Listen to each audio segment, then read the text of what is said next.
It's been such a long time since Boston led the way. It's more than a feeling. It's Mike and Tom to start the day. The heart of Massachusetts should be freedom, justice, and liberty. Freedom-led pilgrims of Plymouth Bay. Salem trials had justice too late. The sons of liberty spilled the tea, and then the redcoats spilled their blood. The shot heard around the world rang out from the Bay State. Boston strong and ready to defend. It's where revolution started and ends. It's been such a long time since Boston led the way. It's more than a feeling. It's Mike and Tom to start the day. Quincy Market, Freedom Trail, Charles River, Boston Harbor, Bunker Hill, Griffin Wharf, Fenway Park, North Charge. It's been such a long time since Boston led the way. It's more than a feeling. It's Mike and Tom to start the day. Boom, boom, boom, boom. Good morning, everybody. I hope everyone's having a great day. Olivia, good morning. Kat, Amanda. Well, you guys just wonderful. Thank you, Kat. There's my boy Mark. Male mods matter, my friend. Good morning, Mary. There's Mary. Mary's here. You can start the show now. So today's an interesting day. I'm not sure if you guys are aware, but Nan's here visiting us. Darcy, sorry, girl. We upgraded a little bit today. Different vehicle.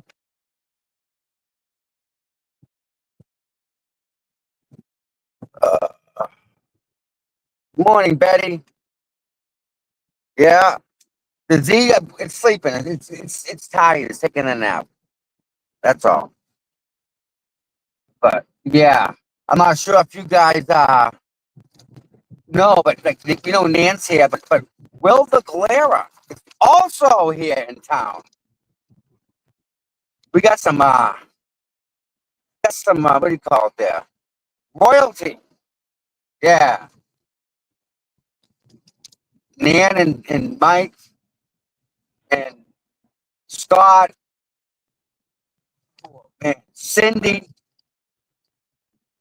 Just everybody.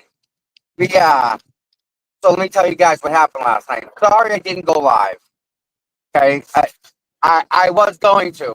However, the establishment asked us not to. So I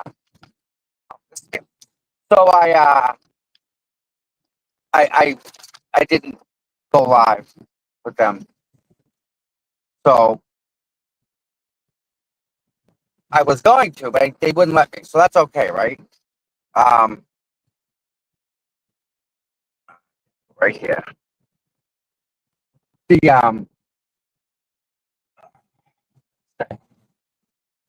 last night I decided to take my mods out to dinner. Yeah. So I took my mods out to dinner last night. All the mods had dinner. And Nan and Will joined us. And it was an absolutely fabulous freaking time for everybody. I'm glad that my mods get to get out of the house and get some outside time.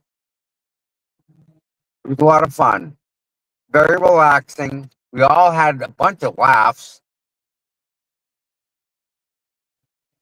Got to meet Nan. Let me tell you about Nan real quick. She's more amazing in person than she is on YouTube. By a lot. She's a fabulous, amazing woman. And Will was just being funny. He was just being Will. Um, Scott McGinnis was there. I invited Scott because he's a mod, not to mention everything the guy does.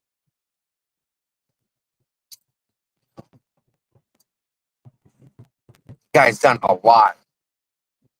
Nan and Will were there. Yep. And we went to C.F. McCarthy's last night. We were going to go to the waterfall, but they're closed on Mondays. Staticky again? What the frick? Have it.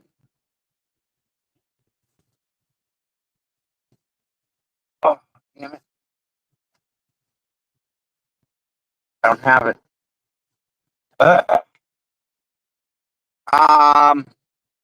Staticky. What can I do to get rid of the static?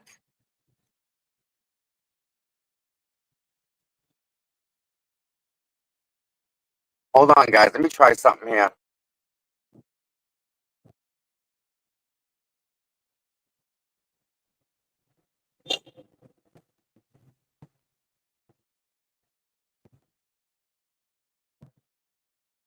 All right. Does that sound better, guys, when I'm talking? Is it still cracking? Snapping, cracking?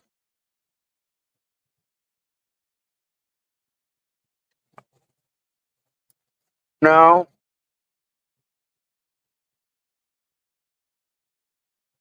Park the car in Harvard Yard. All right.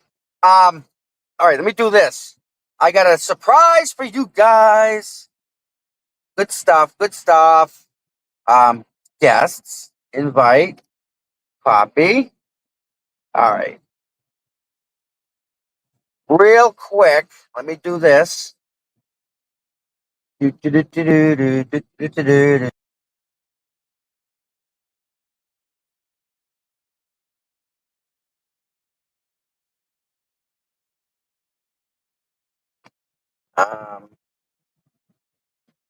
Messages.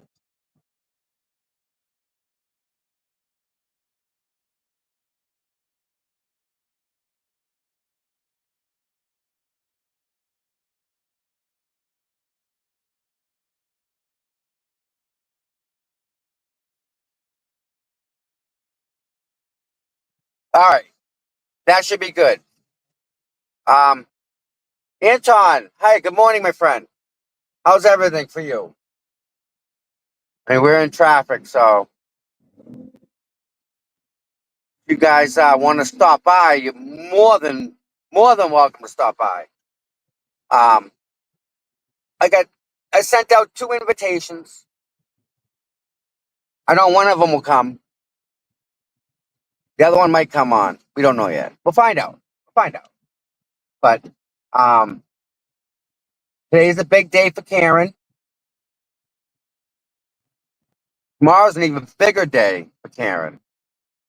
All right, hold on a second, guys. Oh, good morning, bud. Good morning. Good morning. Can you hear me? Can you hear Yeah, me? what's up, big dude? How you doing? Doing great, man. Doing Sound real good? good. Yeah. What's up? Where you going? Tell everybody where you're going. I'm on my way to go see this fine woman in court today that we all love and support her and stand out there and show my support for Karen Reed. Imagine that. James is Imagine coming to that. hang out with the crew. Shit. All the James, way. you're gonna have a great time, man.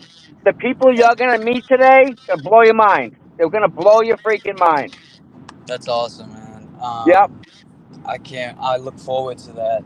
You know, we had some woman calling in last night talking about we don't do nothing to support Karen. It's like, come on. Really now, huh? Hey, that's kind of funny. Yeah, right? And You it's know, I like, mean, of all people, we're supporting somebody we don't even know. exactly. And hey, so, thank you for that sound drop. I used that on one of my intros with you saying, and we don't even know this woman, you know, Right. and we're out here supporting her. And Tom, you're out there every day. You're in the car. You're on, you know, whether you're on the content creator or your Yeah. situation or in the car, but you're doing your thing. And we all play a part in this, and that's Yes, I'm glad you said that, James, because really, we all do. all Even of people us. watching us. Yes, they don't realize they play a huge part. You know, Yeah. I even mean, the haters. yes. I mean, like, I know my job. I signed up for it. I know what my responsibility is, right? And the Exactly. guys that are watching us, they know theirs, and they do it so well. Don't I mean the support, James? Like Yes, I from mean the support's strangers. it pours in. It's incredible the support that comes in, and you know I believe that stems from Karen because everybody knows Karen's innocent. Everybody Yep, wants to support Karen and be there for Karen. So why not be there for the people that are supporting her and spreading exactly. awareness? You know, so that's where I stand with this whole thing. But I'm excited, Tom. You know, I appreciate the um the invite. I appreciate. I heard you guys had a good time last night. How was that? Last night was epic, epic. Oh man, Yeah, really good so night. bad. Now I'm mad I missed it. Now I'm You were mad I missed. missed it. You were missed. Next Yeah. time, we'll get you next time though, because there will be a next time. Oh I yeah. promise. Oh yeah. I know that. You know, I'm not worried about that. I'm not in Yeah, it for that. I'm in it for. I yeah, mean, even though I would love to be around everybody, disclaimer, but you know, like you said, it'll come. It's oh all in yeah. God's time. God's got the wheel in this, and You know, same for Karen. I gotta say, I can't wait till after today when you actually get like you can process and take everything in. I want to see how you react to that after today, because Yeah, the love is just, I can't, James, there's no words for it, man. I can't explain it, dude, and you'll know what I'm talking about. There's just no words for it. I know it. It's you're right. It's a good way to put it. There are no words for it because, well, I haven't been there, so that's a whole different ball game. Like this is the main stage, right? We're going to Yep, the center stage, it's the big and show. the big show, and it's a beautiful thing, you know, to see everybody come together.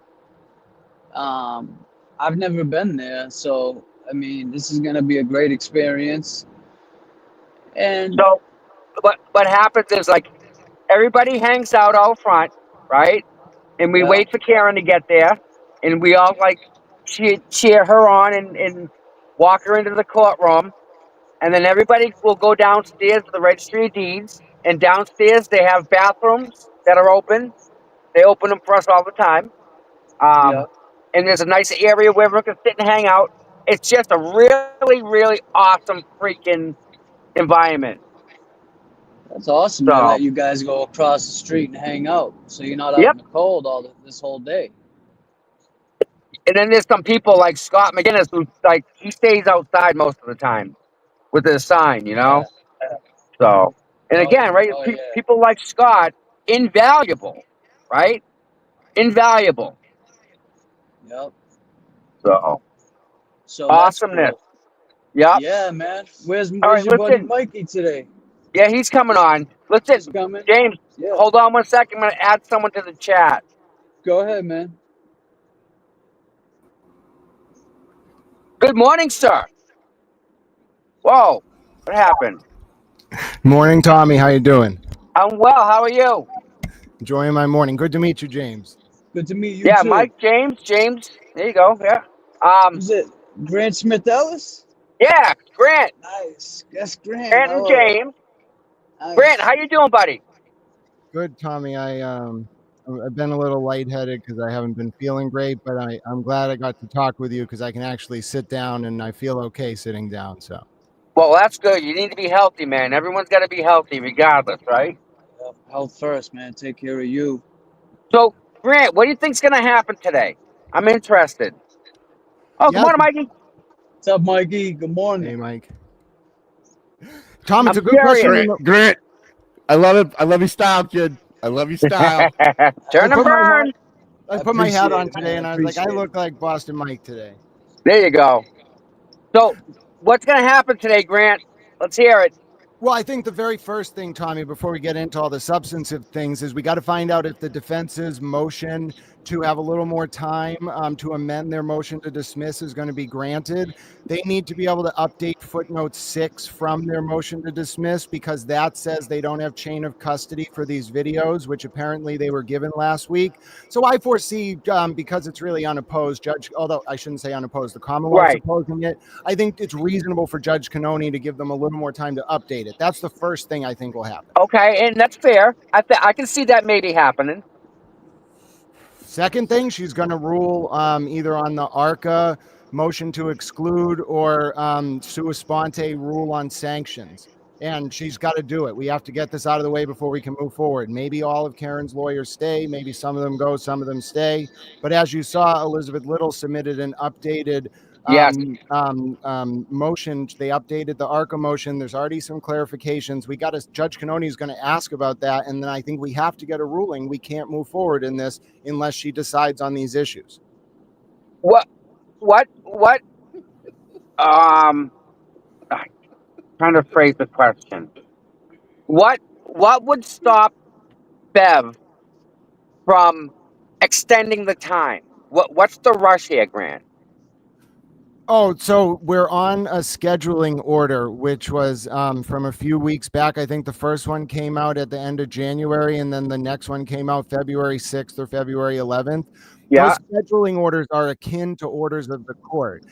Because Judge Cannoni is leading up to the April 1st trial. So when she says your motion to dismiss is due on the 11th and the reply is due on the 18th, and we're going to have a motion hearing on March 4th and 5th about the motion to dismiss, you better have a very compelling reason, like discovery being turned over after you wrote your motion, for asking for a delay. Grant, what do you think? What do you think about the fact that they don't have any chain of custody logs and they have to create them? Well, no, I think, Tommy, the question is when they get these chain of custody logs, which, by the way, for a discovery request they didn't make until November of 2024, can they then go write their motion again in a way that helps them? I think what they're going to find out is that the chain of custody logs got put together after they made their request in November of 2024. That doesn't help or hurt them. They have the chain of custody at that point. Right. Right. But all right. There should be the chain of custody now, Grant. Like that's part of introducing the evidence, isn't it? Yeah, they have it. They got it February 28th. That's why they're asking for more time to amend the motion to dismiss. Okay. Do you think that the double jeopardy ruling's going to go today in our favor or tomorrow in our favor?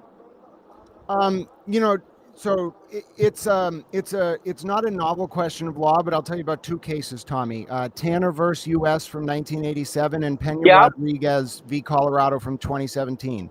Tanner v. U.S. talks about this situation where jurors came forward after the verdict and said that other jurors used drugs during deliberations. Whoa. And so the defendant said, hey, I should be able to inquire as to the state of that. Supreme Court said, no, jury deliberations are inviolable. You can't even ask about if there was drug use. 2017 comes around. Somebody says, hey, one of my fellow jurors was racist. The Supreme Court says, okay, you still can't really ask about what jurors deliberated about, but if you allege racial discrimination, that's a narrow exception. Karen's trying to allege this argument on double jeopardy that's outside the Peña-Rodriguez versus Colorado racism exception. So it's technically a novel issue of law. But, Tommy, her chances, in my opinion, are low because to meet the bar that the Supreme Court has already set for looking into jury deliberation, it has to be worse than drug use. And I don't think what Karen alleged here is worse than drug use. What about Fanning watching the jury? I don't think he did. I think that's what we found out in this Commonwealth response. I think Fanning was only responsible for stuff outside. No, that's not true because that friggin' Hartman's the outside guy. No, I've never seen him outside ever. Tommy, so that made me think too, because remember when Hartman went hands-on with me outside? He was jumping. He was on us, Grant. You were there. He was saying, this is my spot, my area, and he was in charge. So when I read Brennan say that Fanning was one of the people outside in charge of command, what that made me think was, all right, so he can't be Hartman. Was he part of a unified command that was set up somewhere that we didn't see? And I think they said there was 100 troopers and Dedham cops deployed each day around the perimeter somewhere. So yeah, I think Fanning wasn't in the courtroom. What probably happened was someone said that Fanning was patrolling the outside, and then that was misinterpreted as Fanning was patrolling where the jurors came in. That's my Grant, best. he wasn't outside at all. We didn't see him, Tommy. Well, when I was in court, I didn't see him outside. You know who I think was in charge of the jury, Tommy? The guy in the suit, the court officer. Okay, yeah, I know who you're talking about. That guy. Yeah. Yeah. There's Mikey. usually a head court officer there that's in charge of all the court officers. I don't know if they have anything to do with the jury. Mikey, you got any questions for Grant? Yeah, Grant, was he ever on the bus, you think? Fanning? So this is kind of what I'm wondering, right, Mike? Because if you read Brennan's response, that part's redacted. He was like, ADA McLaughlin said this sentence, and then, but the defense all didn't state she also said this. So I could imagine them being like, yeah, maybe he was outside in the, what's it called, caravan or whatever, escorting them. But I think if they said he never made contact with the jurors, never went inside the courthouse, whatever, he didn't. And the reason Brennan's so confident in saying that is because he's right. All right. Yeah, but Grant, didn't Fanning kick off a juror? Yeah, well, so hold on. How can he kick off a juror if he's not in charge of anything? Well, but Tommy, this is a very interesting point because nobody really knows what went down with those jurors being kicked off. We know there were two situations. One was that apparently a juror said something to other jurors about Karen smiling in court. That was its own situation. And then the second situation, which, listen, I don't know anything about this. I've just heard about it online. We all did. That there was a situation in a bar in Dedham during the trial where a juror went out to a bar and then started talking about the case. Now, it's very possible that they had undercover state police monitoring the jurors when they were going out and about, and Fanning reported the juror for this, but I don't know that. I'm speculating. Gotcha. Well, again, we don't have any of that evidence at all, Grant. We have nothing. Right, it's about blacked that. out. It's blacked out. And Tommy, remember, part of the issue here is that there's a strict order about the sidebar discussions about the jurors. Speaking about, how come we can't hear the sidebar discussion? Why are they all locked up and sealed and impounded? Did you notice for the first time ever last week, Judge Cannoni starts reading a sidebar from a few weeks ago into the record? I had never seen that happen before. I missed it completely. So Judge that was about Alan Jackson, right? When she started talking about that. She starts the hearing, and Tommy and I have talked about this before. When you're a lawyer doing a sidebar during a trial, you have an expectation that's not going to be revealed till the end of the trial. Right. So what blew my mind was Judge Cannoni starts reading. She said, I had the court reporter go prepare a transcript of the whole hearing with the sidebar. Mr. Jackson, here's what you said to me at the sidebar on February 6th. That is extremely out of the norm. I've almost never seen it. So can I ask you something, Grant? Are you starting to see all the bias and the bullshit that's going on in the courtroom and starting to think maybe that Karen, possibly this could go the other way and this could be good for Karen? Or are you still, no, this is not going to happen. She's found guilty. I mean, if you're asking me, do I think the prosecution is biased towards Karen Reed and wants to convict her? Yes. Do I think Judge Cannoni is biased? I think Judge Cannoni has gone out of her way to give Karen Reed and her lawyers chances so that they won't have anything to appeal. So even where maybe Judge Cannoni should have ruled against Karen, she'll give her a little bit of extra room. I don't see the bias there in Judge Cannoni. I know a lot of people think she is. Judge Cannoni is a former defense attorney who did public defense work. She likes defense attorneys, and you can tell she has a rapport with David Yannetti, even though he's testing her patience. So I know I don't see it with Judge Cannoni, but if you're asking me, is Hank Brennan biased? Yeah, he wants to convict her. Yes. All right. Wow. Grant, can you explain the Marty Kraft situation? Yeah, so this is really interesting, Tommy. I'm glad I saw somebody talking about it on Twitter. One of the accounts who's had something in his name I forget. This is important, guys. Yeah, there really is a possibility because Kate Peter was on Kevin Linehan's show like last week during the last hearing, and she started letting slip that she worked as a PI, and I know she worked as a PI for Marty Kraft. I can tell you that. I can But confirm it. And then the big thing is she started saying, "Oh, when I investigated Karen Reed." So I'm wondering, yeah. And what's weird is I think Marty Kraft has some connection to Brian Tully and maybe to the Norfolk DA, and maybe he was working as a retained PI for the state police. And when the either Jen McCabe hired Kraft's firm or maybe the Norfolk DA brought him on, they got with the package Kate Peter. Now here's another wild thing. Do you know who the source was of the rumor that Colin Alberts sold drugs? The fake rumor. wasn't it Kate? Did she start that to see if it would run? Kate Peter sent it to Turtle Boy and it was fake, and then she claimed later it was an experiment. No. This is what makes me think Jen McCabe is the one that hired Kraft. It was this spreading the rumor about Colin that made Colin the subject of public attention. And then if you look at it, like the leaks with Lindsay's phone and the manipulation of the cell phone extraction to remove Jeff's messages from Tully and Kate while it was in state police possession. That's weird. I think, yeah, Tommy, I think that's messed up. I think they use Lindsay and Colin as a distraction to deflect Turtle Rider's attention. What's it say? We'll be there in how many minutes? 2? Yep. 2 minutes? I think you're about 1 right minute? with that, Grant. But I got a question for James. James, what do you think about the possibility that like Jen McCabe and Kevin Weeks and all of these people might be connected? I know where you're going with this, Grant. I don't know if you can hear me, Tom. I'm gonna be there in 1 minute. No rush, James. It's all right. I'm probably 10 minutes out still. Mike, did you hear the question that he asked? Breaking up. I don't know if I heard you, Grant. Yeah, I was breaking up the whole time. I heard you. All right, Grant, can you ask him again? I can hear you now. Yeah, sure, Tommy. James, I just asked you, what do you think about this possibility that Jen McCabe, whose maiden name is Weeks, has got some connection to either Kevin Weeks or someone in his family, and maybe there's like more going on there than meets the eye? I mean, it's just, she possibly, I mean, I know a lot of people that have families that are, connected to organized crime or what have you, but I don't see what that has to do with anything, How'd she get Kevin Reddington as her lawyer? So, these are all questions that you would have to ask your friends. You just don't listen. You just don't walk into Kevin Reddington's office and say, "You're my lawyer now."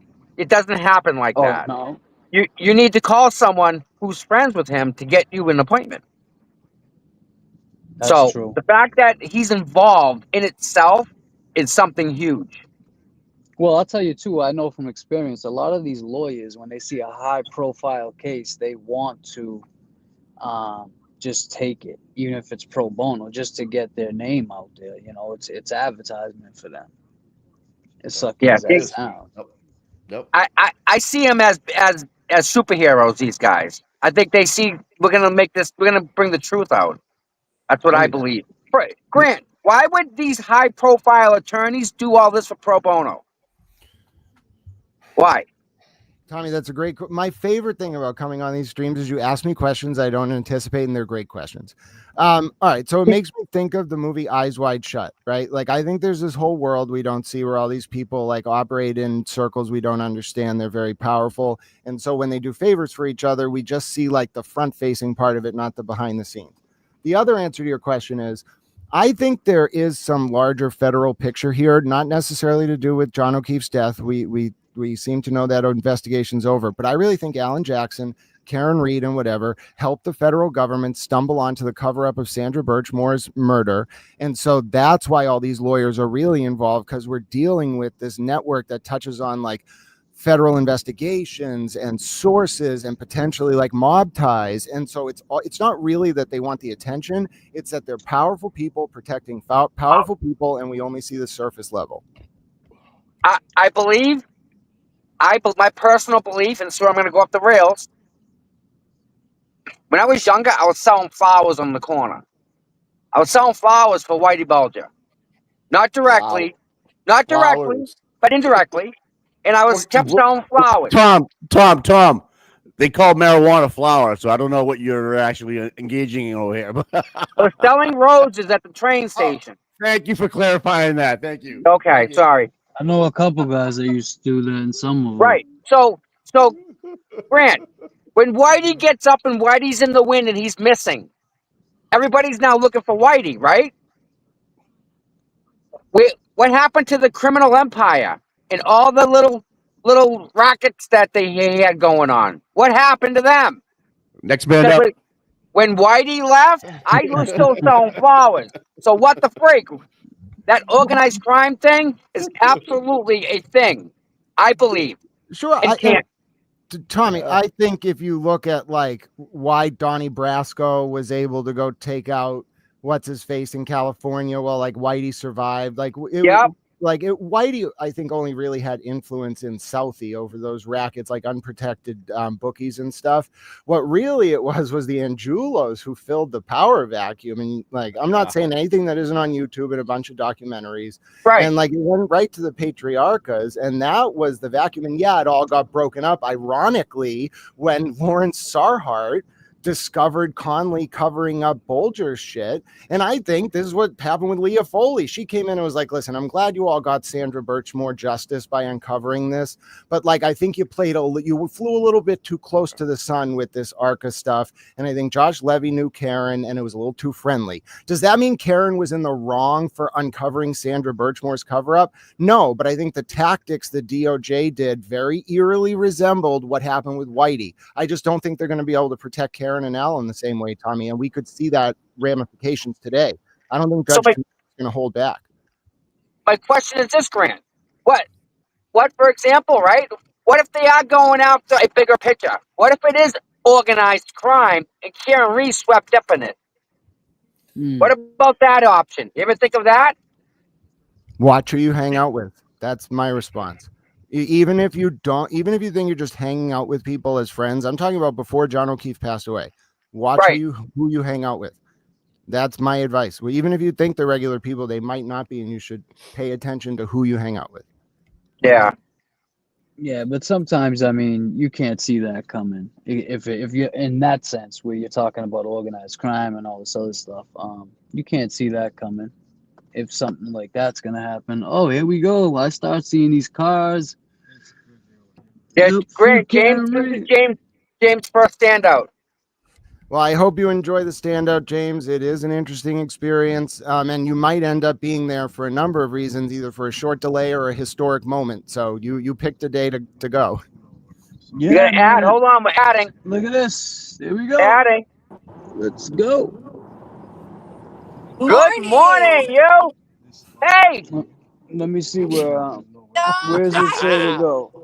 Over here. Tommy, I'm gonna get out. Where at? How come you're not? All right, bud. James, I'll be right there. See you in a minute, James. All right. All right, Thought bud. I'm sick this morning. Unfortunately, you got that bug? Oh yeah. Well, no, I have a condition, and when it flares up, I get lightheaded. And the last thing I wanted was to faint, like around the courthouse. Yeah. Grant got I'm not laughing at you. I'm laughing with you, bro. Grant's got the same thing Karen has. Oh, okay. Okay. Yep. Yes. So it's just a bigger picture thing. Take care of yourself, bro. What you're doing what you're doing right now is the cure. You know that. Yes. Well, it's why, and I've said it to Tommy before, whether I agree with you all about Karen or not, or what happened or not, when people started attacking Karen about her medical condition, and I saw Proctor's text about it, and they would mock her online. I was like, stop doing that. Like, no matter who the human is, you don't use people's medical conditions to mock them. That's horrible. You lose every time on that. You lose every time on that one if you stop mocking medical conditions. Brent, you didn't wake up one day and say, hey, I want to go get this, right? You had no control over that. It's know? No. Hey, SD, what's going on, girl? Mikey! Did you enjoy yourself last night? Did you have a good time last night, lady? I always have a good time with you guys. Nice. That was fun. No matter where we are or what we're doing. Yeah, we were Grant, in the heart of the belly last night. Grant, Rude, you know yes. Nan the lawyer, Nan I, and the Glera came, and we all went to see if McCarthy's last night. It was a oh wow, great time, Oh yeah, so you missed good. a great time. Yeah. It was a good time. I shook the Glare's hand. Obviously, Tommy. I think you even saw that Yeah, I happen. was there. It was good to see you guys. Yeah, And I will say, even the history of remarks, like whatever aside, if you can't see that, like you can have people who disagree about this case talking in a agreeable manner. Oh Like yeah. I think, Yeah. it's clear, like we've done it. People may not see it because we do it in person a lot, but yes, there are people who disagree about this case who actually can talk to each other. It is possible. Grant, Absolutely. there are some people, right? They're not adult enough to see the whole thing. They only see what they see, and you can't fix that. I can't fix that. That's on them. Just do you. That's all. I'd say it's Yeah. worse than them not being adults, Tommy. I think they're intentionally conflicted, and there are some people who are unable to see that it's possible that even if they think Karen's guilty, there still could be problems with that unit of the MSP attached to the Norfolk County DA, and especially the people who know Brian Tully personally, like Jen McCabe and Kate Peter. Of course, all their minions are going to go out and try to deflect from that and make the story about anything else. That's why I think it's so shady that Kate Peter is in charge of this Netflix documentary. It blows Grant, my mind. Grant, Grant, I'm impressed. I'm impressed that you just said that the way you did, because you were pretty much on spot there. Pretty good. Yeah, I'll never argue when Grant drops it down with the KP stuff. That I won't. But the other stuff that you write, Grant, the salacious lies and like the over exaggerations and then spinning of these conspiracies that the people call us conspiracy theorists, but the things you come up with, I'm just like, whoa, whoa, whoa, whoa, whoa, Grant, like, Creative mind. sweetheart, Listen, A for step it back a creativity. bit. Hey, And listen, sells newspapers. don't forget the Cannabis Control Commission. When I first started reporting on that Shannon O'Brien, Deb Goldberg stuff, the allegations that Goldberg went after O'Brien to And cover up honey, this is what misconduct. you also do too. You start talking about things that are nothing that I just mentioned. I didn't Like get you to the end of jump, Focus. I didn't it's get Focus, like to a the end Grant. of the quote. point.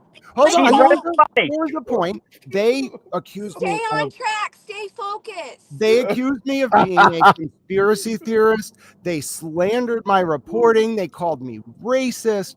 And you know what I All said? right, I that's the believe in what past. I Maybe that believe. happened to you in the past, but this is a whole different, entirely different case. Yes, and you Yep. know what I So said then, which leave is what I'll that say back to you. there and start reporting truth. Like Different people start too. having your new come of Grant, a new awakening, a new Grant. Like start putting out truth.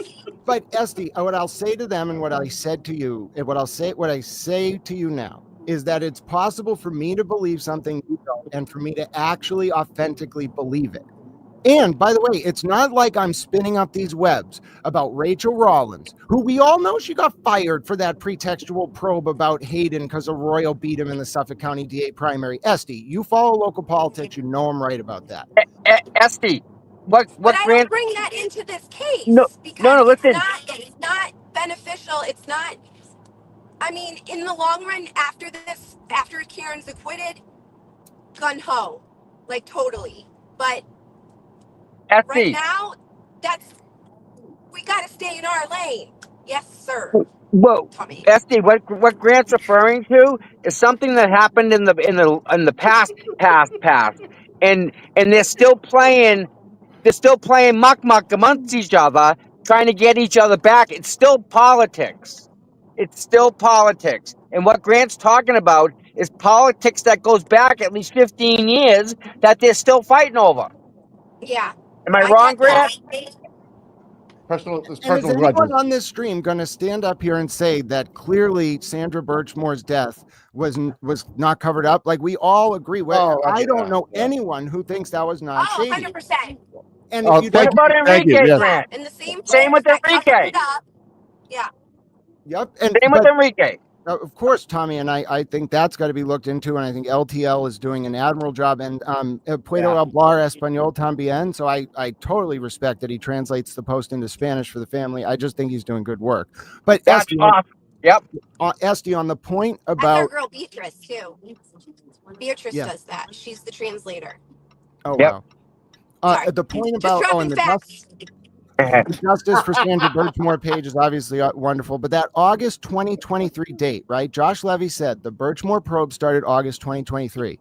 Clearly, it's related. Karen and Alan, maybe even Turtle Boy, helped the feds find that cover up. I don't think we'd have the movement towards Farwell. I don't think Farwell would be in jail, etc., if not for Karen Reed. That's where I'll give Karen Reed credit if we want to find mutual ground. She helped them. I know she did.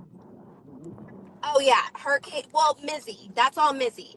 That's our girl Mizzy. Mizzy for 2 years has been working on bringing Sandra's case to light. And then because of the publicity of Karen's case, it then coincided and because the same players are involved, but we cannot discredit and forget the amazing Mizzy. We wouldn't be Okay. here without Missy. You're right. She broke Women everything. warriors. Yep. Women warriors. Again, are we not blessed? Yeah, Right? we are. Yeah, I appreciate Grant's boldness, ballsiness, the ability to Yeah, take Grant. criticism.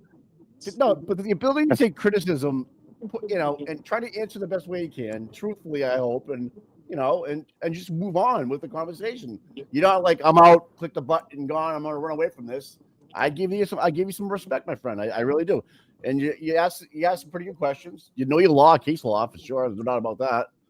So I know it's only like 8 o'clock in the morning, and you're hitting a blunt. I fucking love that. That's fucking cool. But the questions he does ask when he has the opportunity to ask Karen and her attorneys questions, you have that one chance, I know. and it's like, Grant, what the duck, dude? You've asked some pretty off the wall questions, but hey, that's Grant Smith Ellis. That's what he does, right? Grant, That's what he's known for. just focus I a don't little know. more, Grant. Bring that focus in more. Bring the focus in closer to Karen. Like, closer to the trial. Not Come to like the that Cancun thing or whatever the hell that was.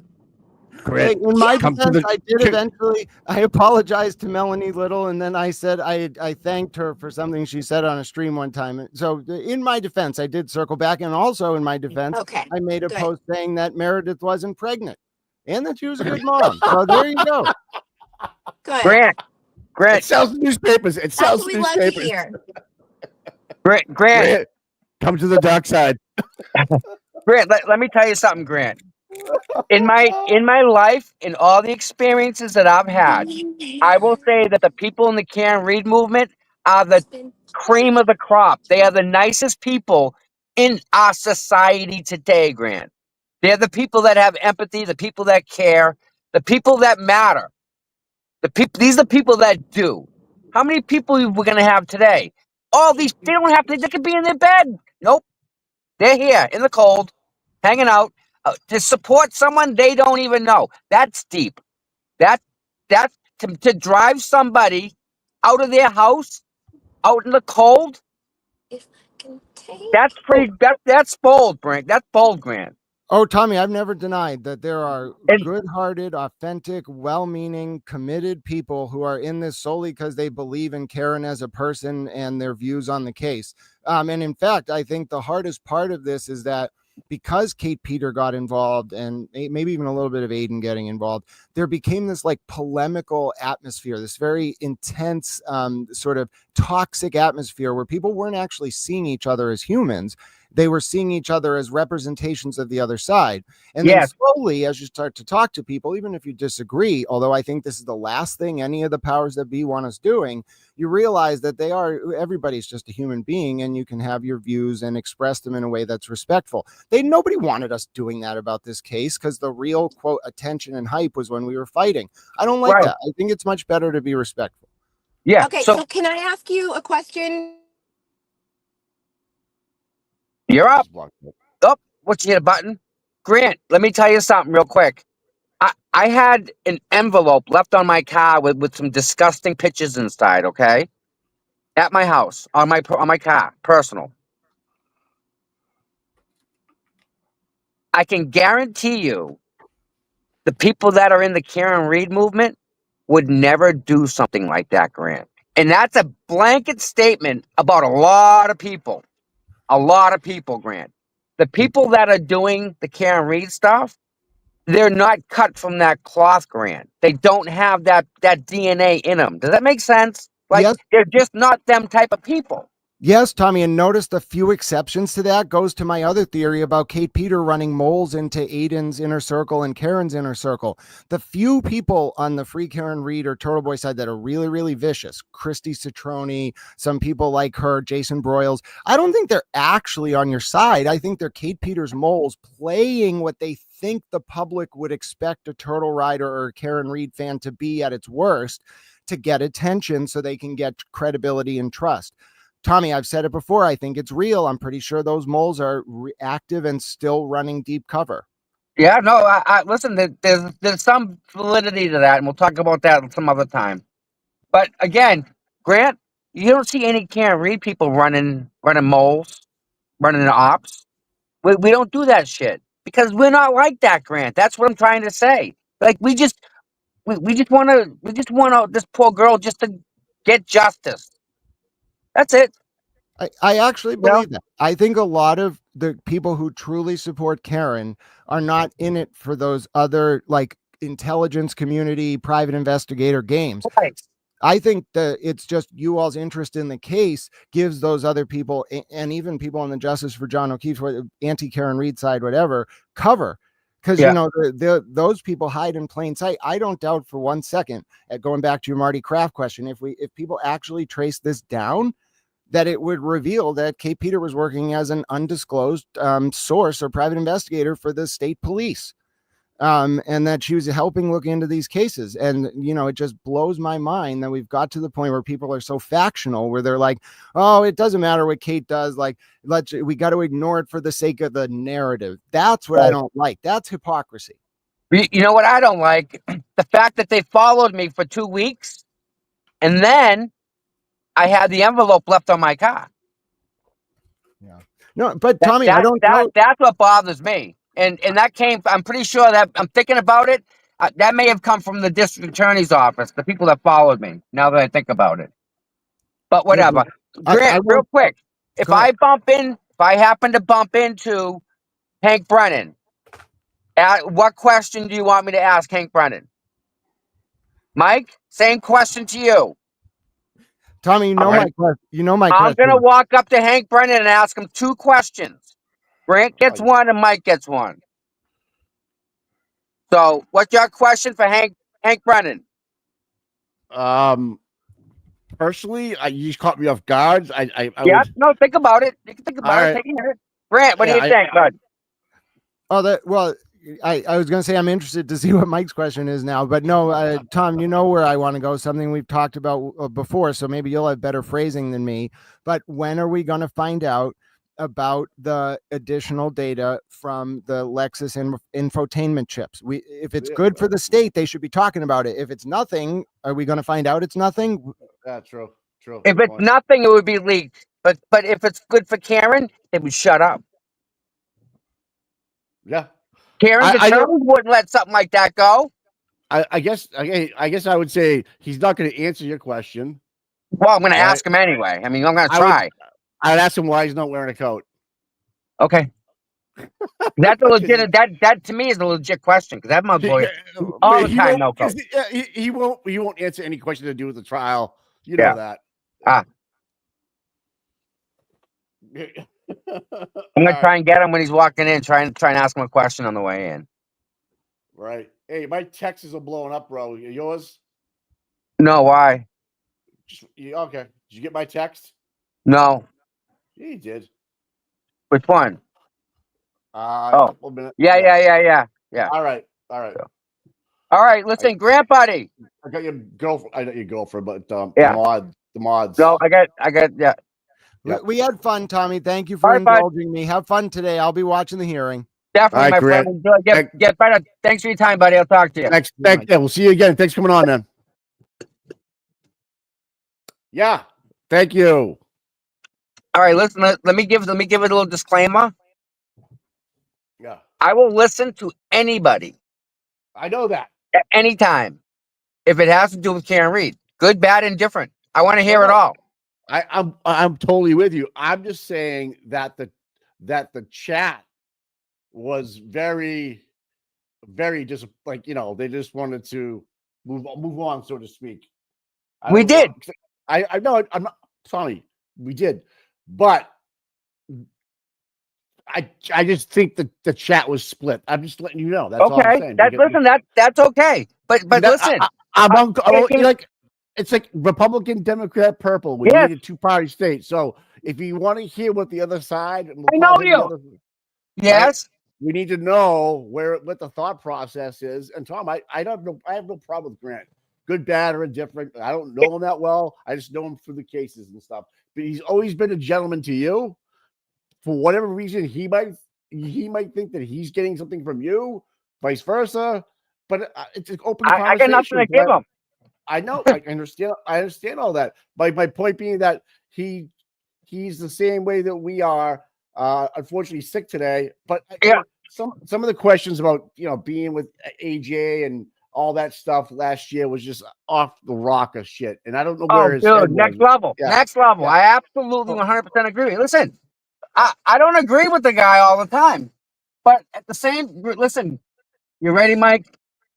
And here's the real deal. You ready? Everyone can say they're inclusive. I include everybody. Blah, blah. Everybody can say it.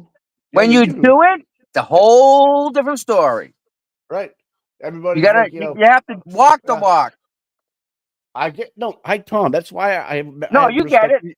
Yeah, I'm just trying to explain it to the chat. It's not personal. It's inclusive. I'm trying to include everybody. And you know what?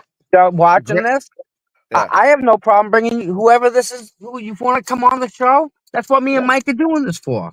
We want to hear from you guys. Yeah. Yes. People. Why wouldn't we? That's why we do it. Right. And yeah, Grant's opinionated, and he's knocked me down. You want to go there? I mean, legit. Yeah, you moved on. Yeah, it's not an issue. Why? Why? Really don't know him. What's more important, right? I really don't know him. I just know his reporting, and I don't follow him on X, so I don't read what he puts out there. But what he says to Karen is very offensive sometimes. Right. It's just I'm just like, where the fuck did that come from? And when he was when he was holding the line for the chairs and stuff. Yes. God, he was out of control. Yeah. Mike. Yeah. You ready, bud? Yeah. Maybe he got his meds all squared away. Legit. Maybe. Okay. I mean, yeah. I don't know. Yeah. And I'll tell you, this grant today, I can deal with this type of grant. The other grant, there are times that there's no dealing with grant. Well, there's no need for some of the things he says or spreads, and then we give him a platform where he can say, "I'm sorry about that." Well, yeah, and I did hear an apology. Did you? Yeah, I did. He apologized to Melanie. He did. That's fair. We should apologize. I still don't agree with it, but you should apologize to Meredith too. That too, yes. Yeah. I mean, Mike,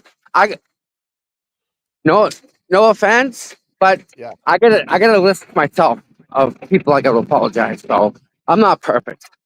No, understood, brother. But I just try. If we're on a platform where he can actually personally reach out to somebody that he's offended, well then, does he even have a channel? I mean, can he go on to whatever channel he wants, like not our side, but that side, and be like, hey, I'm gonna shitbag on somebody today? I don't know. Hold on a second. Hank, how you doing today? Good? I said, dude, I just want to talk, that's all. I mean, just Mike, any questions? And it was his winter coat. My friend wants to know if you need a coat. I know you don't, but I'm trying to get him to smile. He's smiling. He's smiling. All Have a good day, sir. Yes, tell me you got balls too. I love it.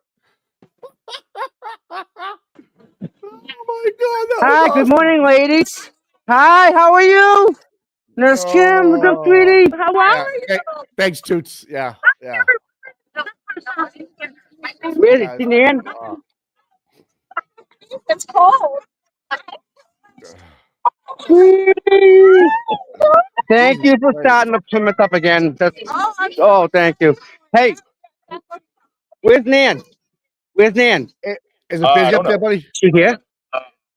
No, not yet. I don't think so. I haven't seen her, All right, but all I'm right. pretty sure she'll be here shortly. Okay. Cool. How'd you sleep? Very well. Did you tap into that bottle? I did. How much? Oh, it's I had just a couple of sips of it. I that's was the already. Glera. Is it smooth? Yeah. Yeah. I mean, it tastes like vodka cranberry. Will you do it? Yeah, give me it. Oh my god, look at I got these TikTok lights. I think that's so pretty. I had to put every fucking flower on. I did it though. Oh, I watched you and me. Next time. Next time. I thought you were still on vacation. Yeah. Just get That's why I didn't touch your back. Like, I'm not bothering you. All right, hold on. Why are you doing it so close? I don't even see all my lines. You're beautiful. Stop. Hi. What's up, man? Come in. It's just for tomorrow. Good turnout, Mike. Wow, yeah. It's what time is it? It's 8:30. So Karen should be getting there soon. Huh? Karen should be getting there soon. It's 8:30. So 8:30 right now? yeah, where's the is the glare there? You want to get him on film? Can't hear you. Is the glare there? The glare's right here. All right, cool. That's everyone to see him. Oh. There's you go. Esty. There's Esty. Yeah. You're right there.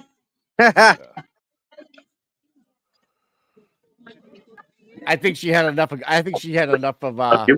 Yeah. Grant. That's actually, Grant as this well. is medium. Yeah.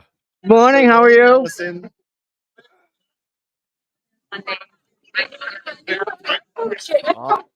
All the players are there. Oh, yeah. All the Where's Nick? regulars. Where's Van? Oh, Is Van there? Henry's here. What's up, bud? Henry's a good boy. Henry.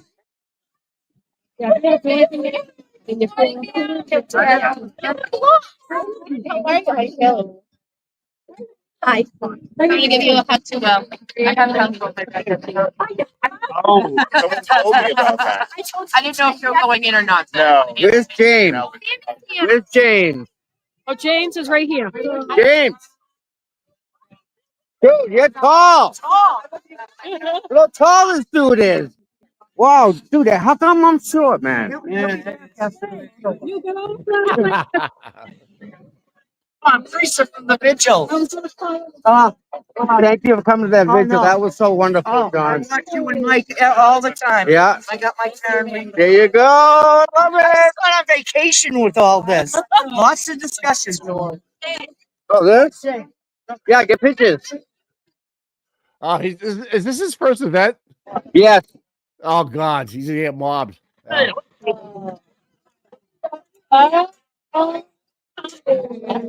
I know. She always has this flag with her. Always. I inherited Everywhere. it from the buffer zone. Yeah. Nice. How's the glare doing today? Nurse You all Pam. right? Nurse Pam. You need her? You want to get a picture with her? Okay. For a second. Oh, get a picture. Go. It's taller than I thought. No, I got it. This is for I was messaging. man. Oh, yeah, is she here? Yeah, she was here last night. Yeah. Yep. Well, where are they staying? Is it her Oh, I have no same idea. hotel? I don't know. No, I didn't know if they were staying local. I mean, I would have picked them up. Again, I would have offered to be there over if they needed it. It's not a big, Yep. But I'm hoping Nan goes in. yeah, she should. There we go. Oh, there's Dina. Yeah. Huh? There's Dina. Oh, I don't see Peter here. No, Dina. Peter? Dina. Oh, Dina. No. Haven't seen her. Oh, right there. Hey.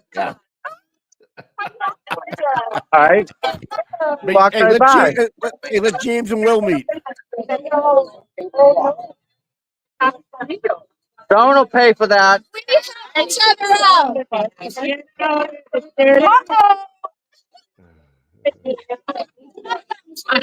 All right. Good morning. Grant's smoking a blunt. They're doing things with a friggin' lint roller. Okay, let's get one. You got to introduce James and Will. Right here.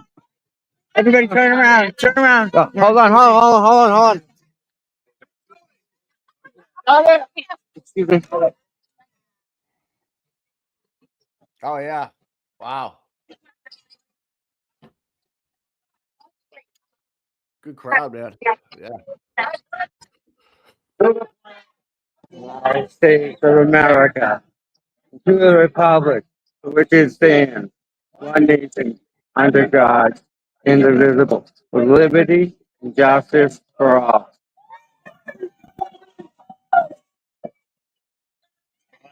I'm coming down, just making sure the stairs are all right.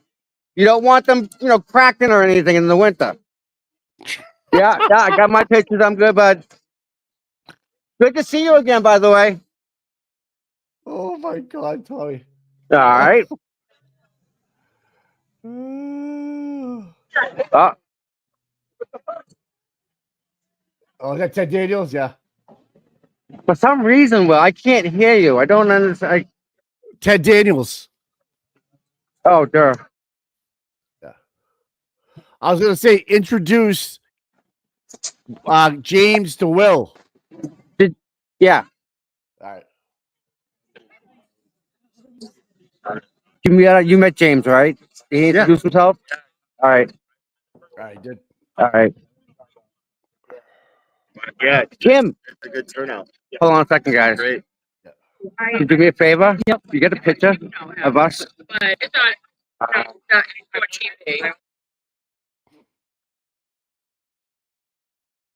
The glare lit roll me. Yeah, I think he's down for anything sometimes. I don't know, man. It's a good question.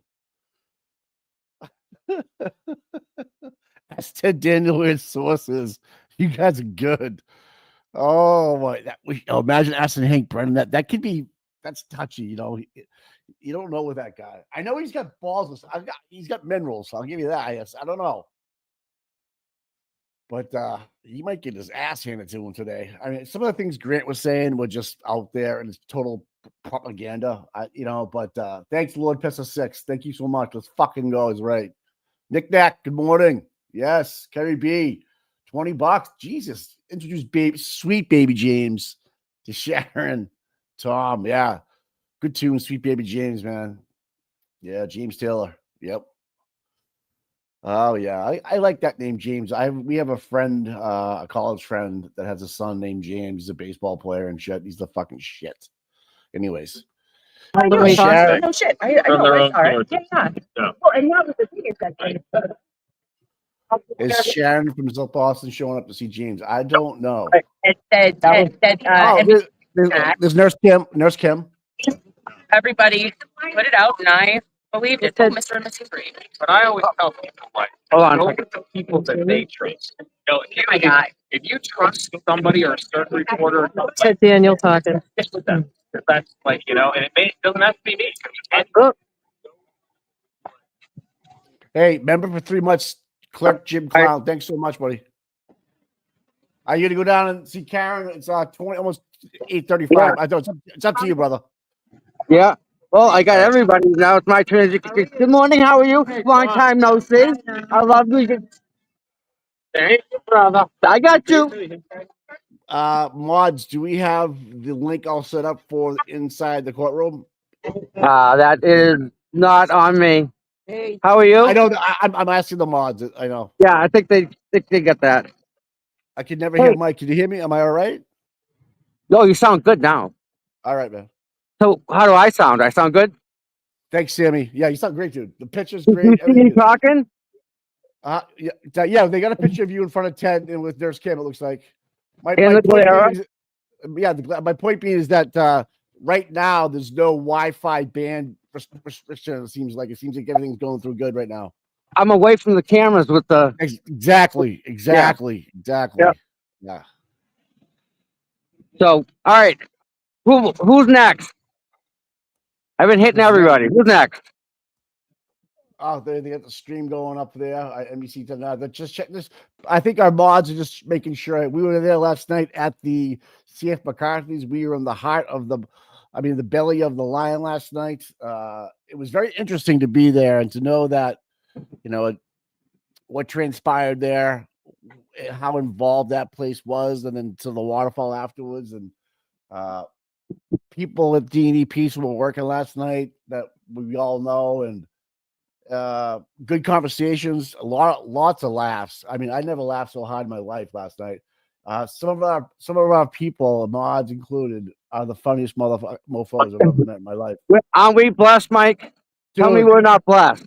no, Really? it was so easy and like so good to meet people that are just out to have a good time, really. You know what I mean?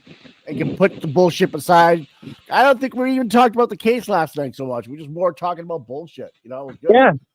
It's Good to see put a Scott. name, face with a name and get a hug and Yeah. chat and It's good to see Scott. Good to see Scott McGinnis. Mazda was there last night. how about freaking Amy out and about, huh? Dude, she had cancer 3 weeks ago. I know, bro. Dude, I she know, had bro. Esty off the ground, picking her, swinging around, dancing. And just the conversations you can have with Amy about what happened and what's going on. She's so. I guess let me put it this way. I don't want to put Amy in the spot, but if you're a survivor and you're wondering why or if or how or what, when, how, Amy is a good resource about, how she doesn't really give a fuck. Like, No. this is life. This is what was God chose it for me, and I'm gonna fucking beat it, and I'm gonna live my best life ever. And I tell you, she was having a great time last night. She wasn't. Wasn't it nice to see that? I sat back and watched. All of you guys had good times. Oh my God, with the smiles. Yeah, the smiles. All right. Please pass the pep. A lot of people I like the jacket. Yeah, it's got a couple polos from the guy from what's his name? Hey, guy from Kitty. Oh shit. So, all right, listen, I got a question for you, James. What do you think about this whole thing? What about being here now? Is it different? So different. Great experience. Get to meet everybody, getting to actually be here in the physical. And it's great. Karen's about to show up. Yeah. Hey, can you make Tom big and me small, guys? Can you guys hear that? The mods? Yeah. Hey, Tom's not that small. Look at There you go. Yeah. Cheers out. Yeah. Oh, Thank you, guys. There you go. yeah. Good to meet you, James. There you go, brother. Yeah, Mike. Yeah, you go say hi to Mike. Mike. Hey, guys. What's happening? Morning. Always got that flag snapping in the wind. Bring in the fucking shine, man. Bring it. She's awesome. You guys, I'm so glad. I'm so glad James is there to see this. I know you love your dog, but I love dogs. this is my I can't believe James's first time. That's interesting to me. That was just that's so cool. A nice day today to be out there in Dedham. If you're heading down, come on. I wonder who's beeping. That's Chris. That's our other mod driving down there, Mike. Okay. That's Kristen driving. People are asking if James is going live tonight. I'm not sure if that is a question. I don't know. How are you? I'm You don't know? Okay. Oh. Girls are dropping hints about James. They want to take him home in the chat. Oh, here we go. Yeah, when you're moving, we'll help you. One trip. We'll load you up. I'll get the crew. Be done. One shot. Don't matter. Let's go. We'll do it. I don't know how the fuck you people live here. It's way too blue. Yeah. And I don't even need to be in a red state. It's way too blue. Isn't it something else, huh? He's right, though. He's right. He's right, dude. absolutely on the money. It's politics. Yeah. It is. It really is at the end of the day. Dude, nobody, I live in a red state. Nobody gives a shit what anybody does there. It's beautiful. I lived in Nobody gives a shit. I lived in Yeah. Do your thing. I'll do mine. Yeah. And that's it. That's how it is. Well, have you heard from Nan? I have not. Can you text her? Because I'm streaming on. I can't She screamed. I'm sure she is. Yeah, just make Drove all the way up here to. just check. Just want to check on her. I'm getting worried now. Where's she? Is she staying local or is she in town? I don't think she's far. All right. Yes, like to Will's point, like if he's out in the woods where Will is, it's fucking 100% red. But Oh yeah, in downtown Tennessee, Nashville, it's liberal. That's exactly right. He's this yeah. person. No, he's absolutely right. Who Yeah. just said that? Someone in the chat. Yes, he's right. Hold on a second. I gotta run and get a hug. Yeah, all the major metropolises are always typically blue. Yeah. Whatever, it's fine. But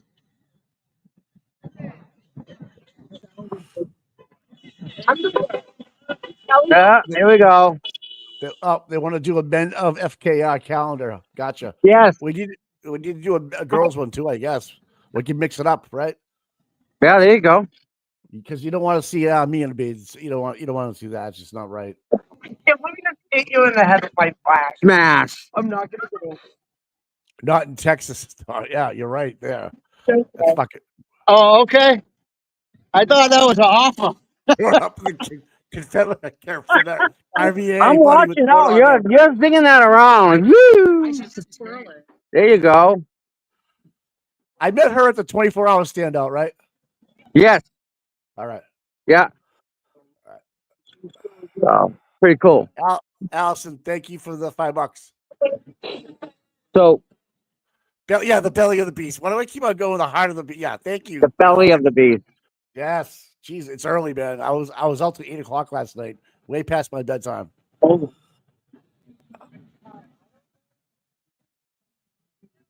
Yeah.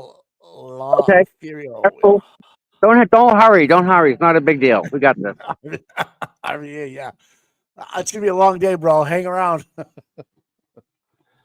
So just a heads up. Yeah. When this is playing and something happens, I wonder if James will do it. There you go. What you shaking? Oh, the heater.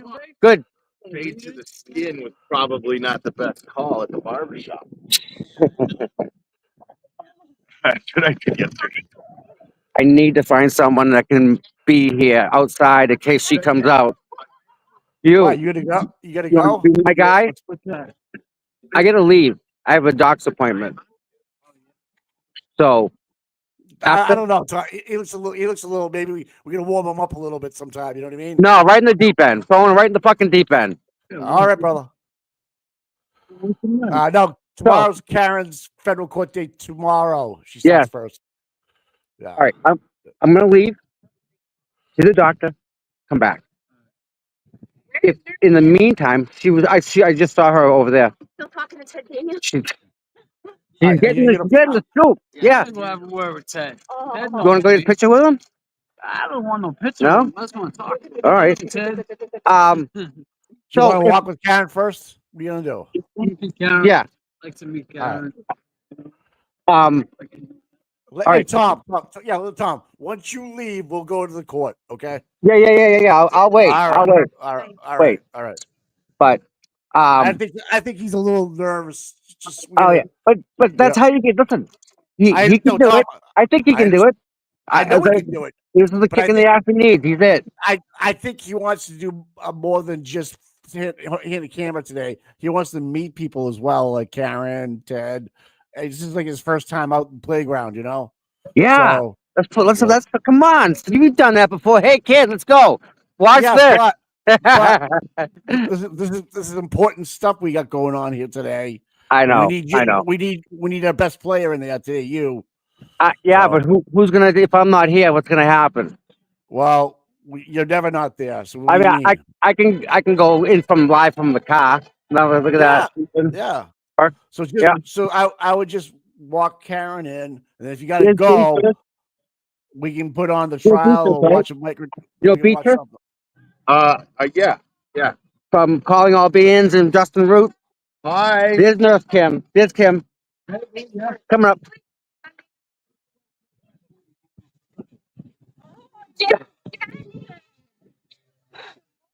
Is that Nurse Kim dancing over there? We want to get a picture over here real quick with all you guys. Oh my God. You see the sign, Kim? Thanks, Ruth. Yeah. I love it. Oh, that's awesome. I love that star.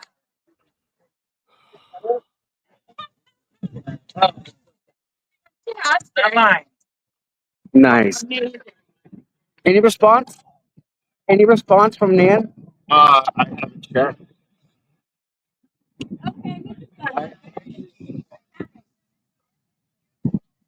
Nope, no response. Okay.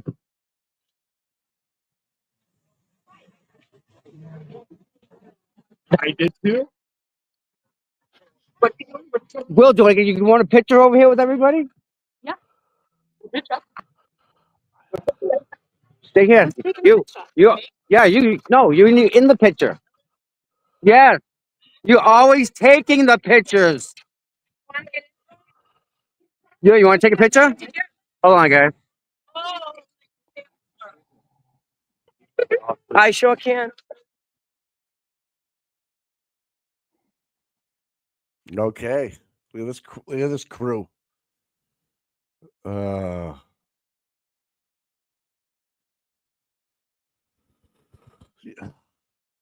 You're killing me, Flip. Yeah. So whoever, do we have Flip blocked? Can we unblock him? I don't know why we keep blocking him. I know someone said something, but I mean, is he? Let's just let it fly. All right. So I don't really have control over who gets blocked. All right. I try to, but Listen, Mike, I'm gonna download the StreamYard so you'll have control. Hey! Fucking hey, bud. Hey, is that P-Man? you're Kim, James Jackson, James. Wait, James, bud. Brian for LTL. Scally Cap. Guess what? I got invited. See, Brian's tall, but That is he's not massive tall though. Wait till that dude's tall. Yeah. He looked like he was taller than Yeah, There's some good people there today, man. no doubt.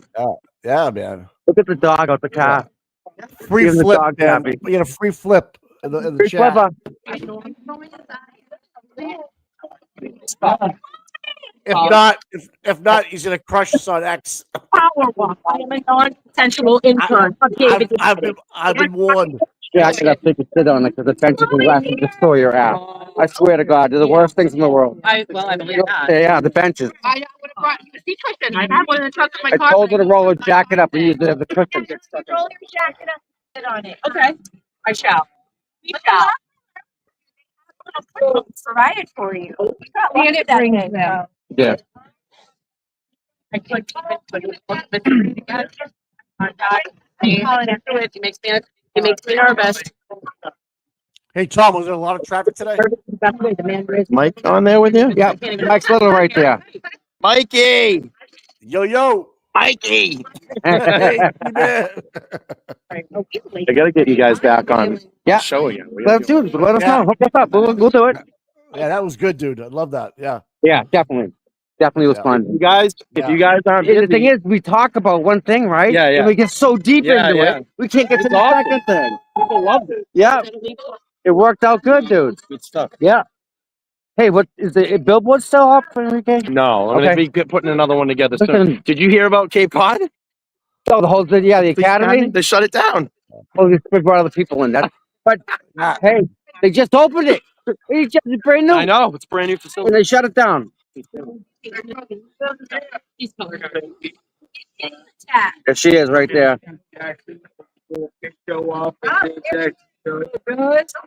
All right. And then we got Tom, he's live. Yeah. And we got Kelly. James. I don't think anybody's even watching yet. James. Everybody's watching Turtle Boy right now. Yes, where's Steve Brian? Come on. Nick Knack, thanks for the $20. Part of your 40 from last night. Free flip ahead. Flip. I have a picture of Mikey. Yeah. Oh, don't use that against me. Oh man. I knew it. I knew it. All right. That was fun last night, Nick. That. Yep. Yeah. All right. The crew's here. Good morning, sir. How are you? Well, how are you, sir? Man, you have a fan club. I do. You do. Good to hear. Well, You all do, as a matter of fact. There's a sign I need you guys to look at. It's amazing. It's got all of you guys on it. It's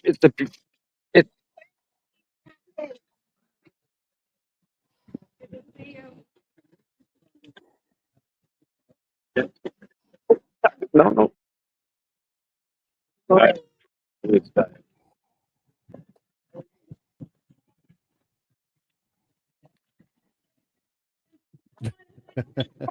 Here it starts. Sorry. How are you? There's a sign right here. Right here. Yeah, right there on the left. You're there? Yeah, that's you, Eliza? That is a good one. Yeah.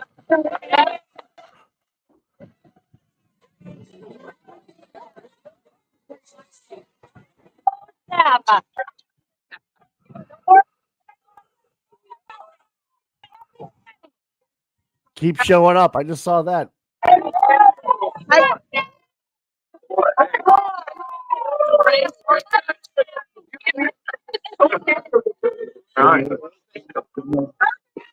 Hey!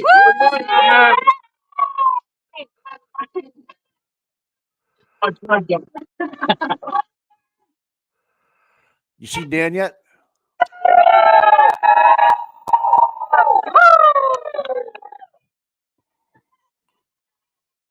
Anybody see Nan yet? No. Nice. Did you hear that? You're worth that. You're worth every penny I donate. That's badass. That's awesome. That's awesome. So how was that, man? That was good, bro. It was really good.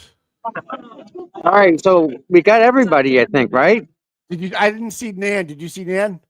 No, not yet. All right. So Not yet. All right.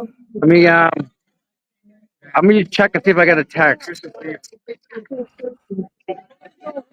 Traffic is totally stopped on 95 near the exit. Okay. Okay, well that's probably might be an issue. Yeah, that's probably what's going on. Someone in the chat. Thanks, Laurie. Marie. All right. Thank you, Laurie. Dan had a good time last night. Did she? Yeah. I think we all did. I made that for Nan. Yeah, I made that for Nan. Yeah. So I figured I would just hold it for you. Do you want it back? No. I'm waiting for her to get here. I don't know where she is yet, so. So I'll give it to someone else because I got to take off. All right, okay, I'll hold it then. Are you sure? Yeah, I'm positive. No, I got it. Someone else? I got it. Hey. Hi, Tom. Hi. Tommy. How are you? Oh, there's Lisa. Lisa's here. Oh, Tell Mike Walker. Who? Tell Mike I said hi. Say hi. Hey-o. Hey-o. This is awesome. All right, I know you. Yeah. That's awesome. Like, really. Like, Did, come on now. Did all the O'Keefe show up and all that stuff already? No idea. No idea. All right. How are you? Yeah. Where are the girls? Are they come? There's Nan. They still. I don't know. We don't know. I don't know. We don't know when Nan is. Just tell there's traffic. The 95 is jammed. There was an accident. Yeah. Oh, that's long. So. Okay. A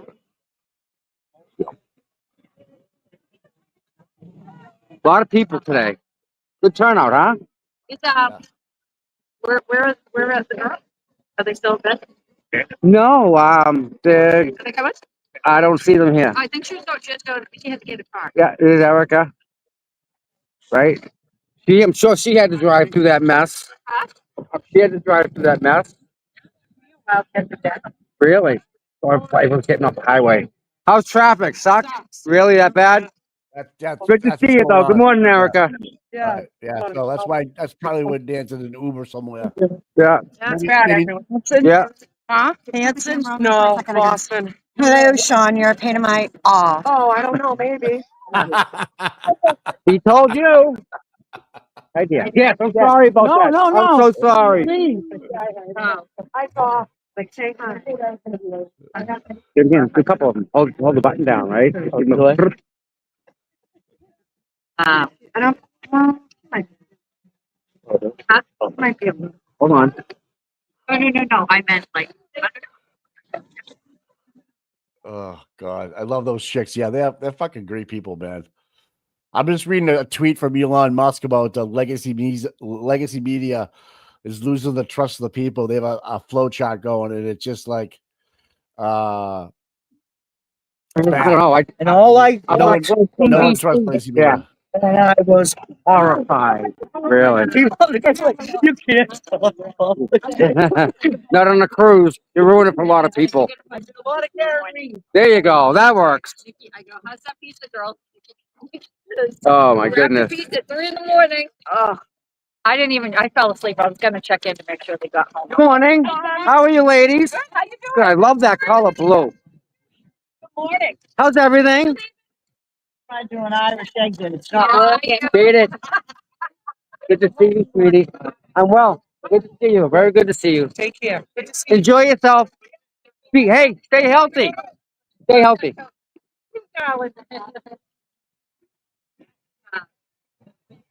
And this is where it starts, right, to thin out, and people go downstairs, registry of deeds. Yeah, Yeah. Sammy, So if you're listening, can you all undo flip for me? He really wants to get in the chat. I don't know why, but he just wants to because I think he's good to have in there. If you're listening, thanks. I don't know. Yeah, I don't know why we got him blocked, but we should have him in there. I might hit the button by accident. All right, can you? Yeah, can we? I can't. I can't. Well, It only gives me the option to. I think yeah, it says I know. put you in timeout or something or something. That's But why I sent out the message via microphone yeah, because he's blowing my like phone up right now. we need to get StreamYard on your computer so that if like you want to Yeah, put yeah, yeah, something up, you hit the button. Click. yeah, It's yeah. really So easy. how do we do that? I can log into your computer remotely when I get home tonight and do it Yeah, from my house. we can do. Yeah, we'll do it this Yeah, week. Okay. Well, yeah. Thanks, yeah, Mike. yeah, Yeah. yeah. Pretty But paralegal. Thanks for the $5. Thank you so much. Hey, how many people are watching, Tom? we have 2,000 people. Come on, guys, hit the like and subscribe, please. So I can't tell if Sammy.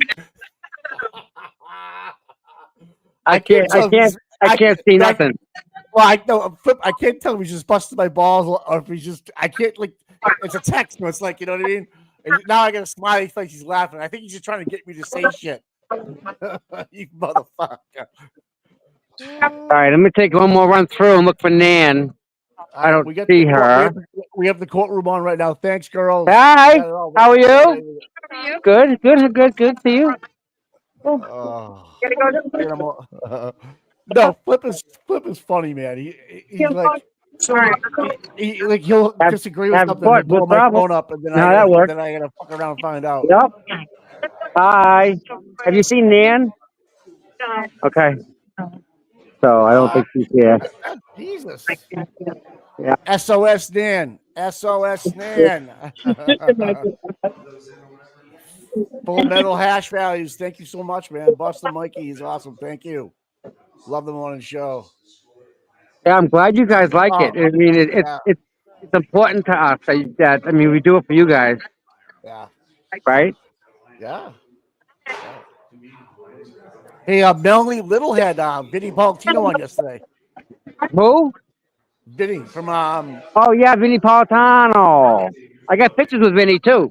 Me and Vinny were close personal friends at one point for about 3 seconds.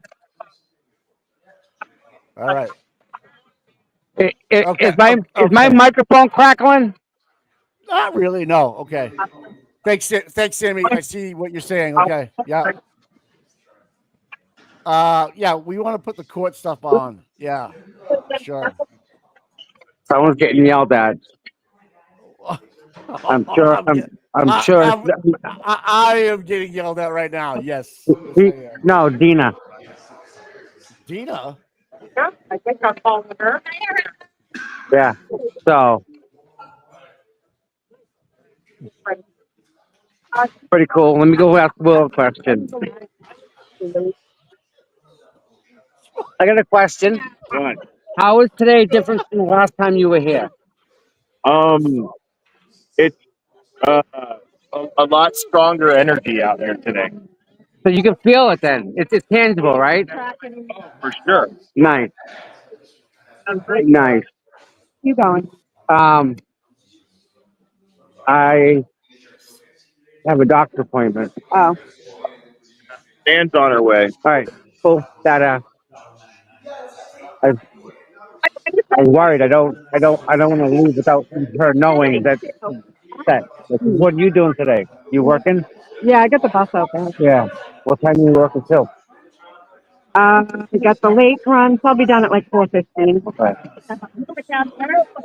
I Yeah. Tommy. Die hard. Nan got stuck at her hotel between two trucks, and she's gonna text you when she gets there. Okay. I don't know what that means, but Yeah. thanks, Nick. Yeah. We talked about Ted Daniels. Oh, how'd that go?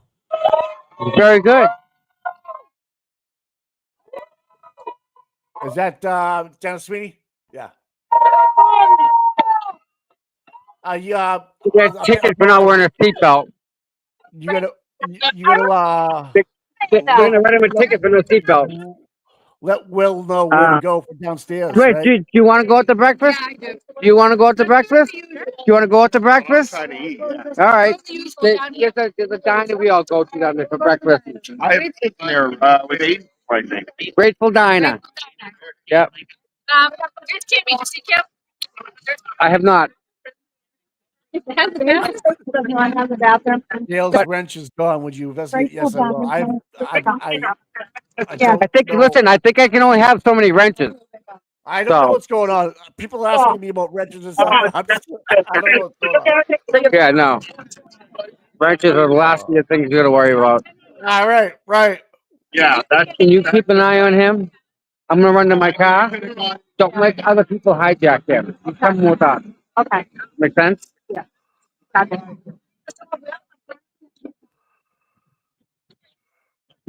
How you been? All right. Listen, what's the next big suggestion? Get that something. I'm all about stronger together now. I'm not going to do anything singular, really, unless something majorly Janning's a happens. bad guy. Oh, yeah. We need to talk about him more. No shit. Yeah. He's Yeah. I'll talk to you in a bit. He's not a nice man. All right, you know what? This is Nan. I made this for Nan. Hold on. Yes. Can you hold this for me until I come back? All right. I'll be right back. Where you going? We are going for a walk so I can go get my coffee. I thought you were gonna go to the doctors. You gonna blow it off? Huh? Going to the doctors? Yeah, I'll get there eventually.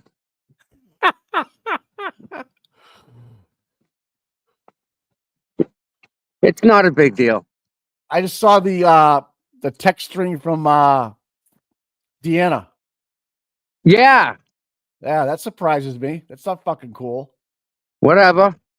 I know, but still, Listen, yeah. like I said, and today's a great example, right? You're right, Tom. You're right. You're right. Whatever we can do to help Karen, that's the goal. And we keep it focused like that. Everybody wins. That's right, brother. So I'm not worried about it because I know when I go to bed at night, I sleep freaking good when I do. Just I don't sleep long enough, but when I do, I was just gonna say that, dude. I was gonna say, yeah, you might sleep well for 2 hours. Yes, yes, and then I'm good for a day or two. Oh, Suzanne, Glamour Suze just posted something about Tesla. All the charging stations are getting fucking smoked. In What? Littleton, Whoa, Mass. whoa. You know, you plug your car in. Yes. What's People are going. happening? People are going around lighting them on fire. No. Yeah, against Elon Musk. Oh no, You that don't think he's sucks. got insurance for that? Well, Probably I know making money. He's making money every time they do that. Dummy. that guy makes money every time he farts. You know what I mean? It's like, Dummies. They're not doing it but right. but yeah, they protested the Tesla dealerships last week. Oh, okay. You know what I mean? People came in like it was a national thing. Like people came in off the streets and just went to a Tesla dealer and like occupied it. It was fucking crazy. Hey, Scott McGinnis isn't here. Yeah, where is Scotty? I just realized that. What the fuck happened? What's up, Mike? That's weird, huh? What? That's not Scott McGinnis. I hope he's all right. What time did he get out of there? Oh, he sent the text. He left like with everybody.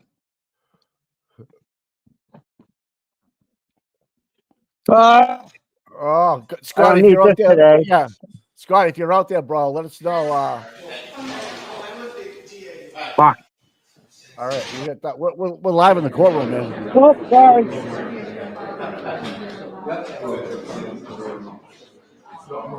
Mods are on fire. Uh-oh. Nice. Well, it's 9:10, and she's still All right. in the court. All right.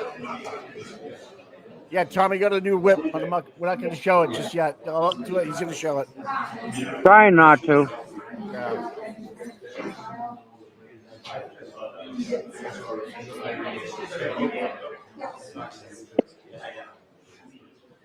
Nice.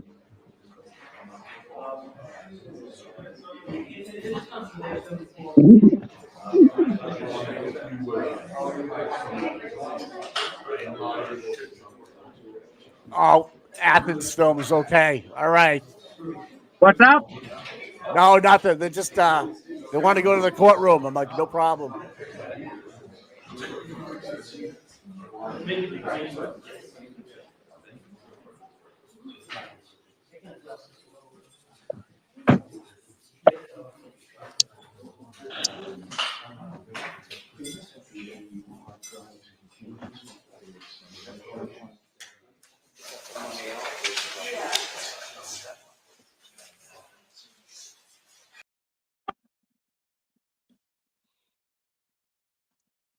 Tell me that's her. Who? Hope that's Nan.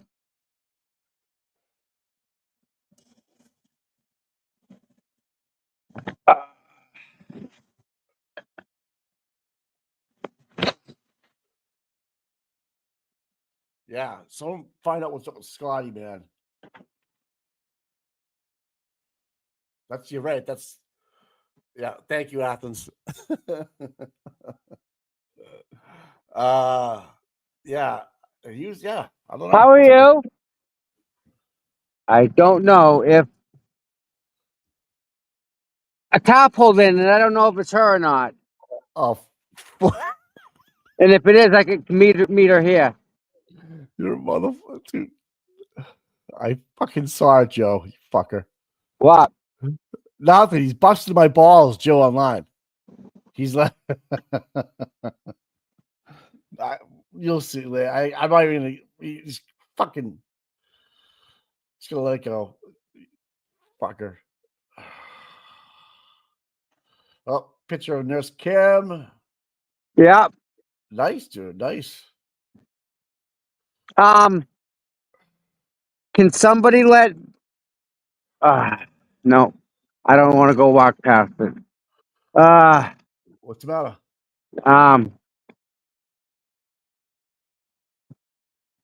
Hold on. Is that Nan? I don't think so. All right.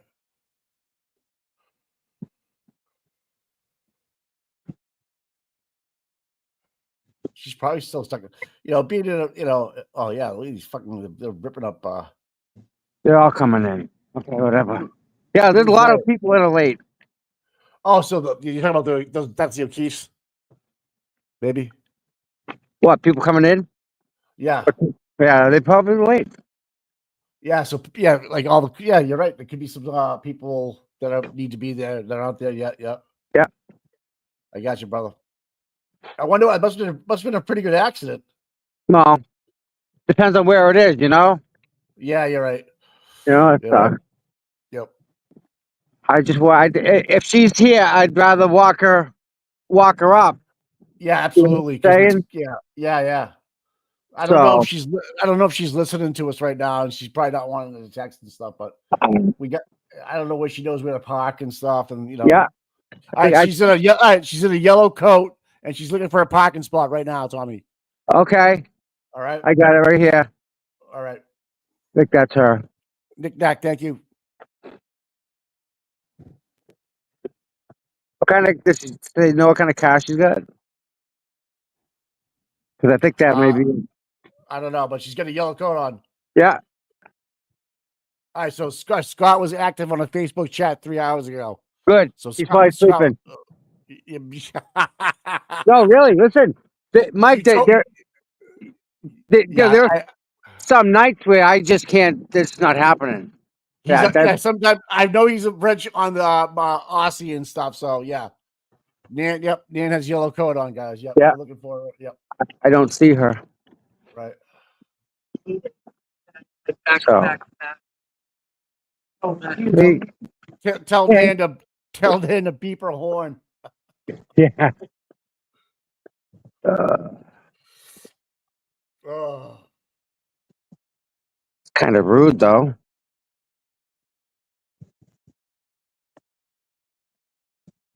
That's weird. 2 of the 3 people acknowledge me again. I don't know who you're talking to. Yeah. There's a black coat. If she's looking for a spot, I don't see her back here. Well, stick around, dude. Maybe, I don't know if she's on. Keep looking for the yellow rubber ducky coat, Melanie. Okay. I don't see it here. Text RVA. Okay, cool. Well, I would just stay right there.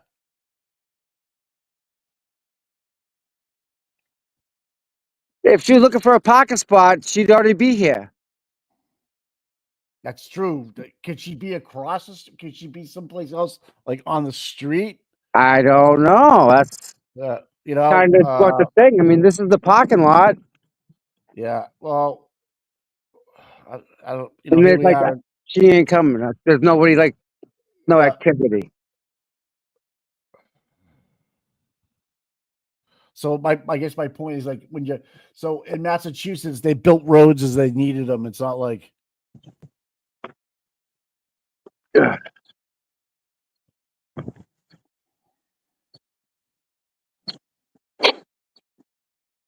All right, I can't wait over here because I don't see her. I'm afraid she's out front.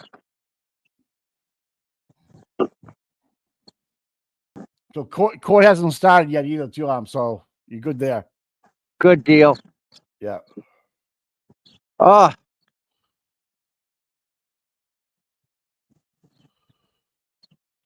She's pulling behind the registry of deeds right now. Okay.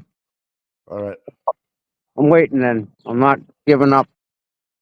I got you. Are you just walking right there?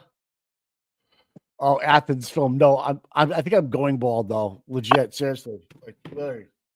Mike. What? Hey, how are you? Yeah. I'm well. Good to see you. Oh. No, I think Yeah, lots of traffic, huh? Oh my god, I got off to go on a different route. Yeah.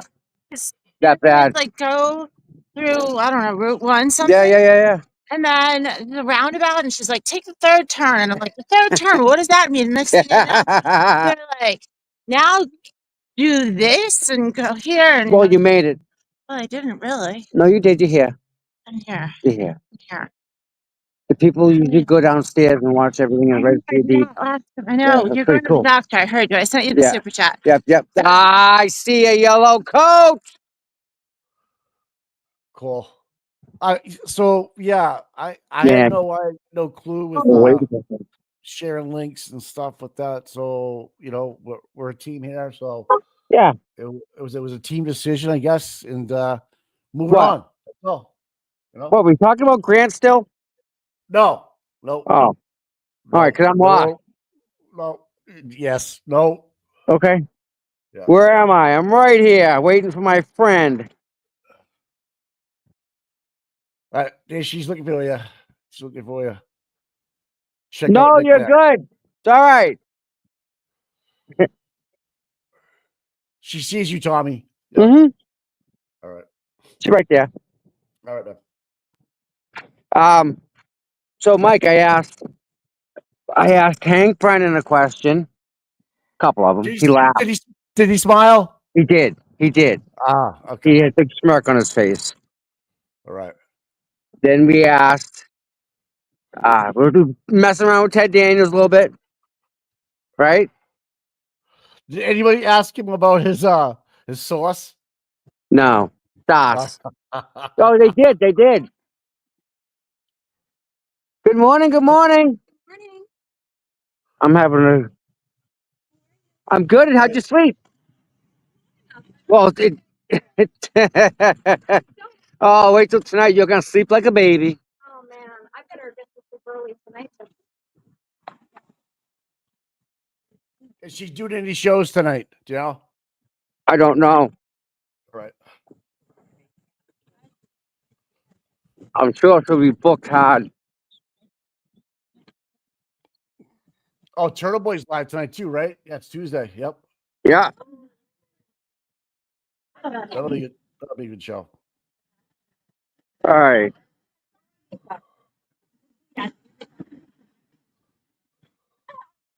I'm getting yelled at right now by people. I can't. You realize that? I'm getting yelled at. What's up with that? I'm trying to help this out here, right? And no. Oh, okay. He switched to Wednesday. Okay. Turtle Boy. All right. Right across.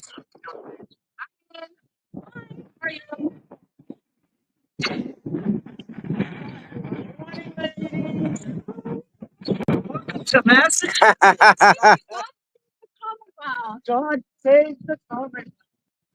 Appreciate you guys seeing that. The guy to the left of the glare is James Jackson. First time here. Couldn't see everybody. All right. Yeah. So correct. So Turtle Boy's Wednesday night, guys. Sorry about that. We got love over here. Hi.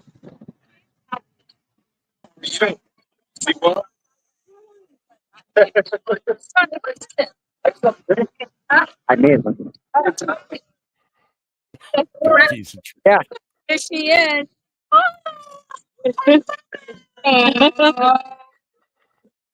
Got your boots on the ground side. Wait, you guys have to wait. Uh-oh. Look at this. That's besides my world. Oh, I love it. That's awesome. Badass. Take the pictures of that one. Oh my God, that is awesome. Yeah, one of the Free Karen Reed supporters made this for me and sent it to me. I love that. That's awesome. We're gonna go down. Mike, you missed it, bud. See your shirt? Yeah. Yeah. Yeah. We're going down to the diner. Nice. Yeah. Breakfast. Is she going in or no? You don't Yeah. know? No, we're going to get breakfast. Let's go get food. Okay. All right. I thought she was going inside. I'm not sure. So no, I think they just hijacked it. All right. Got ya. Gotcha. Let's go. If you want to leave that here, I can put it over in the corner if you want. Okay. Thank you so much. Right back. So that's who you guys are waiting for to go to breakfast with. Okay. Bingo. All right. Does it make sense now? Now I'm with you. Okay. I didn't know That's what was why I going on. waited. Mikey, God. Yeah. like I waited for her, man. Brian Hale didn't even show up, so I got to depend on Tom here to memorialize my dopeness. I know. What the fuck is going on? A lot. Not cool. Just giving a shout out to Brian Hale because I missed him. Everybody's here but Brian Hale, and I wanted to see him. Yeah. Yep. Brian Hill. Shout out, bro. What's up, brother? Yeah, dude. Yeah, he's a great guy. Yeah. Yep. All right, let's go get some food. Yeah. I'm hungry. Let's go, little. It comes with territory. Yep. All right. No, probably not. There for 20 minutes. All right, let's go. Breakfast. Come That and the Commonwealth's motion for sanctions. And we have newly filed a motion to amend the scheduling order so that we don't hear the motion to dismiss today, and in opposition to that, and a motion to reconsider part of my prior ruling regarding the tapes at the Canton Police Station video. So that's the order that makes sense to me to finish up what we already had scheduled last week before we do anything else. So the questions that I have, before we start, so I want it to be very clear, council knows this. She looks There fucked up. has been some attempt at distinction between defense counsel.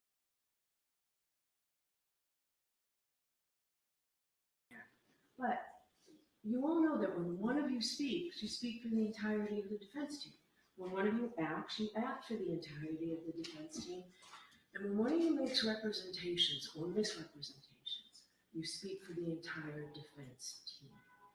You all know that. Do you understand that, Mr. Unity? I do, Your Honor. Mr. Jackson? Of course.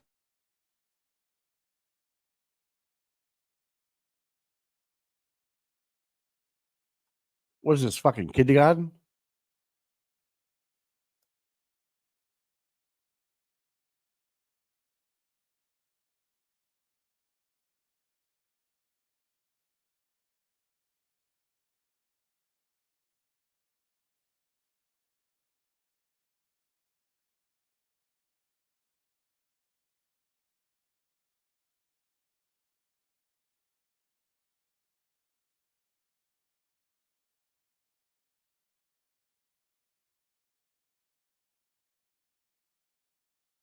Anybody working on the volume?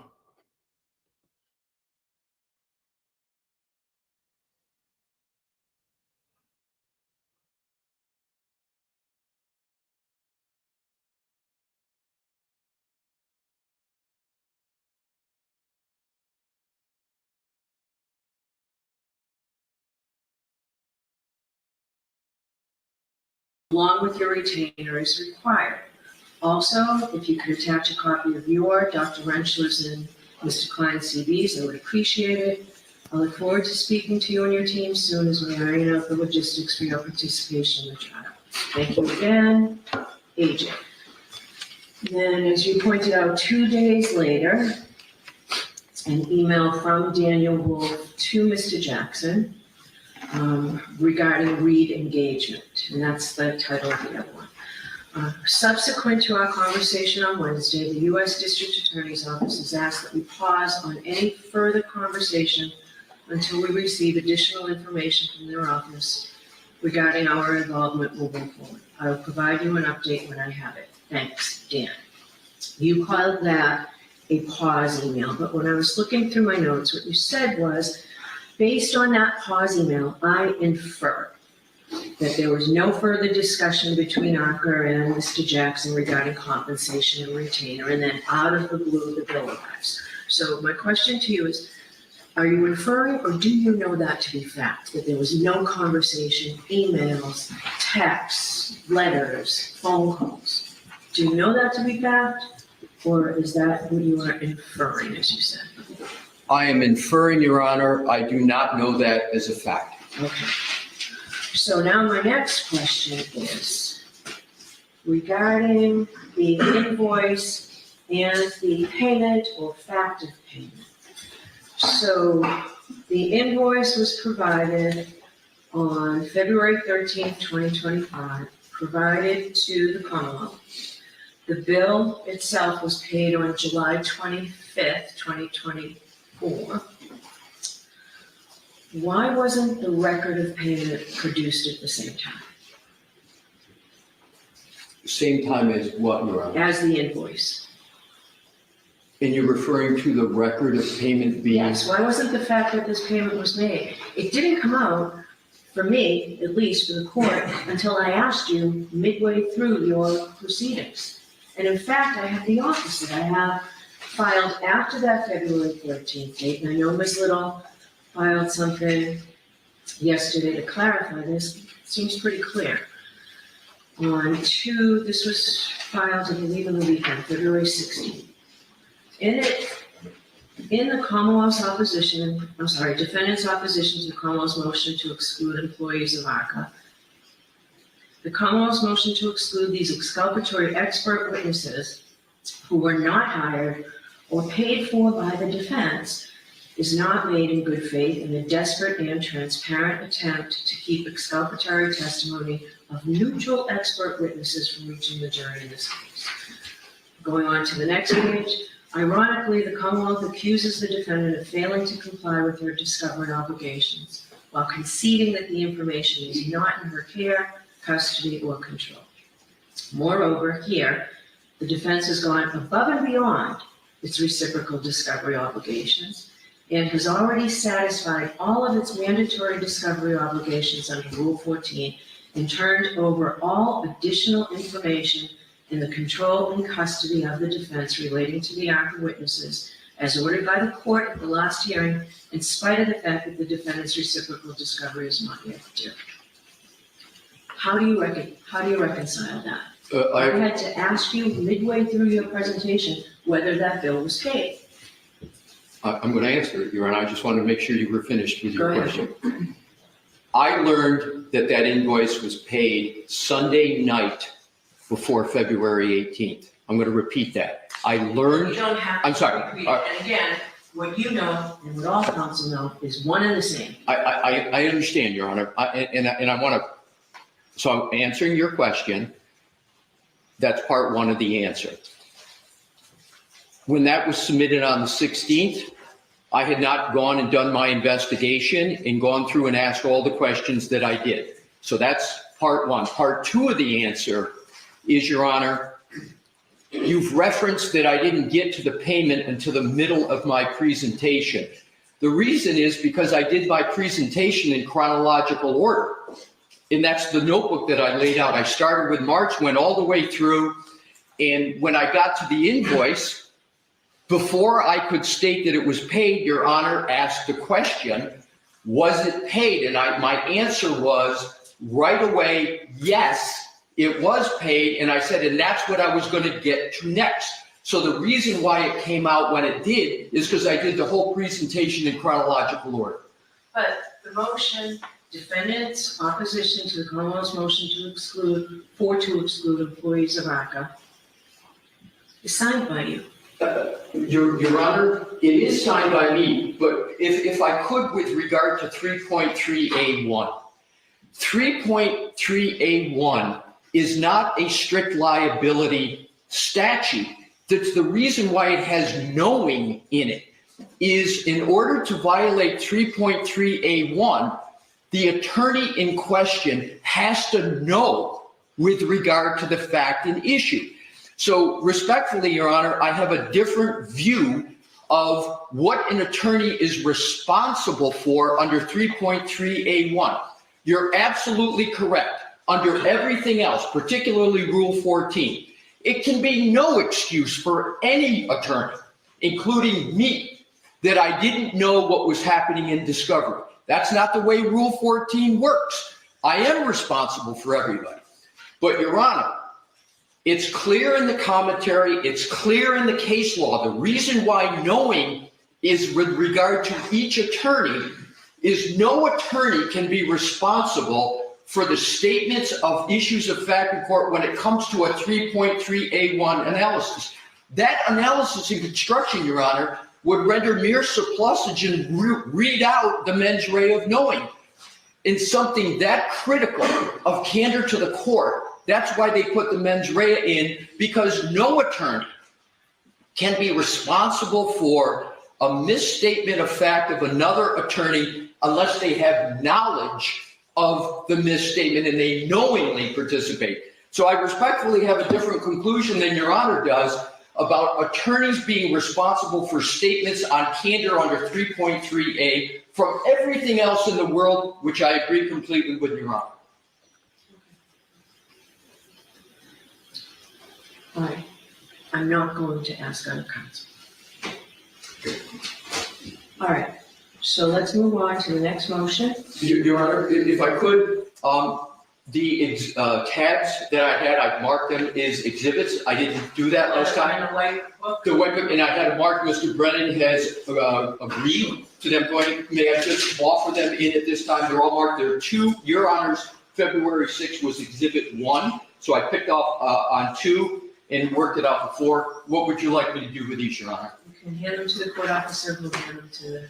Well, there you are. Thank you. Thank you, Your Honor. And have you concluded what you? Yes, but let's get this Okay. Yes, 2 All right, so let's go on to your, did the Commonwealth want to add anything? No, thank you, Your Honor. All right, so let's go on, and I don't have, Jim, 499.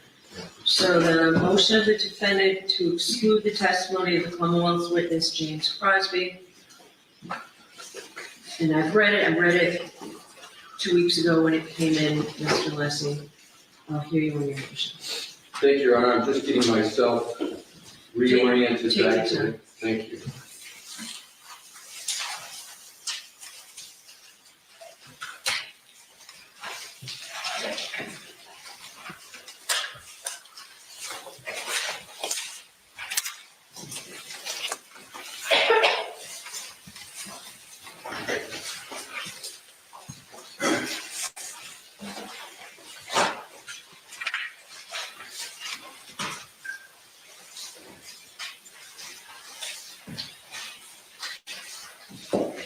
May it please the court. The entire proposed testimony of Dr. Crosby should be excluded because he is plainly not qualified to render the opinions that he is trying to render, and his methodology not only is not reliable, but it's not even documented. Your Honor well knows the inquiry under Dalbert Lanigan, so I won't go through Rentala and the rest. Your Honor's heard it many times before. Under the qualifications prong, the crucial inquiry, Your Honor set the standard for the subject matter of his testimony. And what is the subject matter of his testimony? The subject matter of his proposed testimony is the medical cause of the injuries and wounds to the right arm of the decedent. I'm going to get into how Dr. Crosby tries to camouflage to avoid the impact of the standard Your Honor established. But that is clearly what he is trying to do. And I cite to NDAO 1377, NDAO 1382, because that is where he renders his opinions. For example, he says, this is a preliminary response to your request for my professional expert opinion regarding injuries and defects to the right arm of decedent John O'Keefe.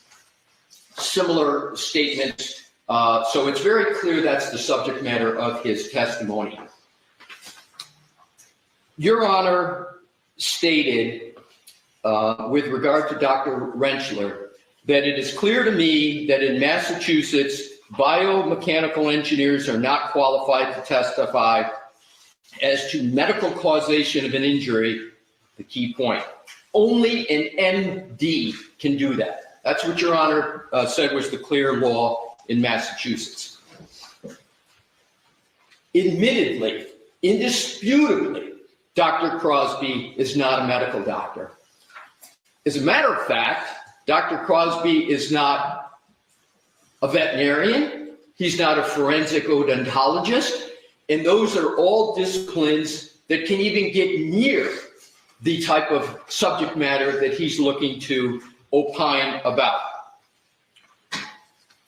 he tries to dodge that very impactful standard that Your Honor established by saying, well, you know, this case is not about the treatment of the decedent.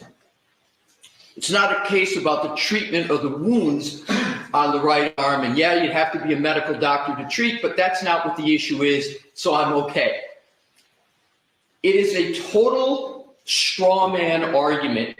He's creating this treatment.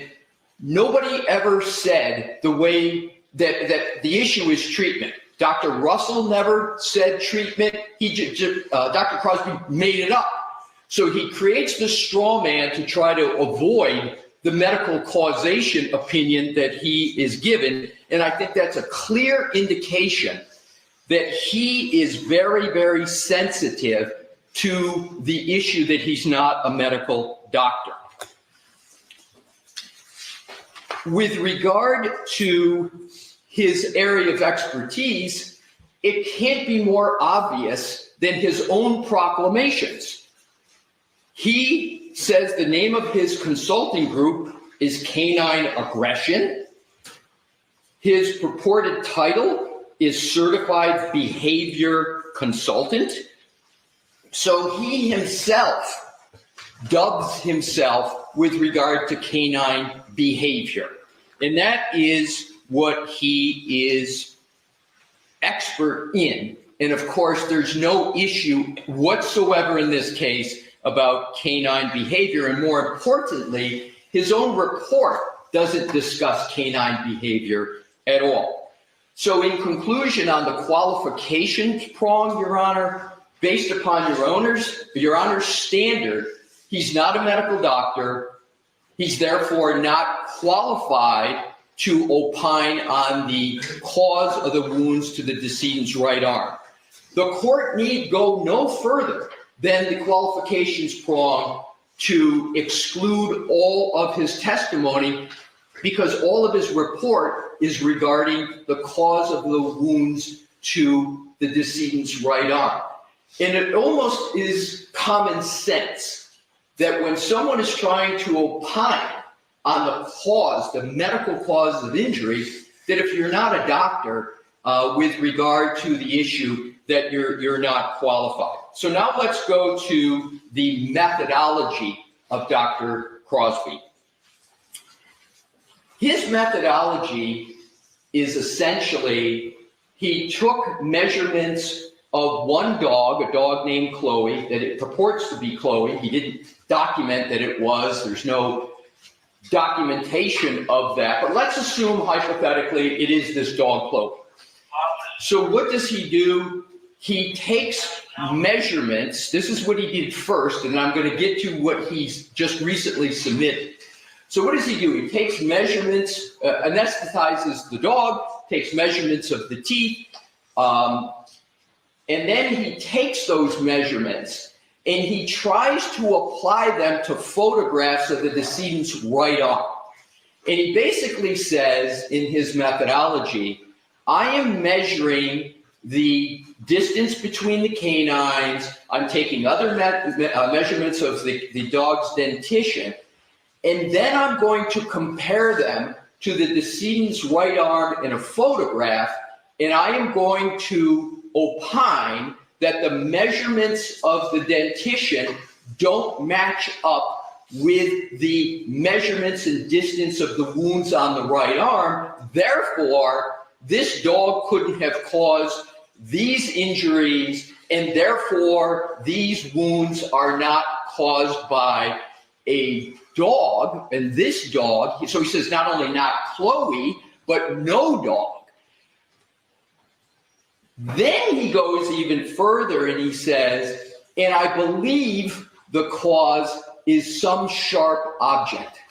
So now we have him going even beyond a dog, and he's claiming that it was caused by a sharp object. It just goes to show you how far he is afield of what he is doing. So he's not a medical doctor, so he's now performing essentially another diagnosis of the wounds to a human. He provides zero evidence of any experience in determining whether a wound on a human is caused by a dog or a sharp object. And his methodology, Your Honor, is remarkable for several other reasons. First, he uses a hospital wristband to take his measurements because the photographs of the autopsy didn't have the ABFO ruler in them. So he tries to use the wristband as a surrogate for his measurements. He provides no support whatsoever for using that surrogate. And what do I mean by support, Your Honor? For an expert to justify a methodology, they've got two ways to do it. The most prominent and common is that the methodology is generally accepted in the relevant scientific or medical field. He provides zero, and I mean zero, words to tether his methodology to a commonly accepted practice, meaning his methodology that he used, he doesn't show any support for that at all, let alone it's commonly accepted. He doesn't cite to one study, he doesn't cite to one scientific publication that says this is a permissible way to determine whether a bite is from a dog. So the burden, as Your Honor knows, is on the Commonwealth to establish the methodology. And I note, Your Honor, that the Commonwealth, in its first response, states in the third paragraph, Dr. Crosby engaged in recognized methodology to study the abrasions on John O'Keefe's arm. What recognized methodology? Where is it? It's not in his report, and it's not even in the opposition. So they try to brush over with a conclusory statement, Dr. Crosby engaged in recognized methodology, when it's nowhere in their opposition. Where's the recognition for it? That dooms completely their second prong of Daubert.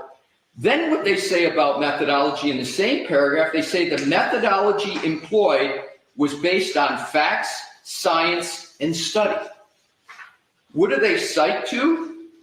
They cite back to Exhibit 1, which is his report, which has not one footnote, not one reference in his report to support it.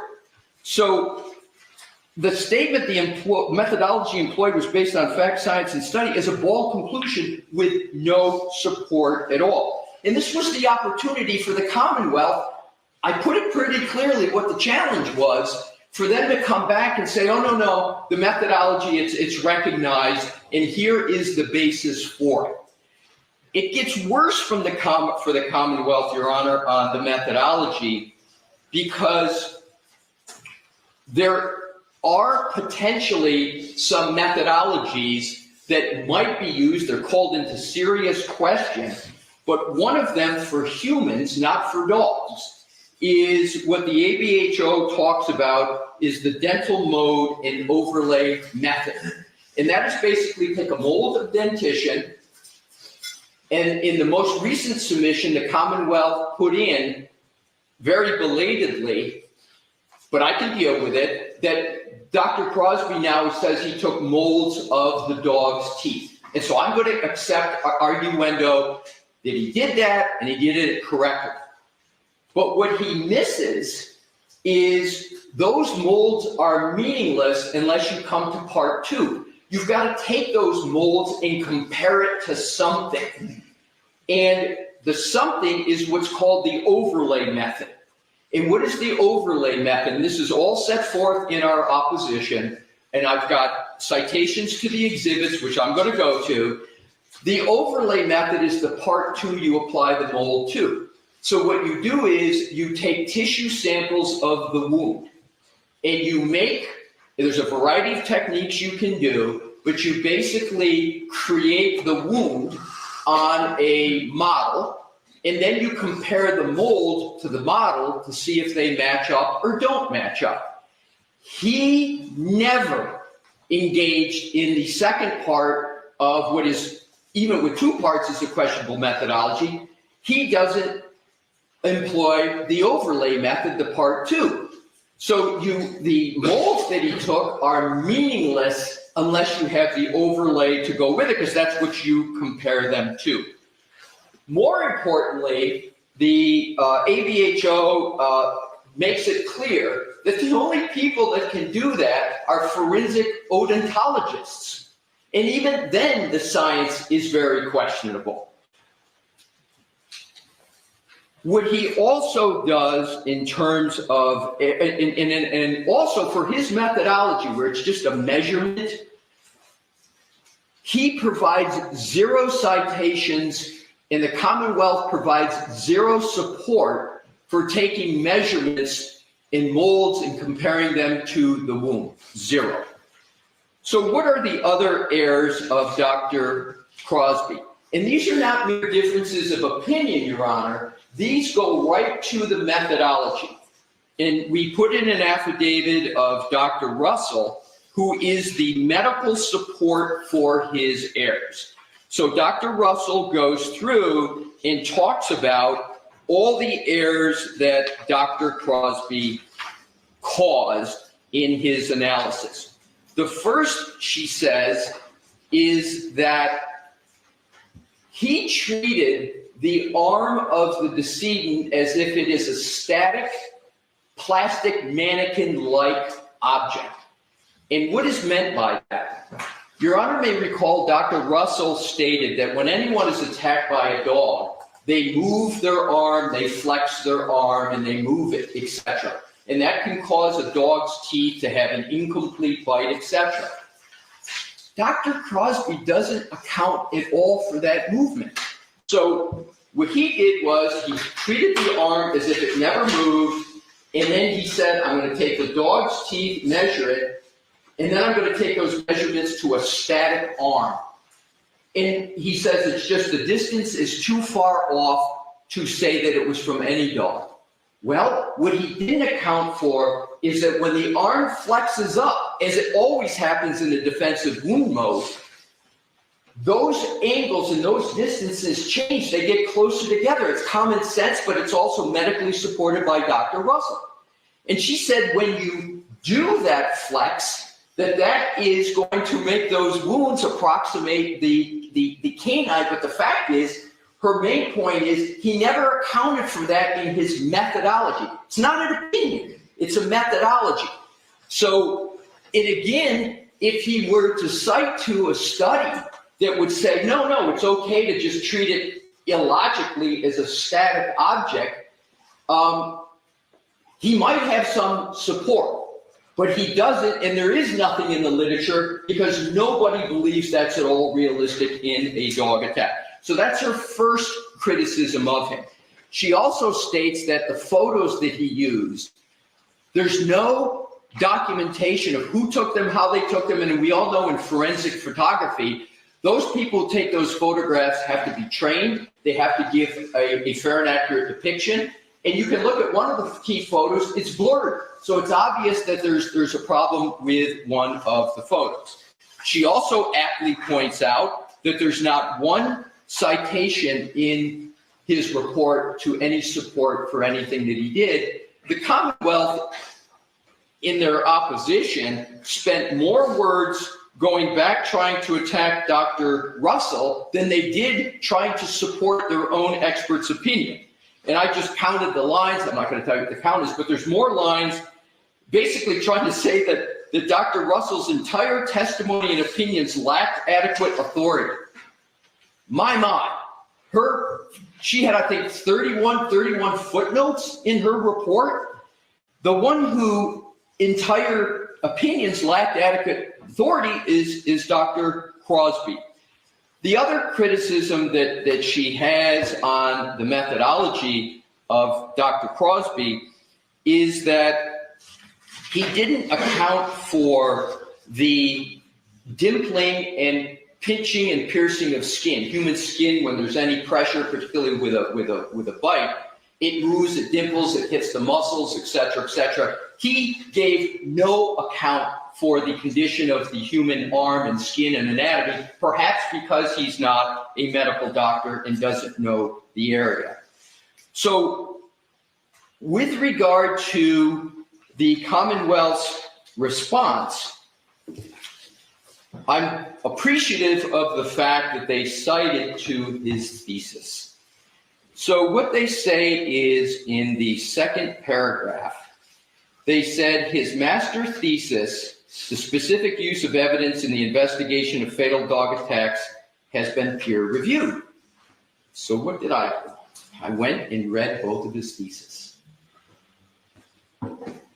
What I found is particularly probative of the issues I just raised. So I looked at his and read I read 179 pages of his 2016 Master of Science thesis that they cited.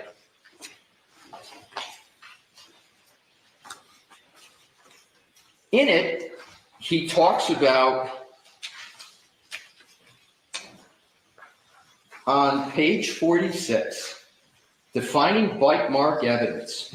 A bite mark can be generally defined as a pattern made by teeth in a substrate. A dog bite injury is a pattern industry. Your Honor may recall the absolute probing of Dr. Russell on patterns and the arguments that patterns are a soft science and you can't rely upon them. And lo and behold, Dr. Crosby's first sentence in his master's thesis is a bite mark can generally be defined as a pattern. A dog bite injury is a pattern injury. So I appreciate in his thesis that he confirms Dr. Russell's methodology. What he doesn't do in his thesis is even mention his own methodology that he used here. In 179 pages, there is now one reference to the methodology he used in his report. With regard to, I mentioned the ABFO, the American Board of Forensic Odontology, and I mentioned how difficult that is to do that correctly. In his thesis, he states, and I quote on page 61, the guidelines, however, do not indicate the criteria necessary for using each method to determine whether the bite mark can be related to a person's dentition and with what degree of probability. There is no science on the reproducibility of the different methods of analysis that lead to conclusions about the probability of a match. A very, very, and I couldn't agree with Dr. Crosby more on that. He then talks about, in his thesis, about the fact that there's no accepted methodology for dog bites, even using ABFO. And on page 63, I'm going to quote what he says. Although the ABFO does not specifically address animal bites, it would be logical to apply the same standards to forensic examination of dogs. And what is that standard? That's the mold in the overlay, right? He never did the overlay, and he was proposing in his thesis that that might be a way to go, but he recognizes that it is not reliable. And then on page 66, the last paragraph I'll cite in this, he says, reliability in human cases is under examination. Hard statistical agreement on consistency is not present, so each evaluator will have to make the best argument in each case. As case law develops and examination science progresses, we can hope that standards will be established and accepted. Until then, a forensic bite evaluator can best develop their opinion based on whether the bite mark in question is consistent or inconsistent with a pool of potential subjects established by other means. Here we go. This opinion should be held by supportive hard evidence, such as DNA, physical observation, blood, tissue recovered from the gastrointestinal tract, and other factors. So the ABO, he agrees with the fact that you just, even with this methodology, you've got to have it supported by this hard evidence that he doesn't have anywhere near in his methodology. And what he also talks about is relying upon a medical examiner for this hard evidence. And what we point out in our opposition, Your Honor, he never worked with a medical examiner for his methodology. He never worked with a forensic odontologist.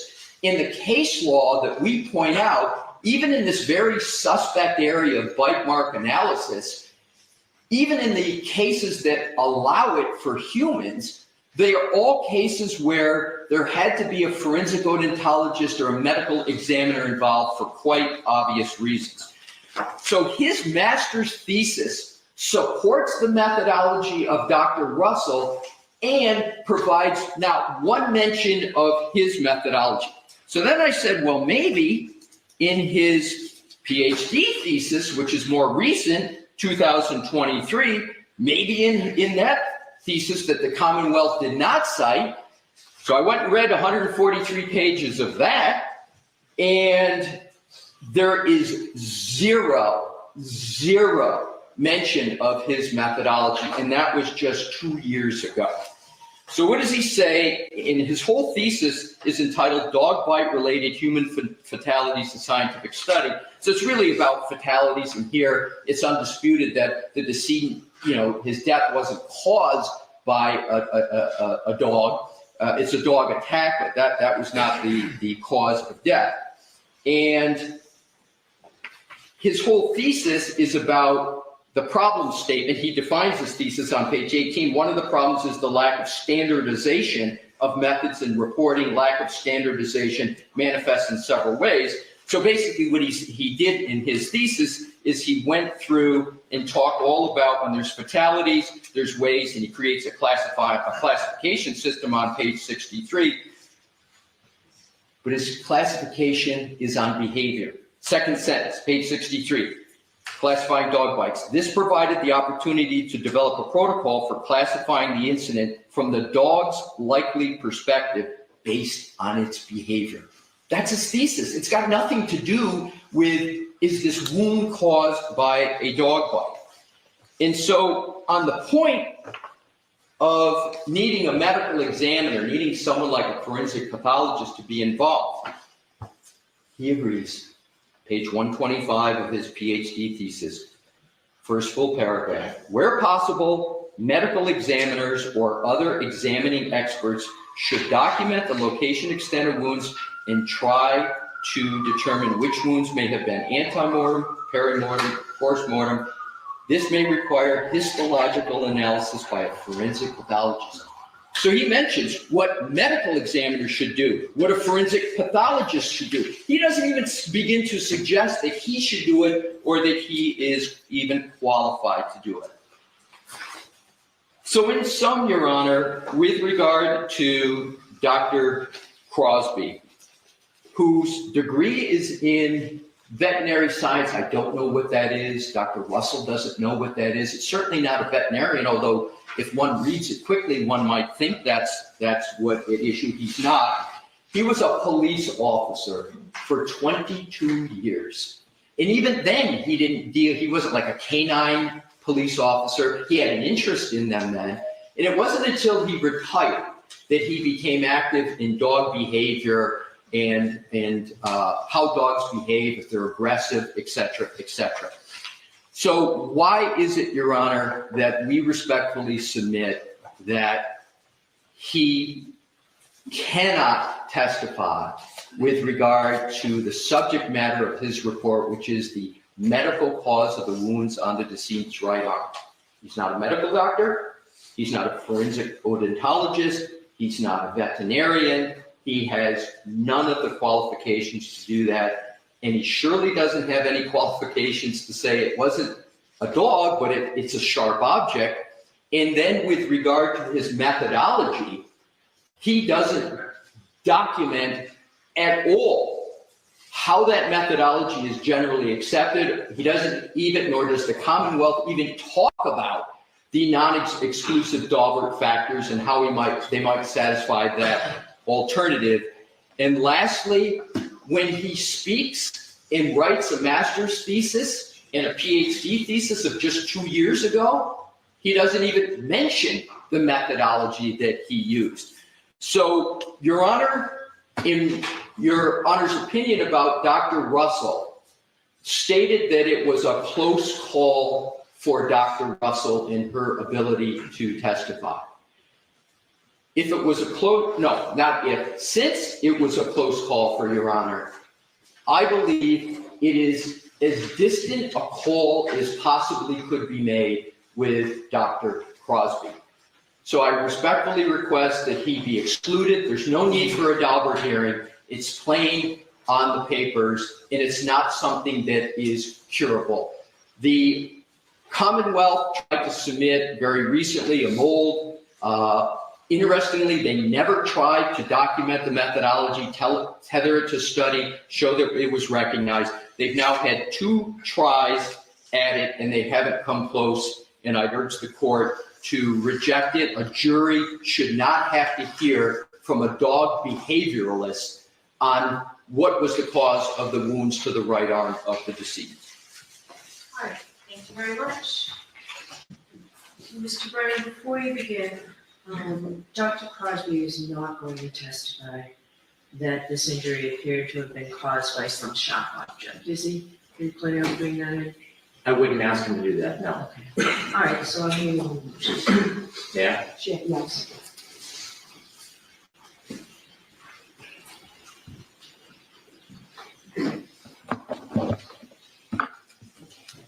Mr. Releasy tries to point out differences between Dr. Russell and Dr. Crosby, and there's always going to be differences between experts. One difference is that Dr. Crosby has actually testified in state and federal courts regarding dog bites before, where Dr. Russell never had before this case. And so in preparation for Dr. Russell, we provided not only a CV, a history of his education, but also an actual report. An actual report of what Dr. Crosby did, the methodology explaining his analysis, his examination of Chloe, and his testing. That was provided to the defense prior to any testimony that he will have on the stand. When we look at the summary that's provided, Dr. Crosby has testified in numerous cases before. So those courts seem to disagree with Mr. Releasy's opinion. In addition, Dr. Crosby set out in his package numerous different journals and publications that he relied upon in this case. There are a number of publications, I won't read them all to the court, but we can see that he relied on books regarding bite mark evidence, human bites versus dog bites, forensic study of dog attacks on humans, a focus on bite mark analysis. The list is comprehensive. Variable mechanisms of dog-related deaths, life-threatening dog attacks, a devastating combination of penetrating and blunt injuries, fatal and near-fatal animal bite injuries, on and on. These are materials that he has studied, he's familiar with. Dr. Crosby has the qualifications to testify, not simply because he's testified in state and federal courts before this case, but also because of his studies and his education. It seems as though Attorney Lisi is trying to bind the court regarding a comment of the necessity for a medical doctor. There is no requisite that an expert in this field needs to be a medical doctor. There is no cases that they provide that bind that limitation. The qualifications of Dr. Crosby are outstanding and significant. He studied at the College of Veterinary Medicine. He completed coursework in forensic animal behavior analysis, animal crime scene, bite mark analysis, veterinary forensic pathology, forensic crime scenes. He is often called to go to autopsies around the country to study wounds and determine if they are bite marks, if they are dog wounds, and if they can be attributed to a particular dog. He served as acting chief. Is that in the papers? The different autopsies he has, and I can supplement the autopsies he's been to, and I can also supplement specific cases where he's qualified. He has listed a number of cases in the back of his package. So do I have the exhibits that I have are attached to the Commonwealth's, the defendant's motion. They have. I don't know that I have all the reports. Exhibit 1 has Dr. Crosby's report that has all this information in it. Okay. And as I mentioned on a previous tape, Dr. Crosby actually went and examined Chloe. And when he did that, he verified that it was in fact Chloe. He did molds of Chloe, and there was a subsequent report regarding those molds, which clearly demonstrate that the distance in those wounds are not anywhere near consistent with Chloe's spacing in his teeth. So sort of as an aside, based on what Mr. Leslie argued, the verification that it was in fact Chloe, has the Commonwealth provided that information to the defense? We have, and we can provide that as a supplement to the court, the verification of Chloe, and we can also provide to the court the bite mold analysis report of Dr. Crosby, which is not in this package. I think that's attached here. I have the photographs. That's part of the original report, but then he actually took a mold of Chloe's jaw and teeth, and then I asked him to supplement a report regarding the mold. And that's been provided to the defense? It has, but it has not been provided in this package, so I can provide that to the court. So I'll supplement those two different items for the court's reference. In addition to his experience, he was chief of animal care protective services of the city of Jacksonville. He had oversight and approval of criminal investigations. He trained staff in dog bite and dangerous dog investigations. He served as the Animal Control Division Manager for Bay County, Florida from February 2008 to 2010. He has training and experience, including certifications in humane euthanasia of animals, legal restrictions of methods and reasons for euthanasia. He's investigated numerous complaints of dog bites, and dog behavior. He's published. I had shown the book to Dr. Russell when she was cross-examined.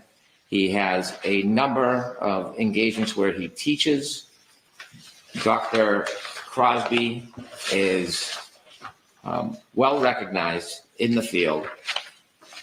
He has employment in other projects other than his business. It includes a research associate canine brain project. In 2023 to current, it's associated with Harvard University. Duties include the investigation and documentation of dog bite and related human fatalities. Also, division management consultant for animal care and protective services, city of Jacksonville in 2016. He is a professional dog trainer, behavioral consultant. He has provided expert witness testimony in cases of dog bite, dog attack, dog-related fatalities.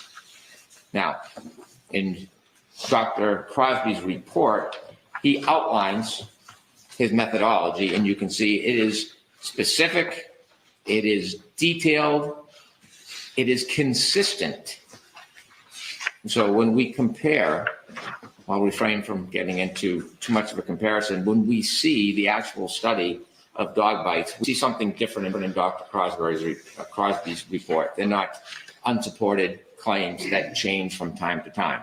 You can see that there are the pictures of Mr. O'Keefe's arm, and we can see the band in which he used to measure. You can see multiple pictures of Chloe's jaw, mouth, teeth, canines, incisors, and then you can see that he has measured the distance of all of those teeth specifically. And then in his methodology, he outlines each group of lesions, specifically lesion group 1, lesion group 2. And then he goes into an analysis of the different groups of lesions. He explains why they are wholly inconsistent with both a dog bite and any animal bite. And he also describes and explains that the distance between the wounds are totally dissimilar to Chloe's mouth. He does look, as Mr. Alisi suggested, at other support, such as DNA. And in fact, he embraces other support. In this case, there is no canine DNA, significant to Dr. Crosby because in virtually every case, he finds canine DNA. So he does look to alternative sources, and mindful, there was pig DNA found. So it wasn't as if the sample was obliterated or destroyed and there was no materials available for testing. It's just the unfortunate consequence that there is no animal DNA. And so while there are different methods, And some of the things that Attorney Lisi spoke about, dentition, deal with human biting, not dog biting. His methodology is set out very clearly on how he came to these determinations, what he did in his study. He actually engaged in an investigation in this case before providing his opinions. So Dr. Crosby is well qualified. He has been accepted in state and federal courts before this case. He did a thorough examination. He has ample support for his training and experience, and his opinions are soundly based, not on hypothetical or rhetoric, but on the facts, on the details in this case. He has never changed his position from one event to another. It has always been the same in this report, has not wavered, and he is highly qualified to appear in this case in rebuttal if necessary, if Dr. Russell is to take the stand and provide some or any of the opinions that she provided before. All right, so just to be clear, the Commonwealth does not intend, if I permit the testimony, does not intend to call him in your case in chief? Absolutely not. Okay. All right, Mr. Leslie, any follow-up? Thank you, Your Honor. Thank you.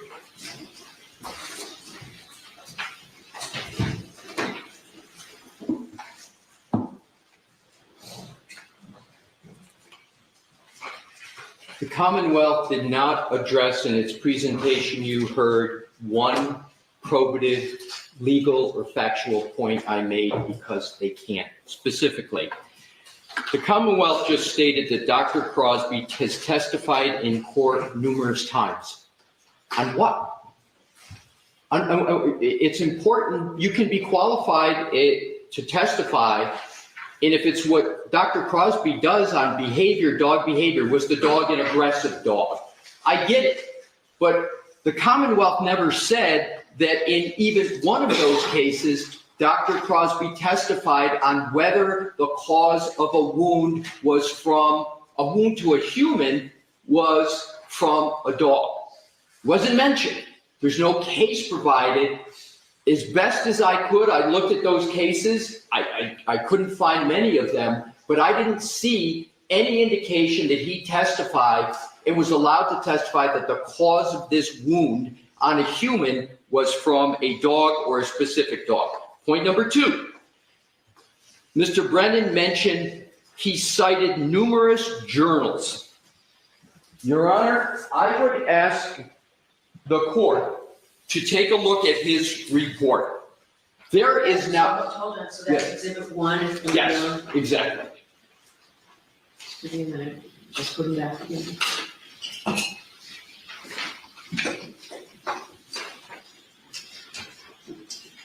All right, so what page? Every page. The point is, there's not one footnote in any of his reports. So he does go through his purported methodology. I've never said he didn't present a methodology. My point is, his methodology is not accepted, let alone generally accepted. And nowhere in his report does he say this methodology, this measurement methodology, is accepted at all. And you have to either show in Dalbert Lanigan that either your methodology is generally accepted in the relevant medical community, or that you can satisfy the Dalbert factors, which I'm going to get to. But Mr. Brennan said he cites to numerous journals. Your Honor, this is what Mr. Brennan has to be referring to. If Your Honor would please turn to the end of the report. This starts on NDAO 1400, very much toward the back.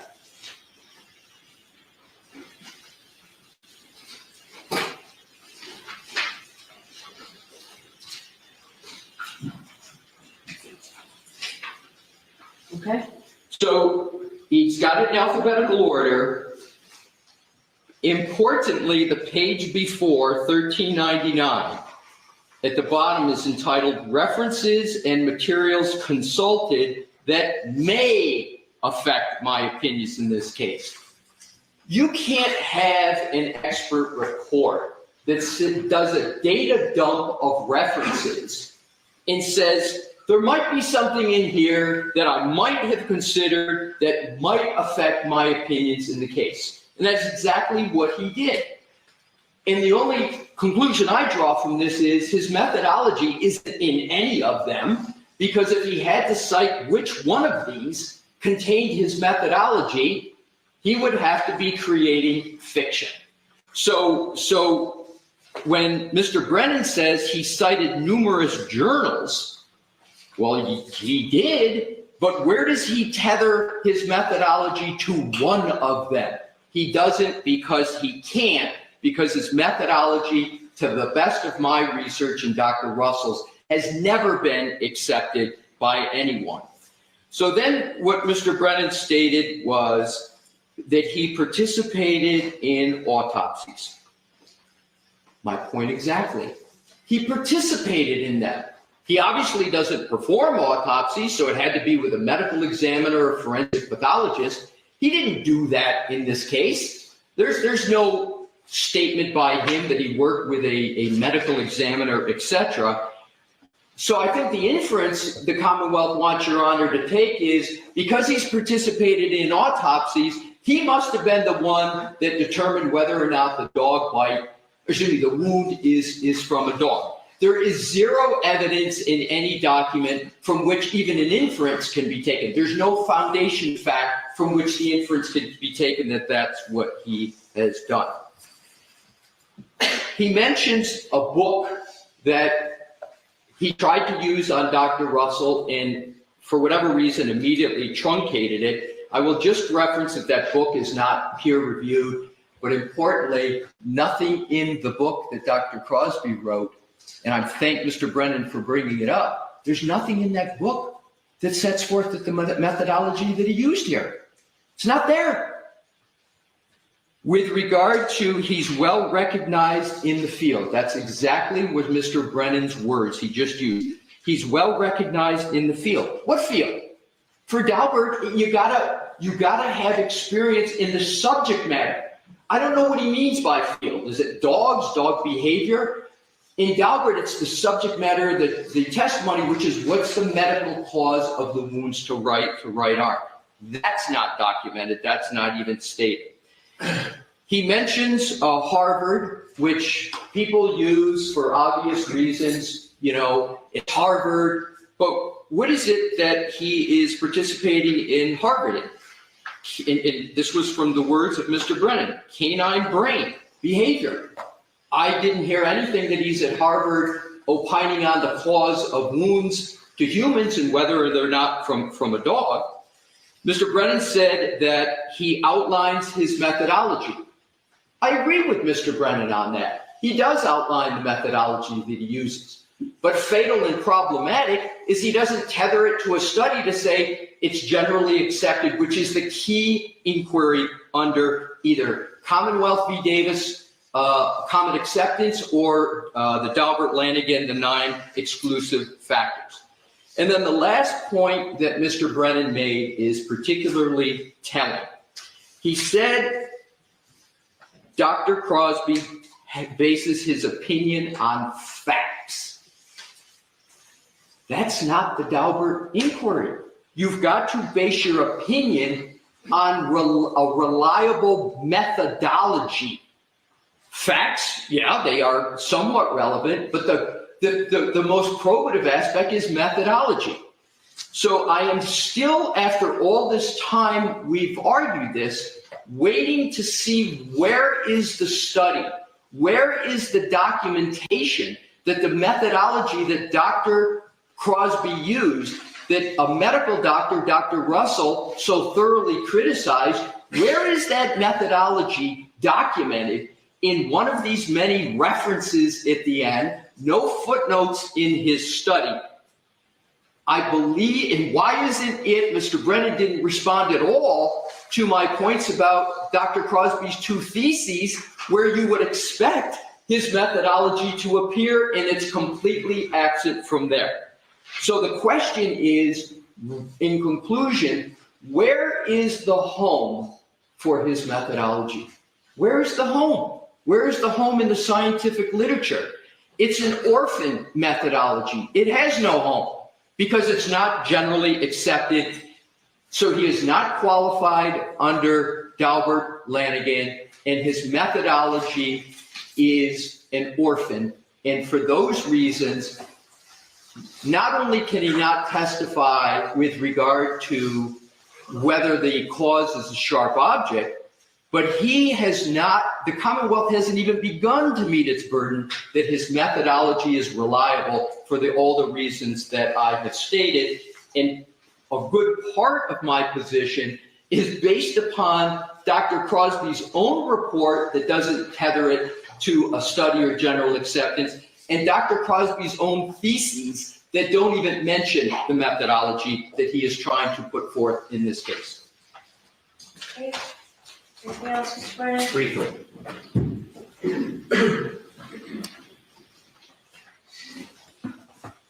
On page 6 and 7, Dr. Crosby offers court cases in which he has testified and provided expert opinion. I will give you specific cases where he's been qualified in state and federal court. Mr. Lisi harps on the idea of methodology. If we remember Dr. Russell's testimony, it wasn't until later in her testimony that she introduced this idea of pattern recognition analysis. And we hear very little about the details. What we knew or learned from Dr. Russell is that she couldn't identify any of the wounds, none of them independently, just collectively. In fact, I think she opined that she was the only expert in the country that really could perfect the art of pattern recognition analysis. Attorney Lisi's arguments are the fact that he doesn't like the way Dr. Crosby wrote his report. But what I can say for Dr. Crosby is at least he wrote his own report. And when you look at Dr. Russell's affidavit in support, there's something, to be intellectually honest about it, striking.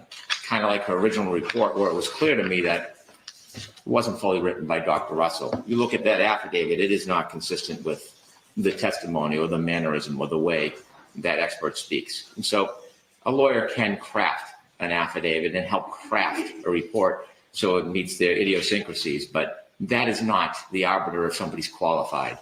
Dr. Crosby is qualified, he has experience, he's testified and been accepted by courts before. Thank you. Okay, so before we move on to the next motion was, it was filed after the other motions that we finished here. It was filed on February 21st, I believe.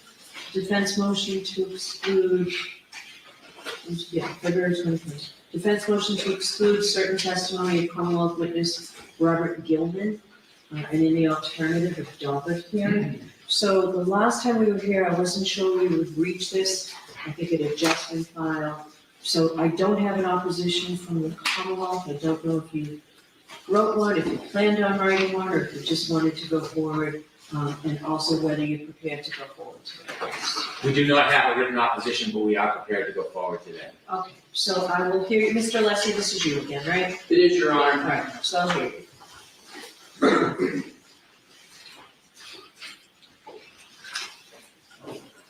And this is paper 515.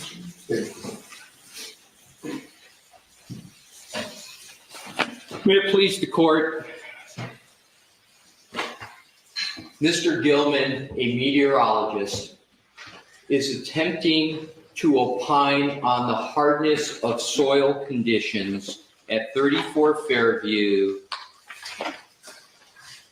on January 29th, early morning 2022. He states in what is a certified weather statement, that's quote, certified weather statement, many things, and we don't challenge his statements about what the temperature was and precipitation. But what we do challenge is his opinion with regard to the hardness of the ground. With regard to his qualifications,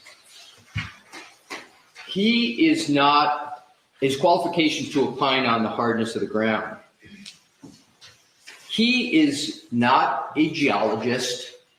He's not a pedologist, i.e. a soil scientist. There's a specific field for that. He's not a hydrogeologist which is a scientific discipline that blends water movement in the subsurface, particularly the soil.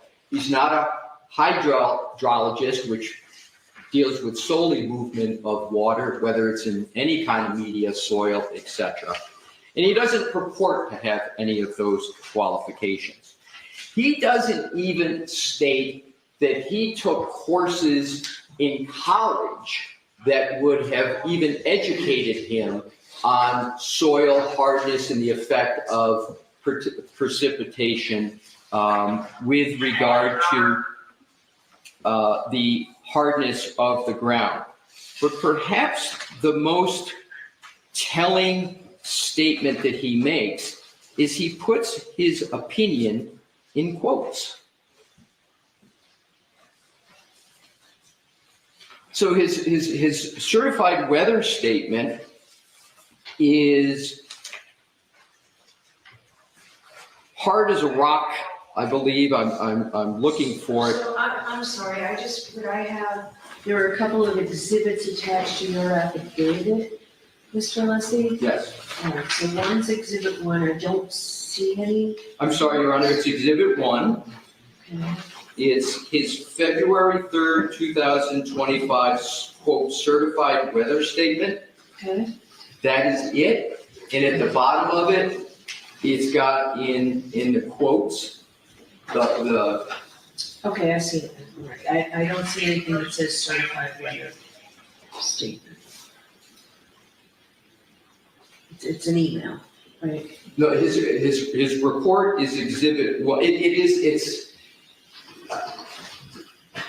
does state certified, and I'm quoting certified weather statement. Is it NDA 02802 and 803? It is exactly that. Okay. Yes. So Your Honor, he puts his opinion in quotes, which to me is an indication he's speaking in lay terms. I've never seen an expert put an opinion in quotes. And he does not tether that opinion to any methodology. And as a matter of fact, Your Honor, and that's the entire basis for what the Commonwealth is proffering is support that 1, he's qualified, and 2, that his methodology is reliable, but he doesn't even state what his methodology is that he used to come to that opinion. I've never seen a proffered expert not even state what the methodology is. He doesn't say how he came to that conclusion. So it's the burden, as we know, of the Commonwealth who's offering the witness to demonstrate by a preponderance of the evidence.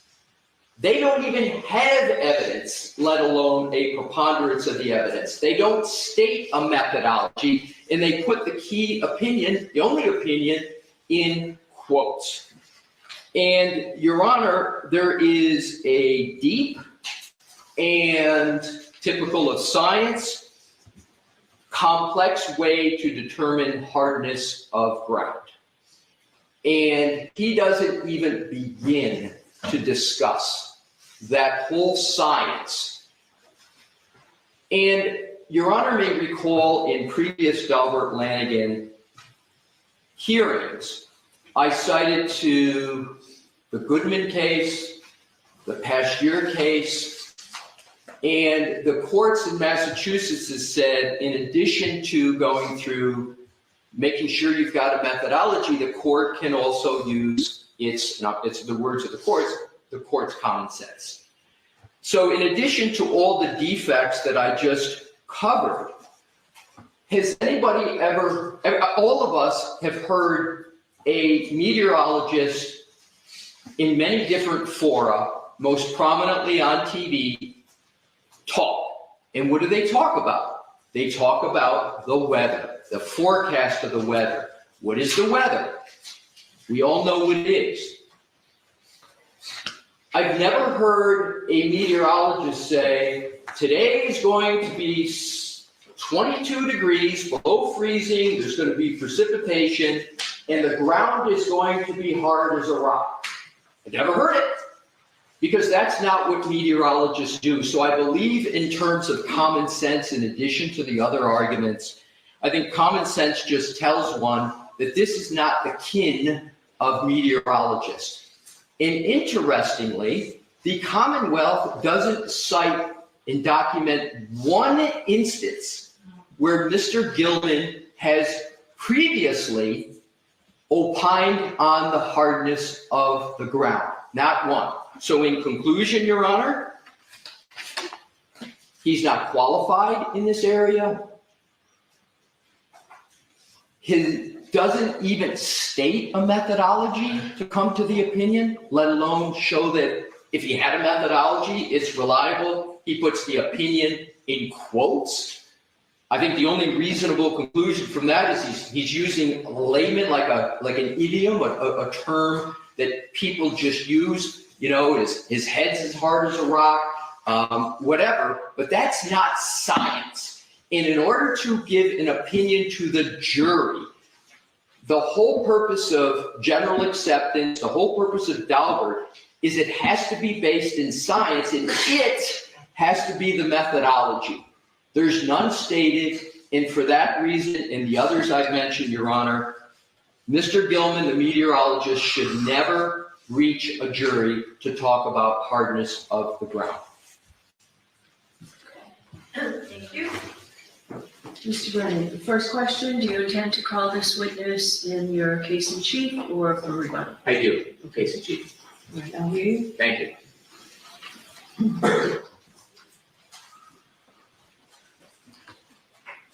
The Commonwealth proposes calling this gentleman to talk about the weather conditions leading up to the night that John O'Keefe was killed, talk about the temperatures, the wind conditions, also the snowfall.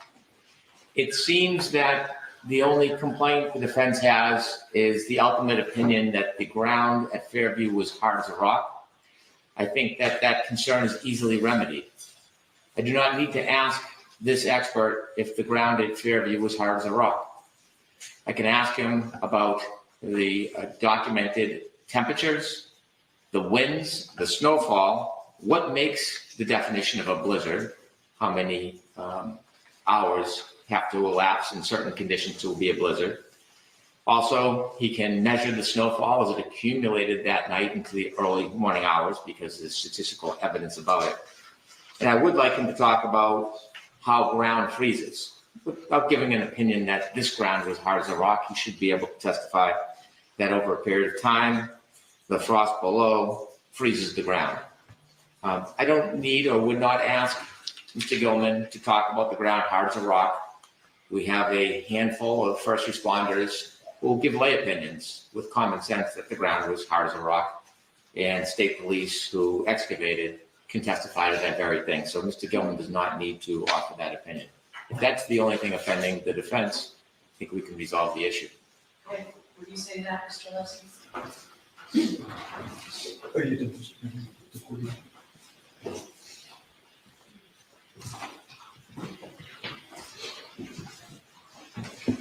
In specific answer to your question, Your Honor, what do I respond to that?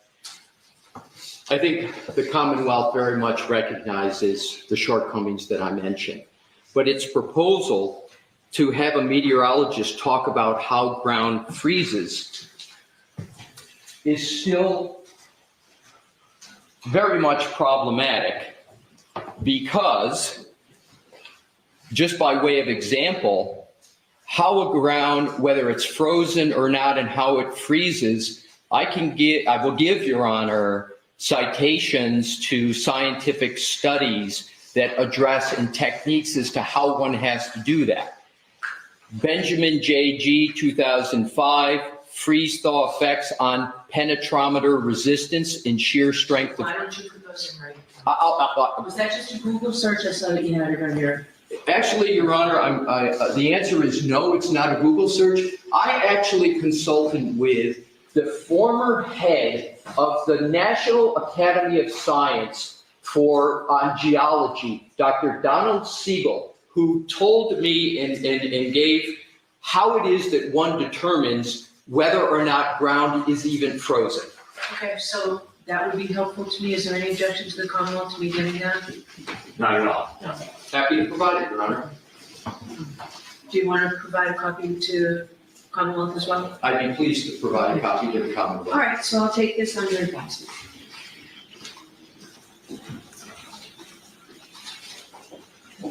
So how long do each of you need to get me what you said you would get me? The Commonwealth, the articles, and the qualifications, or the cases and the qualifications of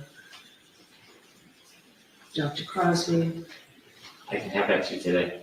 Great, okay.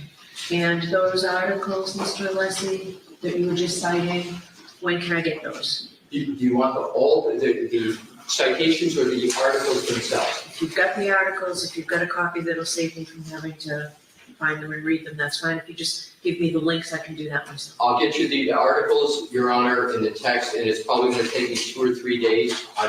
Do you have the links? Do you have a list? I've got a list right with me today. Okay, so I'll take that. And that'll save you from having to print the articles. You let me hand it to the court officer? That would be great. And you'll provide it to the Commonwealth as well. Is that your only copy, Mr. Alessi? Do co-counsel have copies? Oh, no, co-counsel doesn't have any of this, Your Honor. Okay. I just need to flag out something here that's. Sure. You don't have to do it right now. Do it before you leave. I'll do it before I leave, Your Honor. Now Thank we're you. there, we'll see to it. Jim, can we get a copy made for everybody? Thank you. All right, so now, because we're doing them in the order they came in, Commonwealth's motion to impose sanctions. This involves a transcript that I've read. I've listened to the actual recording. Maybe it makes sense to take a 15, 20-minute recess. Now, does that make sense to everyone? Okay. All right, good morning, Is the Commonwealth going to play portions of this or not? The flash drive.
All right, all right, all right.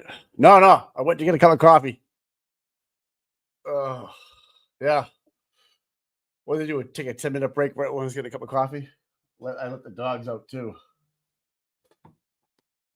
Yeah, so I posted the schedule for today. Like, what's the motion? Like, how is it gonna go in terms of what's gonna be argued? I just got a post as well from Catherine Battelle for illegal immigration protest tomorrow at Boston City Plaza from 10 a.m. A counter rally against Wu. Wow. Okay, cool.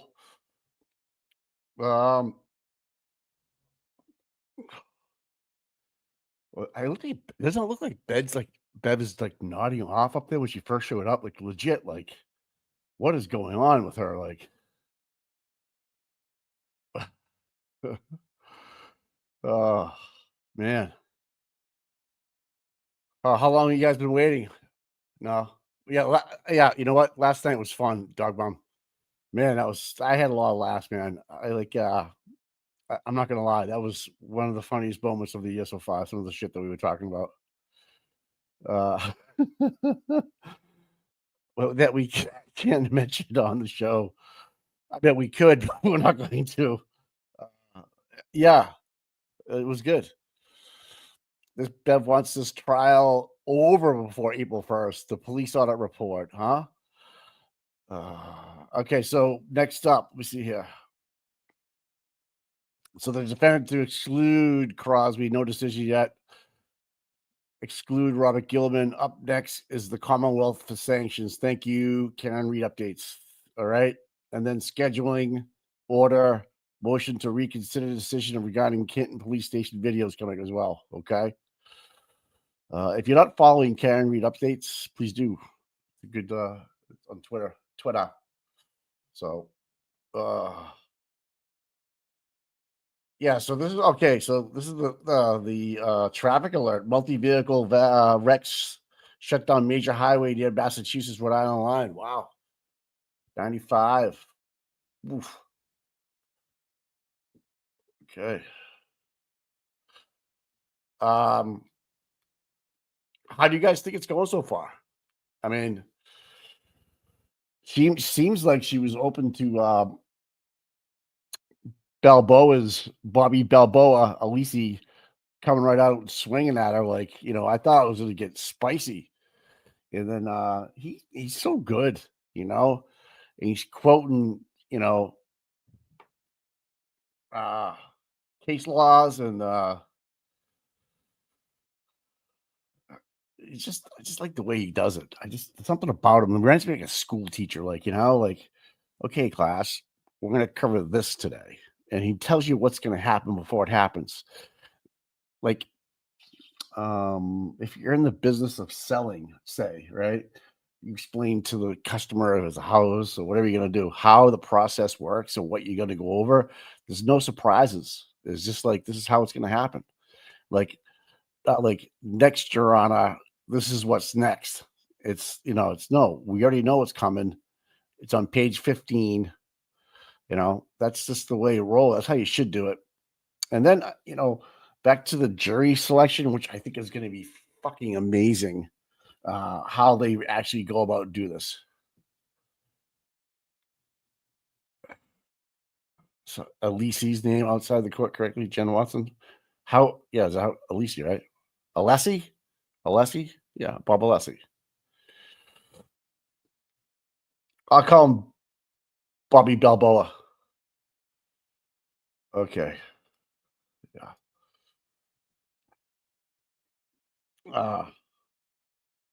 Twitter's just like going crazy, but no big deal. Yeah, I don't think the YouTube doctor's got a shot. I mean, in theory, but again, you know where we're at. I don't know why we have music going. What's going on, people? No, Marty Weinberg is tomorrow, federal court. Yeah.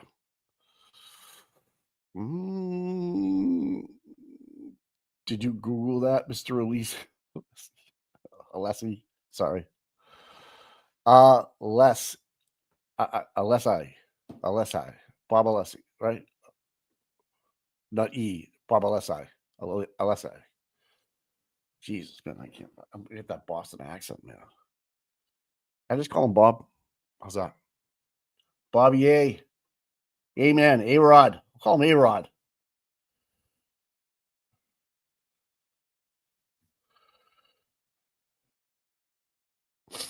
Yeah.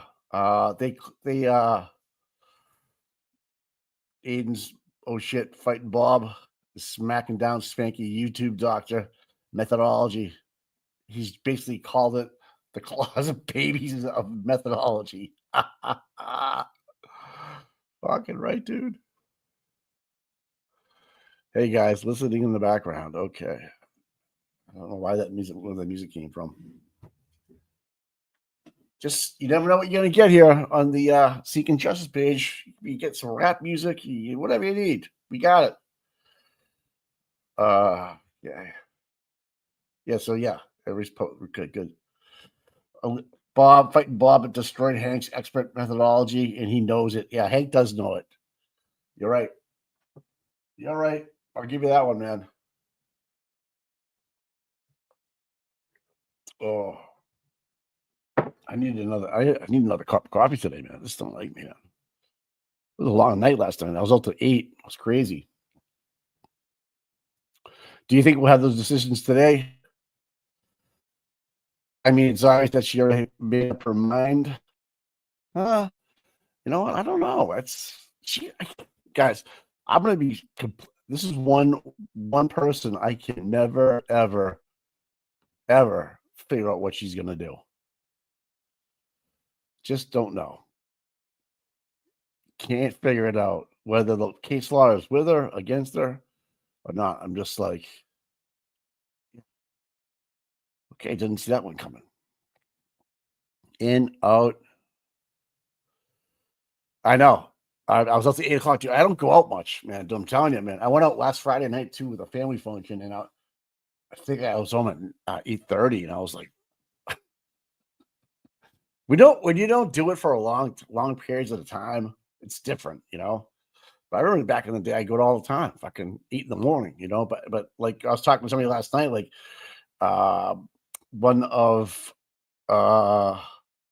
someone's whose friend was Dina's friend. I forget her, and I apologize if you, but you know, we used to talk about we go all the time and bounce right back and go to work in our 20s, like no fucking problem, you know. Yeah.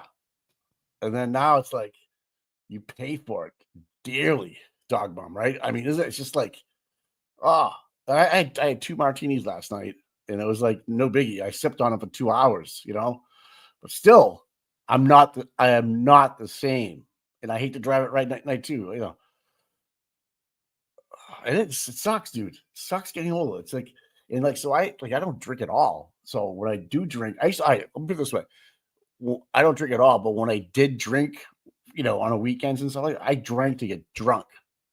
There was no other, you know, I told you that last night. I was doing the Irish goodbye, Amy. You know that.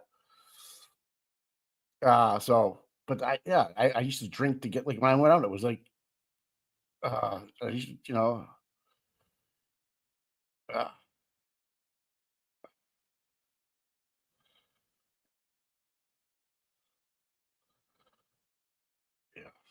fuck Grant. I'm going on the record, guys. Fuck Grant.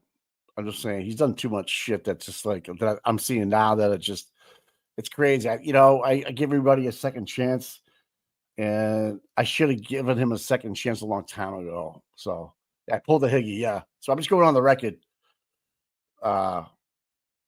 Some of the things he said to women, like, you know, if he wants to say it to guys, that's, you know, whatever. But I just, you know, it's Tom's channel.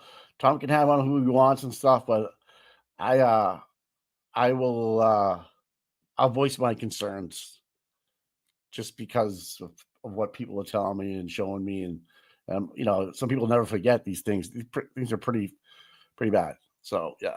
and I understand we want to hear the other side, but maybe there's somebody else we can listen to or talk to.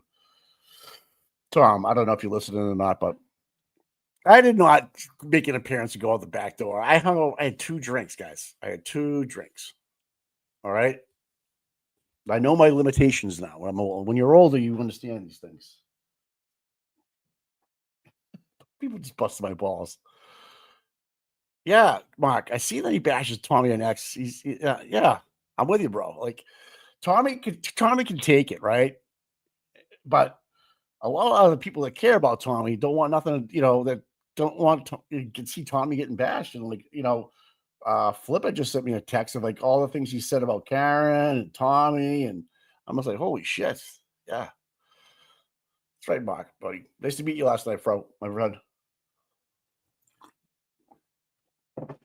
You're a big dude, by the way, Mark. Yeah. You're a big dude. But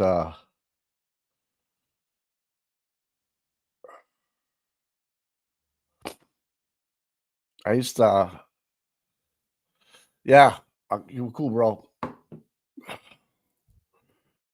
14 years old. But like I understand why we'd want to have a controversial person on the air, but there's no coming back from what sometimes there's no coming back from what you said, because you have no excuse to have said what you said. You have no basis or moral compass to really, support what you're saying. And I'm not about that. I'm not about like just ranting about something and then just sitting there and smiling, having a good fit, and like knowing what you just did was completely sensationalizing a story over nothing is not how I do things. And but again, Tom's my partner. Tom's my guy. And obviously, I didn't even know he was coming on. I'm not saying that's any reason to even, but I'm gonna do what I gotta do to get around what he's trying to ask me and stuff. And because I just know he'll spin it to whatever he wants to do. Right? I don't know. That's all I'm going to talk about. And I know there's some people, I'm getting some DM stuff like that. I love you guys all. Trust me. I love you guys all, man. And I just want everybody to get along and just do the right thing. Right? Yeah. Yeah. Trust us, bros. A lot of this, see that trust me, bro.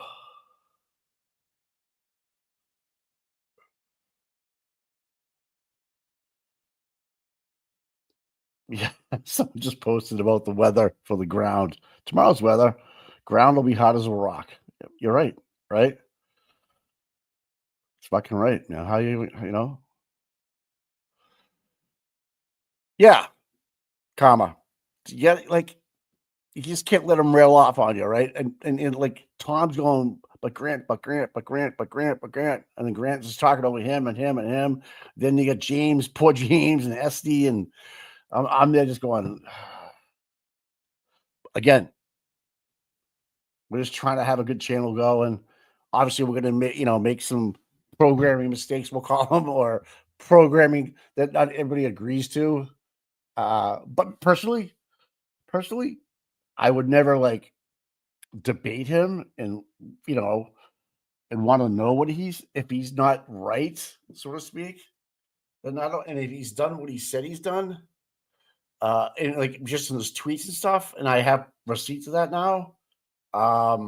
That's bullshit, in my opinion. That's fucking bullshit. You can't undo what you tweeted, my friend. You just can't. That's memorialized. It's out there, but so be careful. It's forever. And if you hit that send button, that's how it rolls. But as anybody talked to Scott McGinnis, someone said he was in the chat earlier, but I wasn't sure. So I don't know. I think he's okay. I'm going to go with that. So it's Tommy. Hey, Tom. Yeah. How we doing, bud? All right, man. How's the trial going? It's going good. It's Alisi's, am I saying it right? Bob Balboa is kicking ass.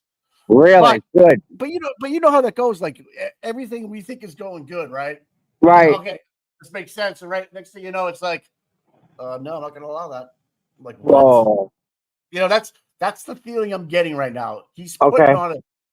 putting on a show, and Yeah.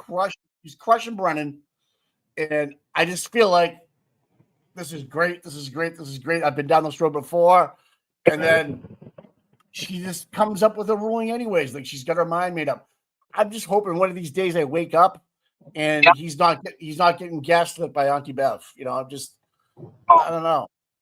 You know, so have you talked to Scott McGinnis at all? No. All right. Has anybody? No, people were just asking in the chat. So. Oh yeah, no, I'm curious myself. I mean, I hope he's okay. I think someone said he was in the stream 3 hours ago when we started. Yeah, I heard that too. So yeah, maybe he's sleeping. Maybe he was on with Aussie Insider last night. Yeah. Well, that's a strong possibility there. Yeah. Well, everybody mad about Grant? Yes. Yep. Why? They don't want to hear the side's argument? No, Tom. They're upset because of his past tweets and like some of the vile things he said. Oh God, yeah. Oh, they should be. Listen, they have every right to feel that way because of what he's put out there. Absolutely, it's valid. All right, so I'm just letting you know that people just like, why would we do that? You know that. So, and that I really didn't know what people would talk about until I got someone sent me a tweet with some of his tweets, even about you, and it's pretty disgusting. You know what I mean? Like, Mike. Yeah. If I tweeted out what I thought, it'd probably be like I would be banned from Twitter. Well, I just think going forward, is there anybody else that maybe we can bring on to talk about the other than, you know what I mean? Because listen, he shared so many people's legit said made up lies. Like, so how do we trust what he's even saying on our show if he's, you know, crossed that line about even telling the truth in tweets? Well, here's the thing: we're not saying it. Grant's saying it, and what Grant's saying, somewhere in what he says, is a fraction of truth. Somewhere in there, where you don't know, you got to go ferret it out yourself. Okay. I understand that. Now, the people in my chat, I'm pretty sure, are smart enough to understand emphatically that we don't take Grant's stance. Grant has his own stance on issues. We'll say. Tom, he accused you of trying to bribe him for $200. Tom, he said someone was pregnant. He yelled at me for rolling change down the street at him. You know what I'm saying? Like, why do the fuck do we want this guy? I'm just saying, man. This is how I feel. You know, Mike, I get it. I understand completely, and it's not wrong, right? Right. Here's my problem. I can't be inclusive if I'm not inclusive. Like, I feel you. I have to walk the walk to talk the talk, right? I respect that. I can say that I don't agree with anything that Grant said. But I just don't like him slandering people on our channel, or, you know, just making up things. Right. Well, here's the thing, right? I know it's not true. What do we fucking? Well, not everybody else does. Well, and the people the other people that were hurt on Twitter because of him are still gonna hear about it. You know. Listen, I know he apologized to Melanie. I think it needs to be a little different, but that's my opinion. That's just my. I think he owes Melanie like a video apology, legit, and mean it, like something like that. Not just an apology, right? Because I don't think what he did to Melanie it's acceptable in any way. Just Doesn't so mean you know, I don't. Go ahead. I have no idea what he does to other people because I don't follow him. Right. So I Me don't neither. get involved. I don't get involved with any of that stuff. I let him just burn by himself. And I don't, Yeah. that's why I'm saying why put him on our platform to try to apologize through our platform, which makes us like complicit with letting him on here. Just saying. Oh, okay, I get it. You know what I So mean? Like, I do. let him, No, I understand. I think I know where they're going, but at the same let, time, Mike, right? I yeah. want to hear from everybody about this because everything that Grant said in regards to Karen Reed case, I can debunk. So I'm waiting for something that trips me up, and it's not there. But he doesn't give a fuck. He doesn't care. He just wants to fucking mess with people's heads, post bullshit about their health, what they've been seen do. Like just I feel like I'm watching like a cartoon. Like, no, you're right. Get it. All right. That's But at why I the same don't follow. time, wait a minute. I don't necessarily believe what Grant says. So if somebody believes what he says, that's on them. Why do we have him on? There's got to be some level of personal responsibility here, right? I understand. Yes, Tom, but we can't be out here just letting him spit bullshit either because you just said to me in there somewhere there's a little bit of truth. I don't want to go hunting around for it. No, with what he's saying. I understand that. The Marty, for example, the Marty Kraft thing, right? I have no idea what he's talking about, dude. Right. If that turns out to be true, if it does, that's freaking massive. Mike, yeah, but Tom, I might be able to prove KP to use the state police to follow me. Yeah, but why do we need? Okay, so that's something personal with you with the state police being followed through K. Peters. But that's one of many different things that they've done. Yeah, so let them follow. They've run confidential informants at us. I'm sure of it. Who gives a fuck? I'm just saying. I know enough not to trust them. The people that they're trying to run at me.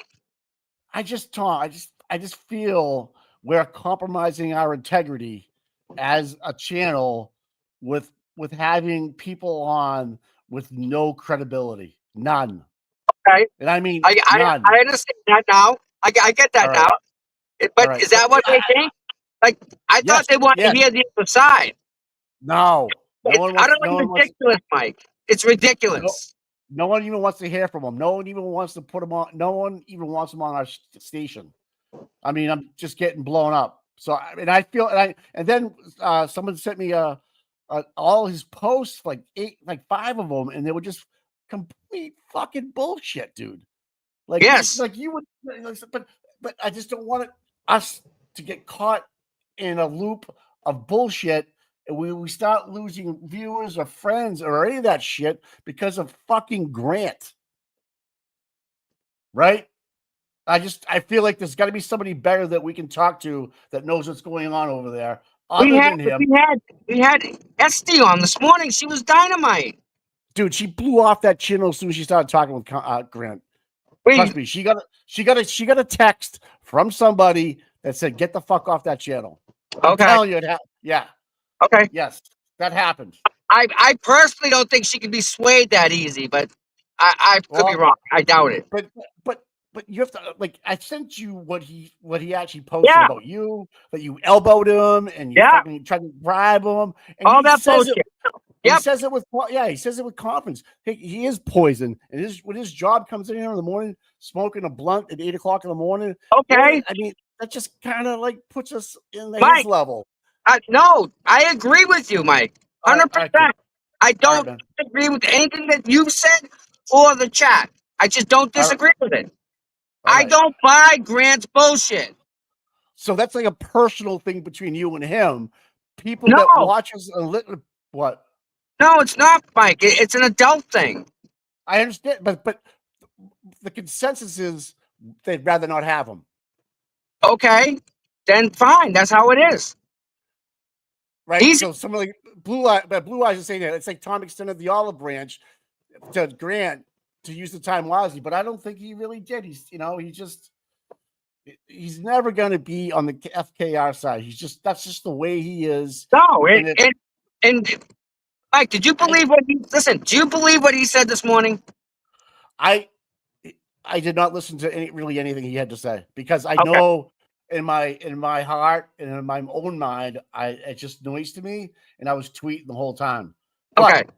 the chat was, and people on X were, and I bet you, I'm guaranteeing Esty got off that station, our station this morning, because someone texted her personally and said, "Hang up." Wow. And we don't want that. Well, Imagine having Nan and with Grant on, the differences of minds, the mindset, right? Of Yep. what's happening with law, like an educated law person Right. versus Grant coming up with his blunts, trying to throw case law at us, which I have no idea is true or not, whatever the fuck he's talking about. And Yeah. then I go back to the chair situation, all Yeah. the stuff he's saying to Jessica Machado. Yeah. It just we don't want we don't need that. We're better than that. But I understand your point. But there's got to be somebody with more credibility that Mike. can argue. Mike.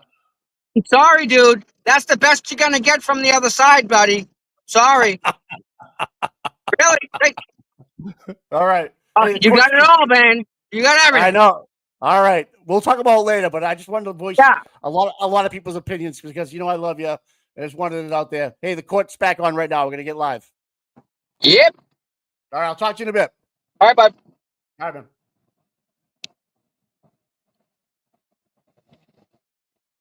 You got to mute yourself, Tommy.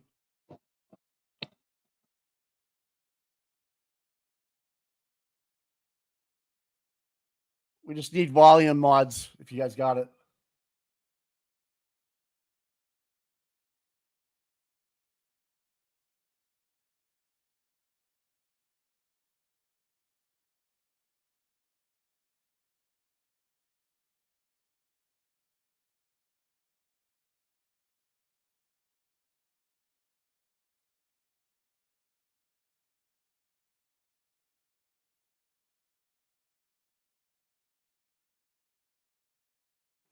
Real quick, if everybody's here, can you do me a favor, hit the like and subscribe button?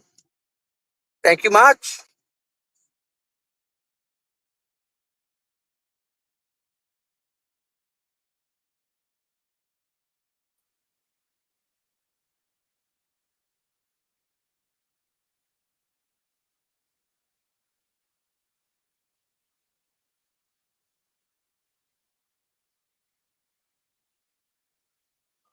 Trying to figure it out, guys. Hold on a second. I know it's on.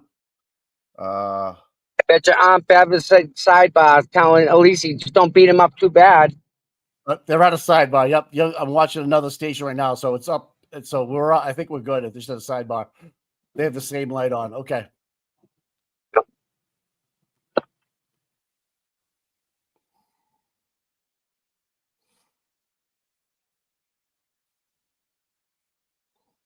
I don't know if the mods heard me. She's got right off the rip. She's got a sidebar. Yeah, the windows are moving. Someone's messing with it. Yeah. Yep.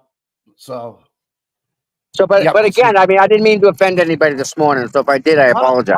I mean, I'm just trying to talk to people. Your intentions are good.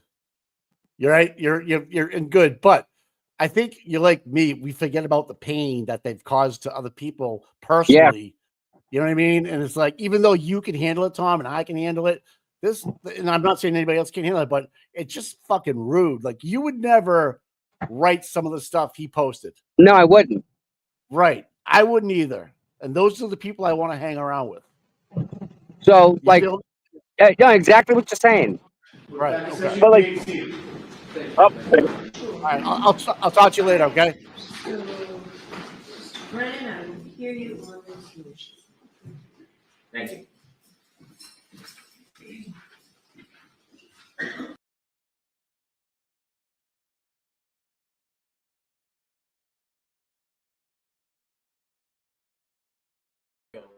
throughout the duration of this case that have been disclosed to the defense pursuant to protective orders. Protective orders are sacred.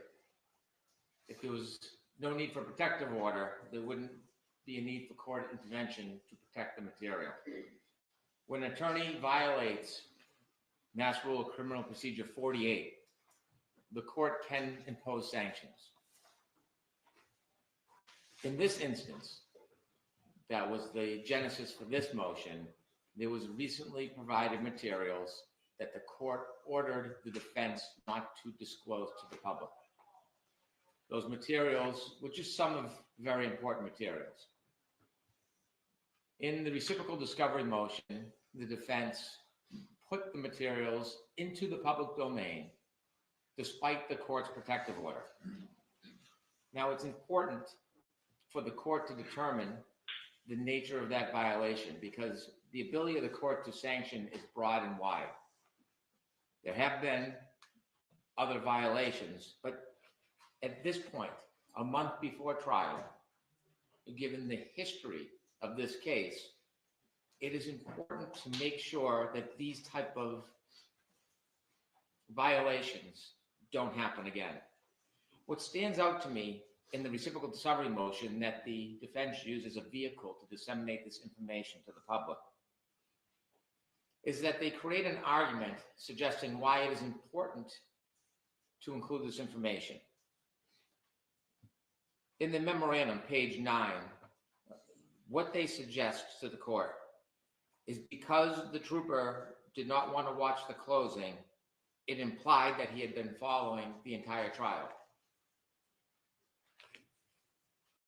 There's absolutely no reasonable interpretation whatsoever that because a witness, like any other witness who was not bound by a sequestration order at the time of closing, didn't want to watch a closing, there is no good faith basis whatsoever that that witness watched other parts.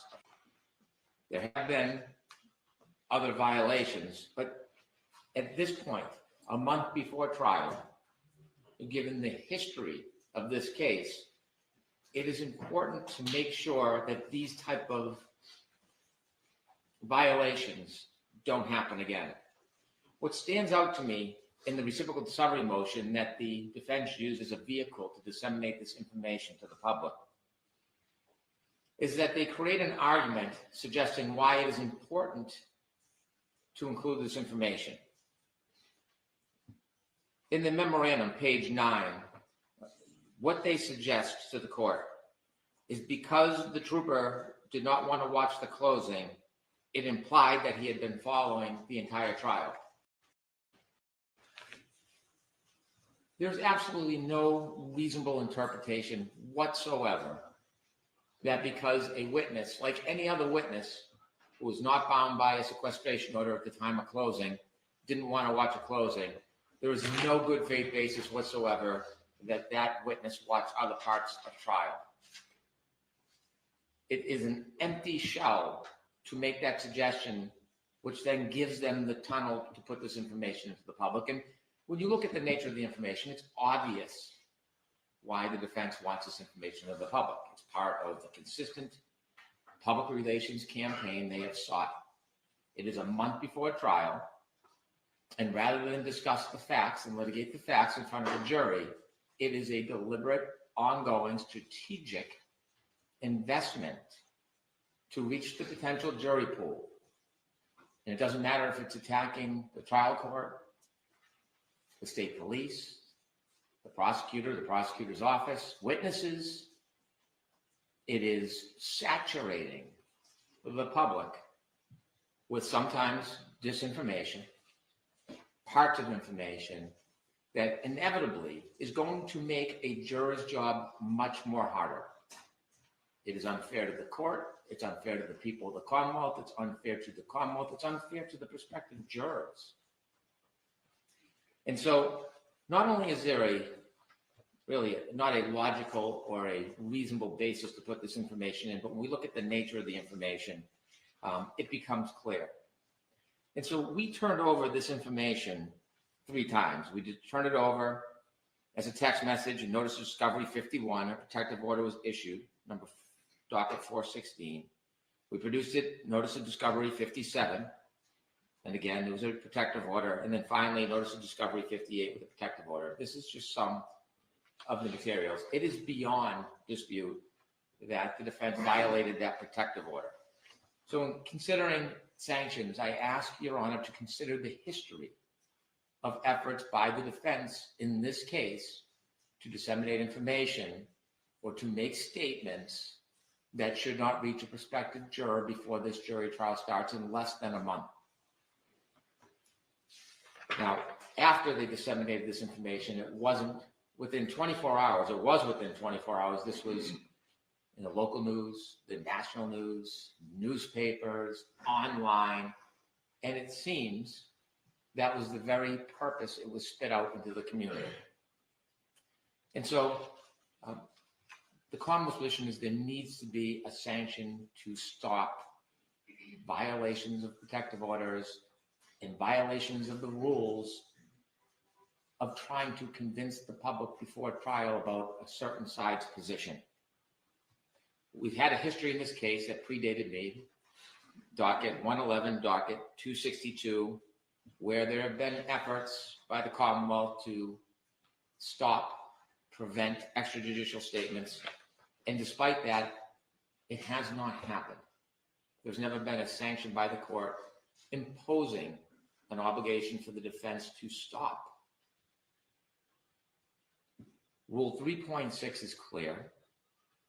A lawyer who's participating or has participated in the investigation or litigation of a matter shall not make an extrajudicial statement that the lawyer knows or reasonably should know will be disseminated by means of public communications and will have a substantial likelihood of materiality prejudicing an adjudicative proceeding in that matter. It's important that all parties follow that rule.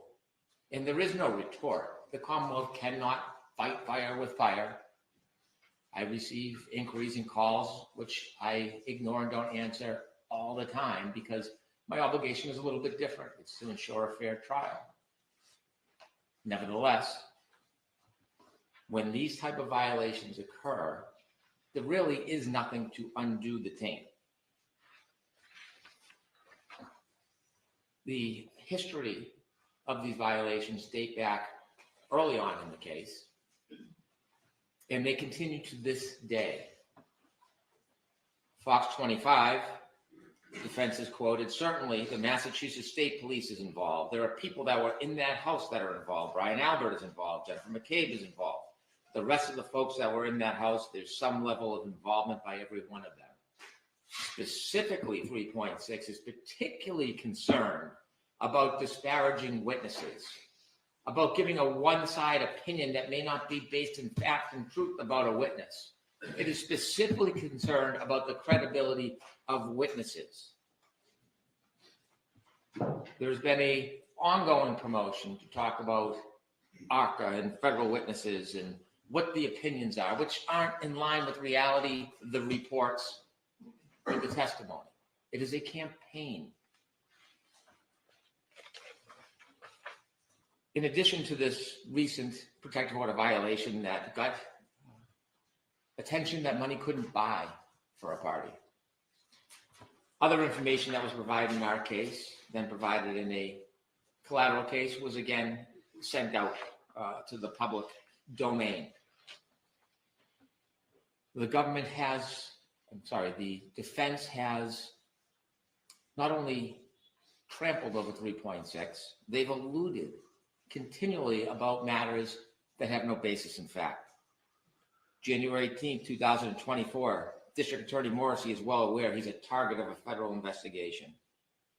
We're aware of today's hearing in Norfolk County Superior Court in the Karen Reed matter. In connection with this matter, at no time has the U.S. Attorney's Office named any person or entity. That was the response by the U.S. Attorney's Office after they implied. Where was that made? Where was the January 18th comment that you just said? Where was that made? That was made by Mr. Yannetti, and I have a clip of it.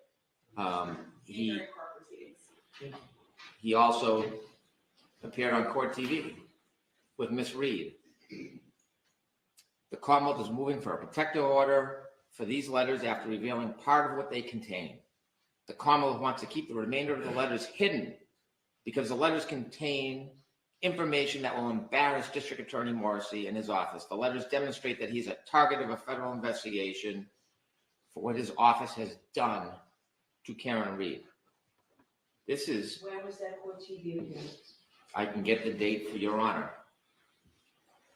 Recently, on February 18th, when we were arguing discovery motions, Attorney Little stood up, invoked the boogeyman, a federal investigation, attached themselves to the Birchmore case, and then proceeded to list off a number of troopers' names with no real association or relevance to any discovery motion.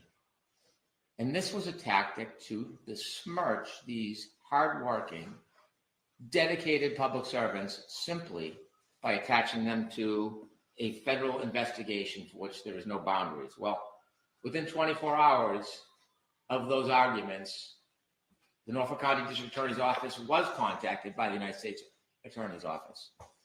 And let me make crystal clear, they made clear that I could inform the court there is no longer any federal investigation into the investigation of John O'Keefe's death or any related matters. It is closed. It is over.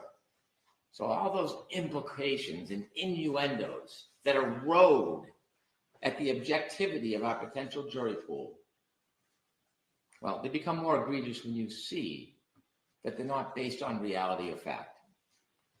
And so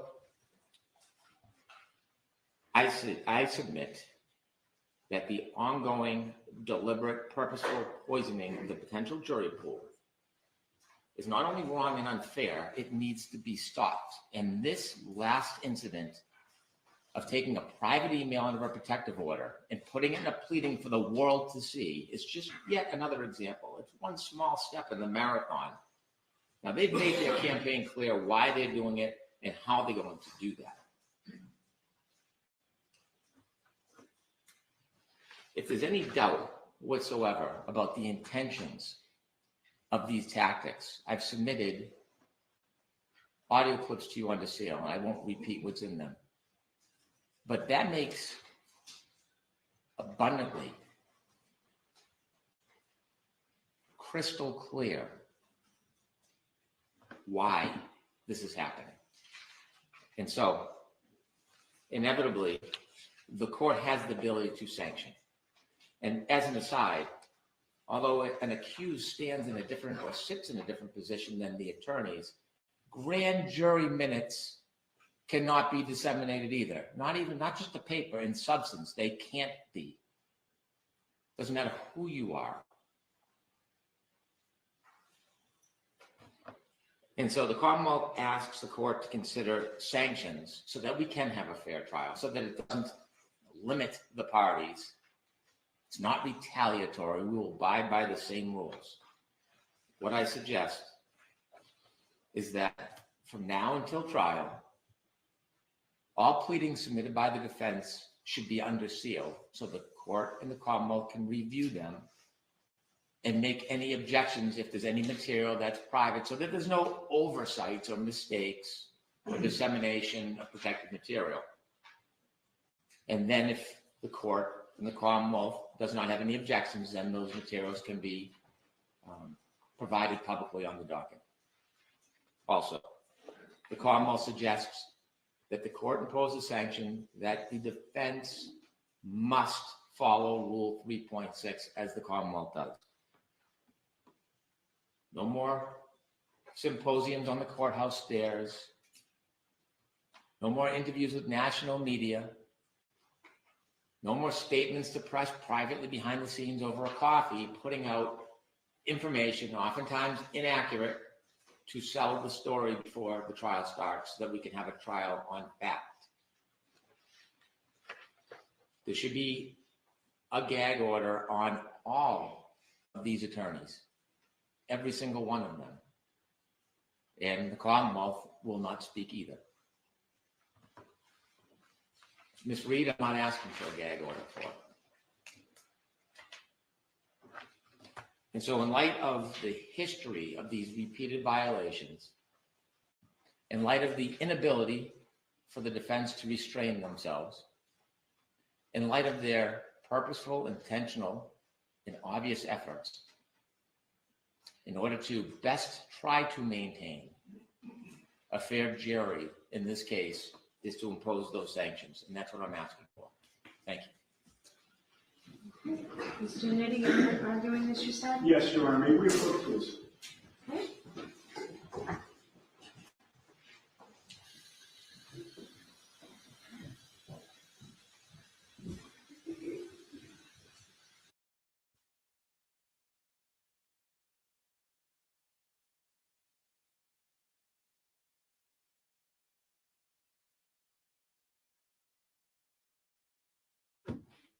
Did he say that I did not want to gag Karen Reed? Like she's open to say whatever she wants, but just as her lawyers can't?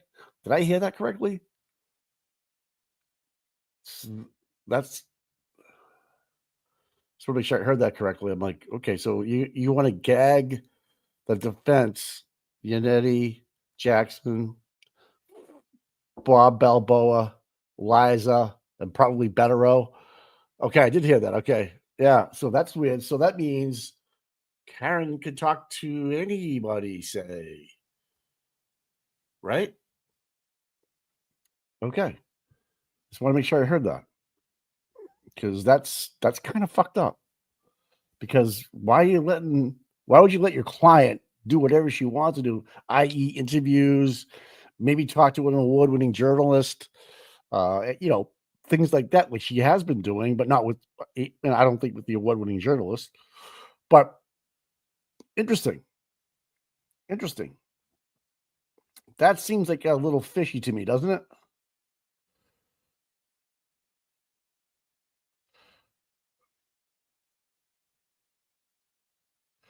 Oh, Jesus, right. Ted Daniels at 11:26. Breaking news: as of 25 years, first reported, 4 other reporters also confirmed that the federal investigation of Karen Reed's case is over. Hank Brennan just said on record in open court that the feds gave him permission to announce that. Interesting. So, waiting for Hank Brennan to actually say that, according to Ted Daniels. We'll see what happens. Which, like we said, show me the letter. Show me what you got. I don't care if he announces it or not.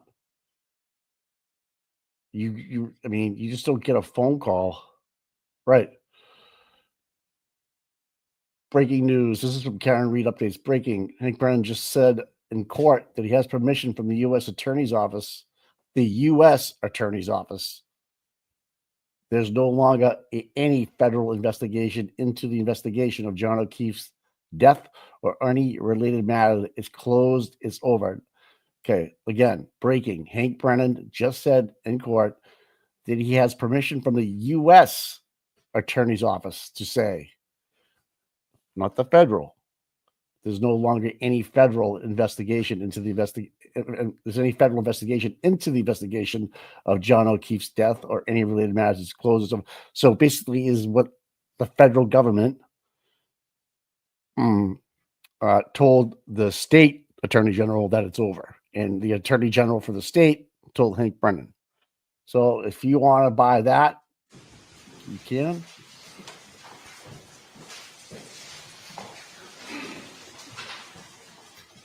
Thanks, Your Honor. And thank you, Mr. Court. Your Honor, as I mentioned at sidebar, I intend to make less of an argument here and provide more of an explanation for the content of my motion regarding reciprocal discovery. And at the outset, as I mentioned in court last week, this was indeed my motion.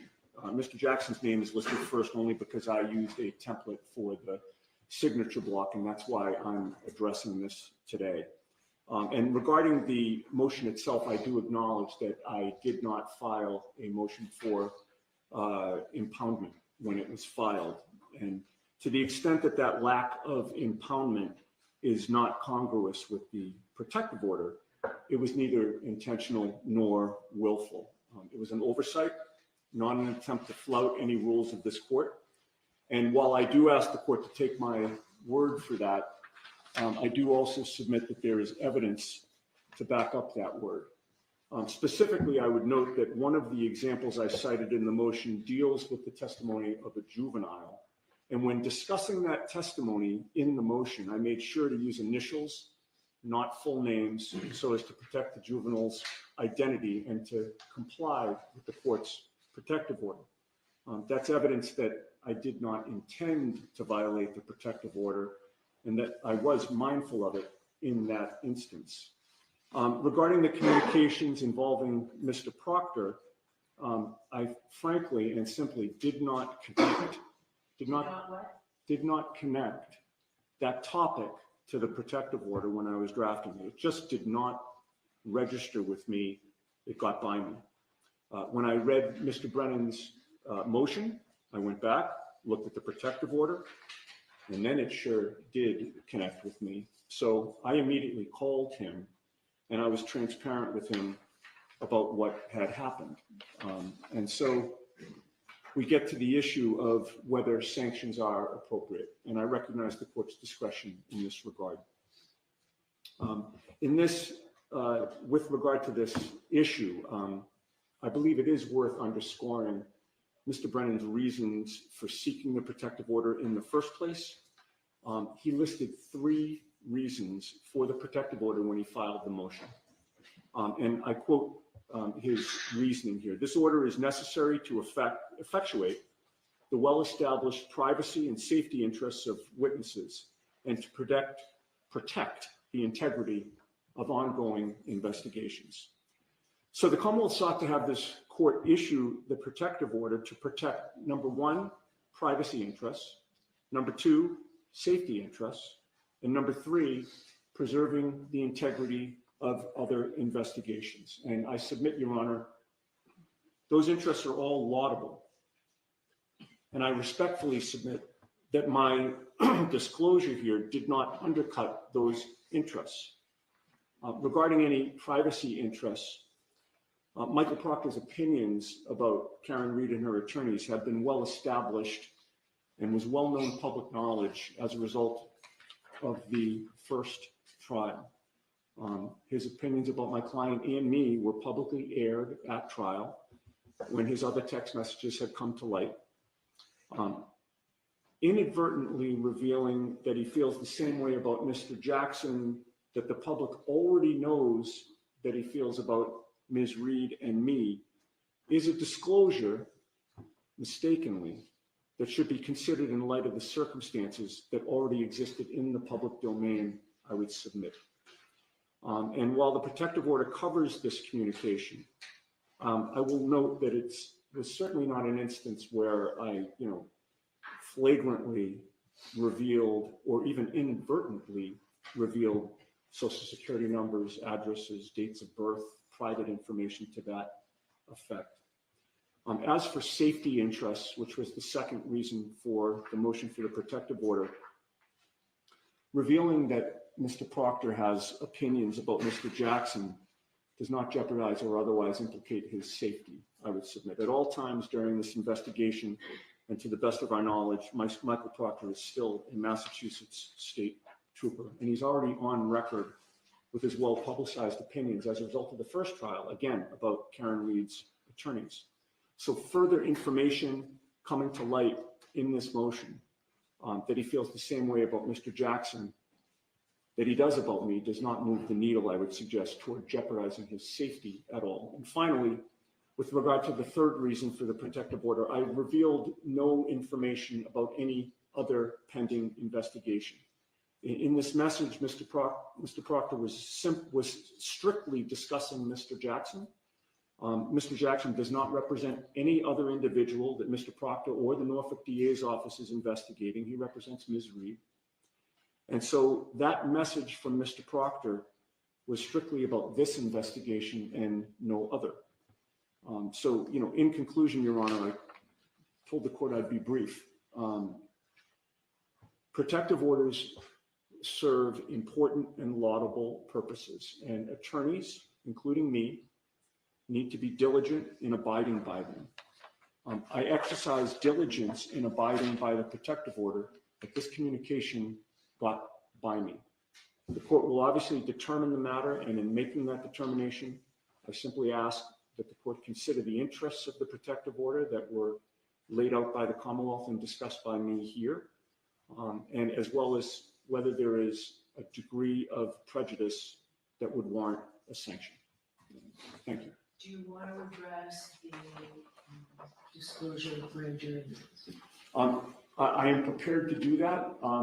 If Mr. Brennan is resting on his written submissions, then I can give my oral argument now. Mr. Brennan, you already argued this, right? I didn't. I do have concerns about my ongoing obligations, so perhaps I could have a moment silent. Sure.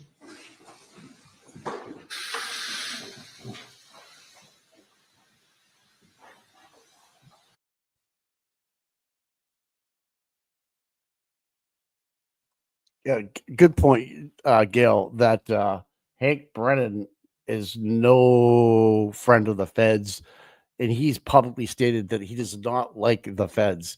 So for a U.S. Attorney General to give him the green light, it's just a matter of a state level. We don't. Once we hear from the federal government, then I'm okay with it. But I'm not going to take Hank Brennan's word for it, to be honest with you. I mean, trust me, bro, kind of thing going on. I get it, Ted. I get it, all you the other mainstream reporters. I get it.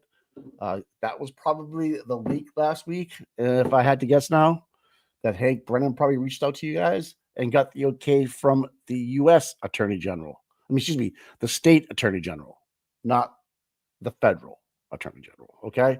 Once we hear from that, which we never will, you'll never hear, or if they got a letter saying, they got something like that, it's never going to happen. You're never going to be told you're not being investigated. So just put that out there. All right. Hank is up here spinning his shit, right? Because he does not personally like the federal government. Yeah. Don, he has no ethics. That's just, the feds don't announce that stuff. You're right. They just don't come out and say, like we're investigating Birchmore. It's closed. No, it's not fucking closed, right? Why would they do it with Karen, right? Why would they say we closed it? Because we have the same people that were involved with the Birchmore that are involved with the Karen Reed case in terms of the law. You have a lot of the same players. So why doesn't make any Hank's statement doesn't make any sense. And if you're a mainstream reporter and you can't figure this out on your own, and you're just trying to push a narrative because your boss has told you to, that's why people don't watch you anymore. People are smarter than you think in the mainstream media. People, I mean, it's not like what it used to be. Yeah. Ted Daniels is writing, Brennan's asking for a gag order on all attorneys. He's just going for all of it, Yeah, his shit is wild. The federal government's never going to tell you it's on or it's off. All right. Just not going to. And if you listen to Nan last week, she said she makes her client sign a form saying that she will not, because she does federal, she will not write or call the federal government and ask if there's an ongoing investigation, because all that does is open up an investigation. All right. This has got to stop, man. This is like, I feel bad that they actually say this stuff and 25, whoever, roll with it, because you know what? They're on a fucking leash, man. You know who's not on a leash? A bunch of us.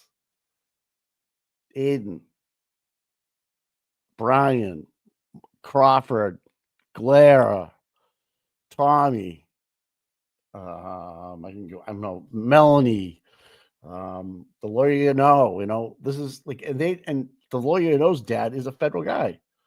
He knows this stuff. And you just and Nan, like, come on, she makes total sense. She's had 2 times where she was forced to call the federal government because their client wanted to make sure that they weren't under investigation. Do you know what happened?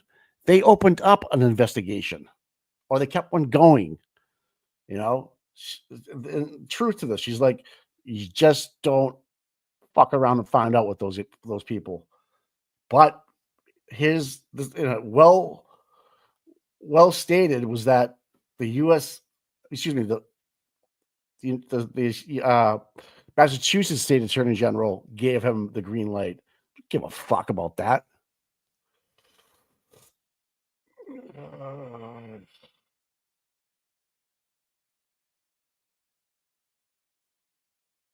So Karen Reed updates breaking public statement released by Canton Police Chief Helena Rafferty. I recently spoke to and was informed by the U.S. Attorney's Office that all U.S. not federal, that all aspects of the federal investigation initiated by her predecessor and related to the death of John Keefe has been completed. The investigation is no longer active and will be closed due to ethics limitations. I cannot comment further via Christina Rex. Okay, same thing that Hank just said. No one from the feds reaches out to you, Helena. The U.S. Attorney's Office. So that's Massachusetts.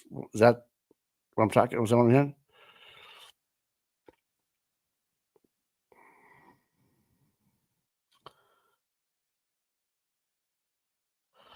Yeah, it's fucking bullshit, man. The feds don't do it that way. And Helena, your contract's going to be up soon, right? I think a lot of these guys are trying to save face with a planned, quarter 12 news dump for the 12 o'clock news that excuse me, that they could actually talk about this stuff. But I read Ted Daniels, and Ted Daniels says it was Brennan got the green light from the Massachusetts State Attorney General, not the U.S. Federal Attorney General. So put that in your pipe and smoke it. So just don't. This is, does that change any part of Karen Reed's innocence? By the way, if in some world that the federal government reached out to him and told him that doesn't change anything. Karen Reed's still innocent, right? Factually innocent. I called the U.S. federal. Is that what that's? She said, "Fan of the truth." Yeah.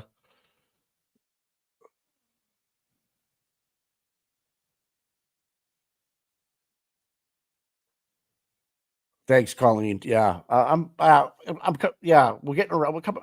I get where Tommy wants to go with this stuff sometimes, but sometimes it's just not the right stuff, to have going on, like that. And it's just especially smoking a blunt. Like we're better. We're better, right? Do better, right? We can just do better, man. That's all.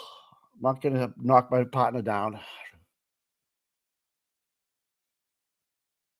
Rewind it, Mike, and double check what Asswipe Hanky said if you can. I just don't know what there's like U.S. No one's saying the word federal, and it's the United States Attorney General gave me permission. This is fucked. And again, right? And if it is, let's just say it is, right? Doesn't change Karen's innocence. So if the TUI's done and you hand it over, we have it. Okay, then it's closed. But what we're all talking about is, we have a verbal statement saying it's done. All right, we're back in action.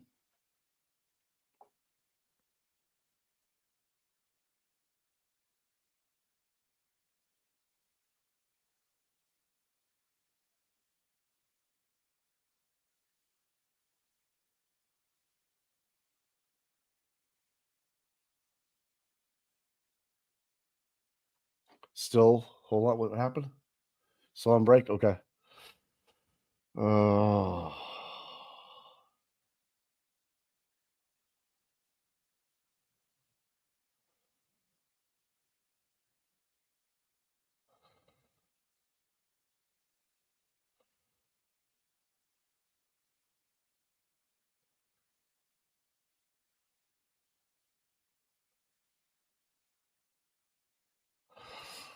Yeah, good post by Dixie Norris. Thank you, buddy. That's a well written article right there, buddy. If you're not following him on Twitter, check him out. He's talking about Helena Rafferty.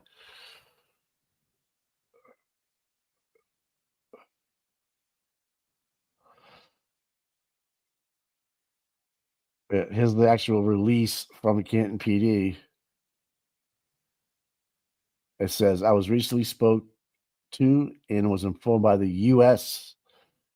Attorney's Office that all aspects of the federal investigation initiated by her predecessor. What does that mean? And related to the death of John O'Keefe have been completed. The investigation is no longer active and will be closed. So it's not closed.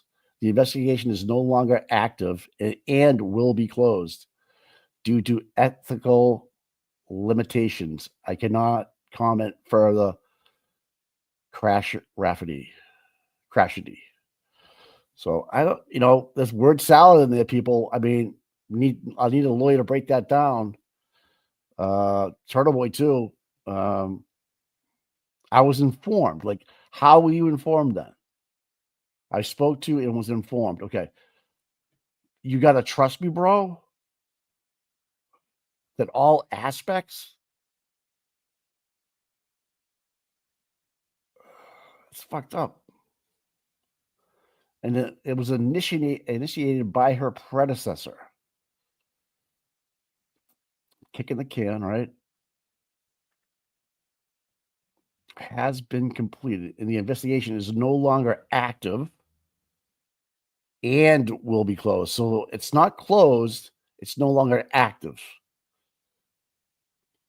It's right there, black and white. The investigation is no longer active and will be closed. So it's not closed as of right now. Due to ethical limitations, I cannot comment further. Okay, ethical limitations. Talk dirty to me. I don't know what.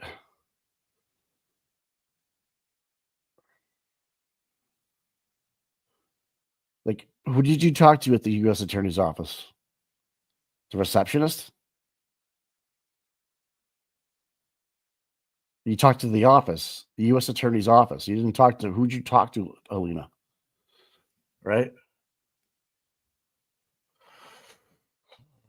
Yeah, right. She was seen at the Norfolk County District Attorney's Office. This is a planned media dump, guys, for 12 o'clock. We all know that. Come on, let's cut the shit. Let them think it's over. If Helena thinks this is over, good for her. Good for her. You know, I am not buying this for a second until I see a letter stating that we've come to a conclusion or whatever. If they force whatever, like fan of the true federal justice department cabinet level. Yeah, I mean, I think it could be even higher, right? Right. This could be an op. This could be anything. My point's this: is that I just, after what I learned after that leak, I still don't buy anything. I don't get a trust me, bro. You don't get a trust me, bro. And just because you put it on a piece of paper and you didn't even sign it, okay? You didn't even sign it. So I mean, why didn't you sign it, Helena? Nothing. It doesn't. It just says from you, date, RE, that little one paragraph, end of release, and then no signature from anybody in Canton PD. Okay? Trust me, bro. Trust me, bro. That's bullshit. Yeah, where's the yeah? Need a signature. Fucking piece of shit.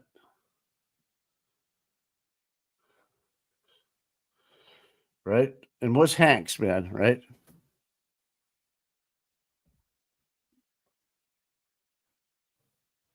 That's why I just don't think that she's suitable for Canton, man. Like, like she's got a trust me bro letter going. And then they turn the comments off on the Twitter page at Canton PD because they know it's bullshit.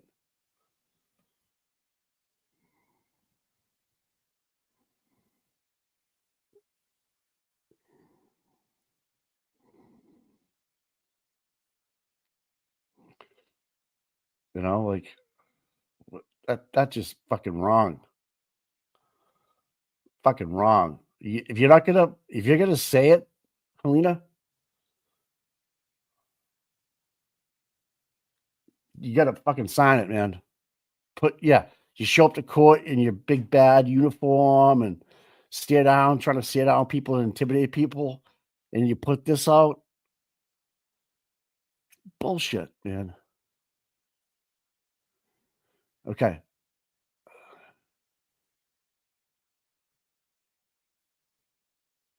Yeah, exactly, Mark. That means nothing. Karen's still innocent, buddy. Yeah. So what? Right? I'm still not buying it, but let's just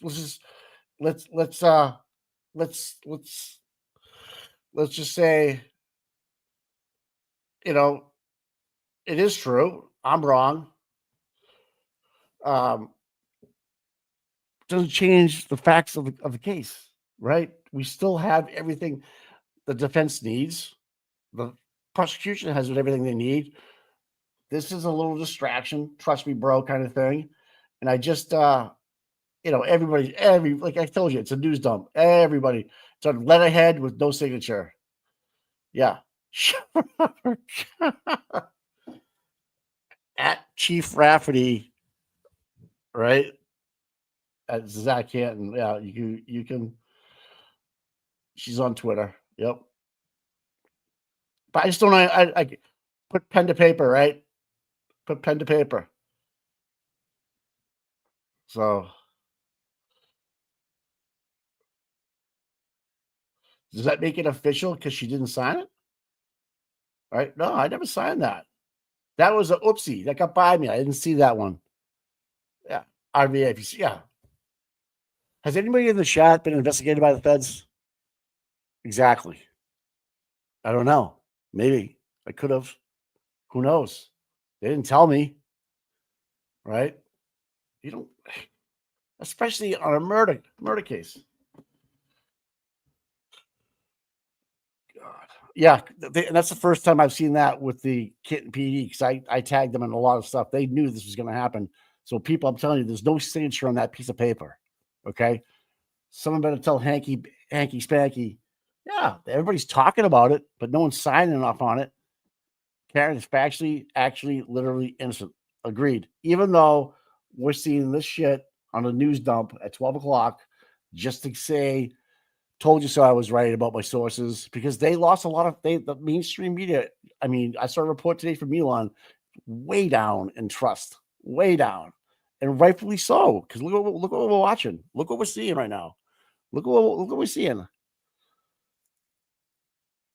Yeah, so Kelly, last time I checked, I was a witness in a case for 5 years and was never heard a word unless randomly the FBI calls me in. So there you go. They don't have to fuck around and find out, man.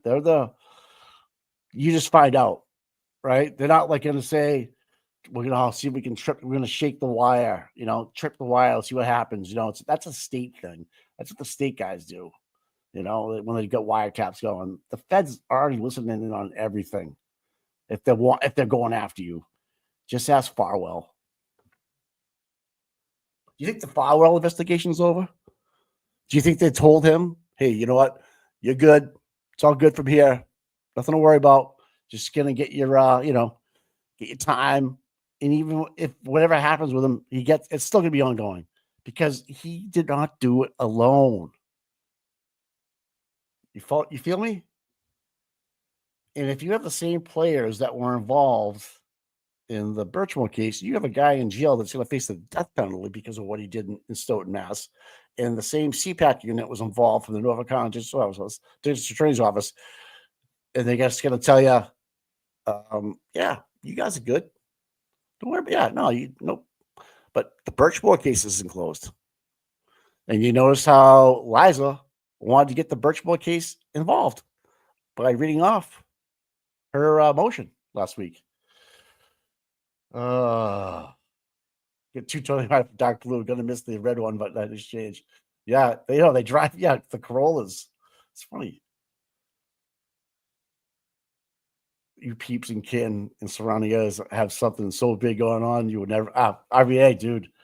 I feel you, bro. And someone standing up in court that's a hack lawyer like Brennan. I'm fucking buying his shit, dude. He hates the Fed. He's been on the record for saying that. He does not agree with the Fed because he knows what they can do. And if Chief Rafferty, when anybody of your friends are listening, why do you sign it? Why do you memorialize it? That's just anybody could have done that. I bet you the dispatcher wrote that up for you. Okay? You're just trying to save face. You're trying to bullshit the voters of Canton. You're trying to bullshit everybody in the world. But I'm pretty sure there's going to be some law tours on here saying exactly what I'm saying. No one signed it. No one signed it, man. Right? Last week. We're back to session, you may please.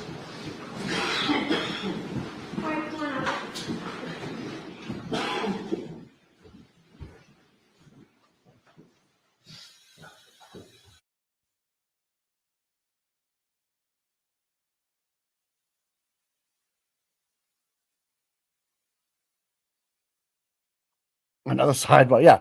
So where's the news release from Maury's on? So where's the piece of paper from from like Traub over there now that has the letterhead and it's signed off by Mr. Morrissey that the federal government investigation is over.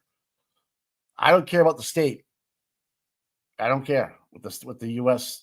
Massachusetts State Attorney General says. Do not care.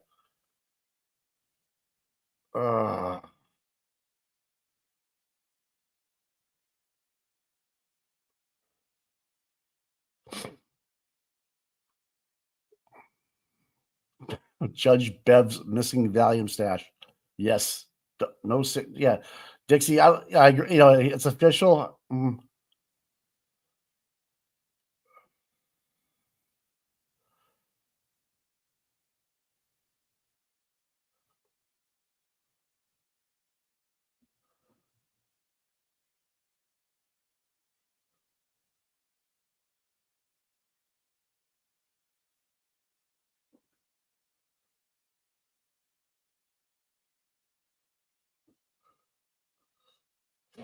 All right. Yeah. So RVA, like his best friend's got an FBI case going against him. They don't tell you shit, dude. So that's why it's again, I'm going back to Chief Rafferty because she's the only one I've seen with pen to paper, so to speak, and didn't sign it. So she's not really responsible for it. Those are her words, maybe spoken to somebody else. But you, like in business, you got to sign that motherfucker, right? If you don't sign it, the thing's dead. It's not going anywhere.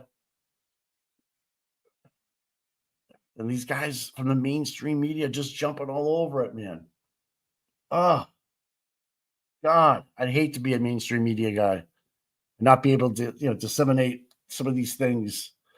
The other thing I was thinking about too is that where's the ring video of all these guys finding the tail like days after, the snow went away, all the way up to the 10th, I believe it was. And why doesn't our deputy chief have any more ring video of that? Because it's right in the same view. Why don't we have that? Piece of shit. Oh, yeah, right. Joe, agree with you. Tulina Rafferty, chief police from Joe Flipper head march for Sallyport. He signed it though. XO Flip. Chief, when you eventually get off your high horse, I hope you prepare to testify regarding the Sallyport video. Hank, Tully, and Proctor throw you under the bus. Yep.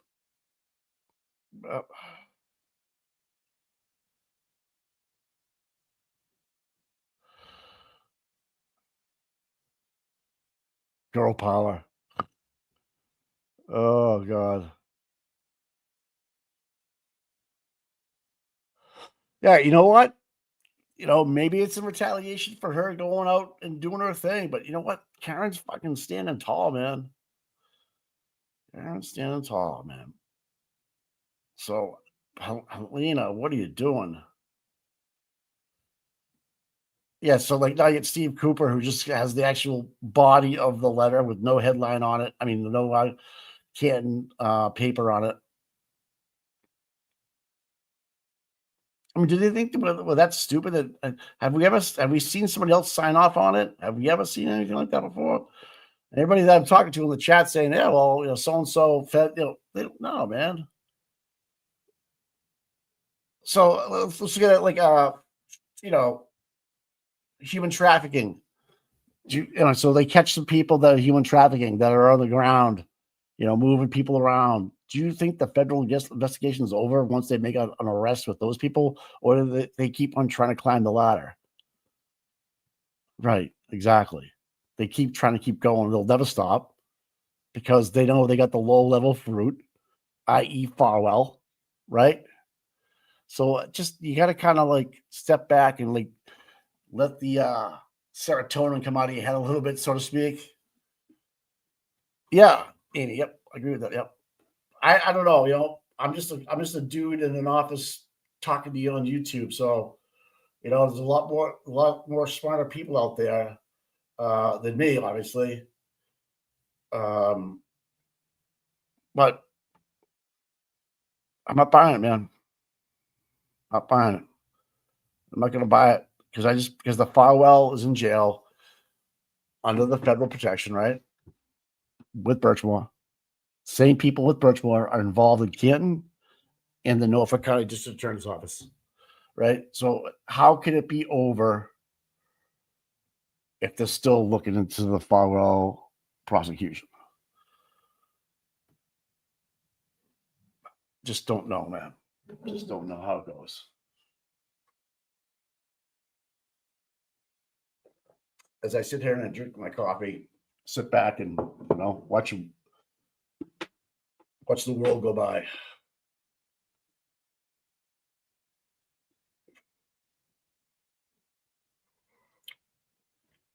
And of course, the Canton piece of paper is flying around the internet right now.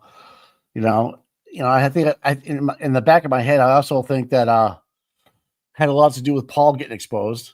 To try to switch the momentum.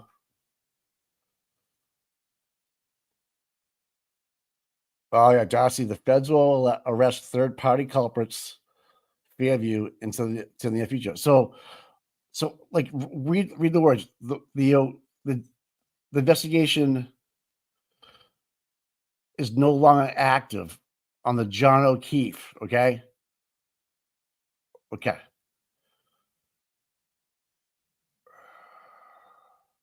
Into the death of John. Okay. Into the death of John O'Keefe. That's the other key word too. Okay. Not the cover up or the investigation of it. Okay. All right, Mr. Unity, go right ahead. Thank you, Your Honor. And thanks to the court for allowing me to make much of my argument at sidebar. The only remaining argument that I can make in. We did that because that was material that needed to be done at sidebar. Oh, I understand, Judge. And I'm thanking. I want the record to be clear. I understand, and I'm thanking the court for that. The only other argument that I'd like to make, and this is appropriate to make in public, because there were allegations that I believe, misconduct regarding the existence or non-existence of the federal investigation, specifically directed at Ms. Little. The timeline is important here as well.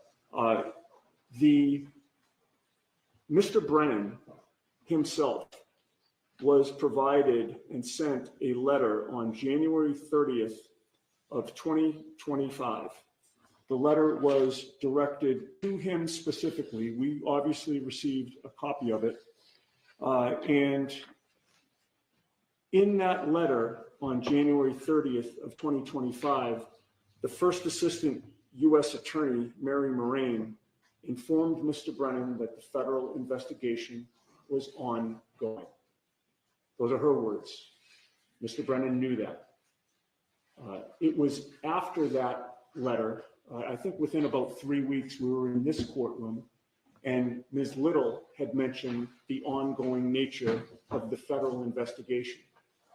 Not only was that truthful, that came from the horse's mouth. It came directly from the U.S. Attorney's Office, and Mr. Brennan was aware of that because he personally got the letter. It was only after that that Mr. Brennan has reported to the court that the federal investigation later was closed. Can you give me dates again, please? So what was the date that Ms. Little made that statement? And what was the date that you all found out about the, what Mr. Brennan just announced? Okay, so January 30th was the letter. We believe February 18th, when we were before this court, was when Ms. Little made that statement. And then it was thereafter. I can't speak to when Mr. Brennan says that the federal authorities contacted him, but it was after February 18th. When did you hear the information? When did you hear the information that Mr. Brennan just told us? Mr. Brennan called me to inform me of that. I don't remember the date. Maybe, perhaps he can tell the court when that was. Was it prior to February 18th? No, it was after February 18th. Yeah, no, it was definitely after February 18th. Ms. Little reported the freshest information that we had truthfully to the court. Just in closing, Judge, this was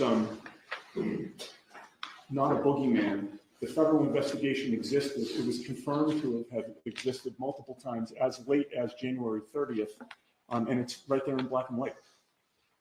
Okay. Any follow-ups from?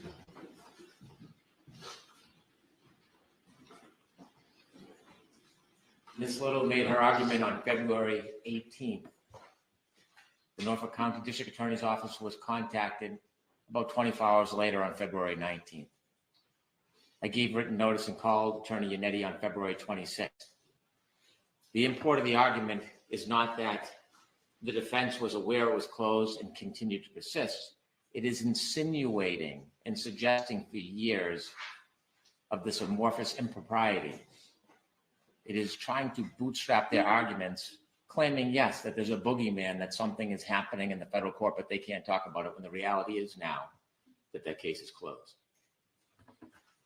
If I may just briefly respond, Judge. I'd like the court to take a particular care when we're talking about extrajudicial statements, not to take into account statements that were made in advocacy in court to Your Honor. The Commonwealth referenced a statement that I had made regarding the federal investigation. That was in a courtroom setting. It was not an extrajudicial statement. Also, under the umbrella of the rules of professional responsibility. Correct. Court TV was not in the courtroom.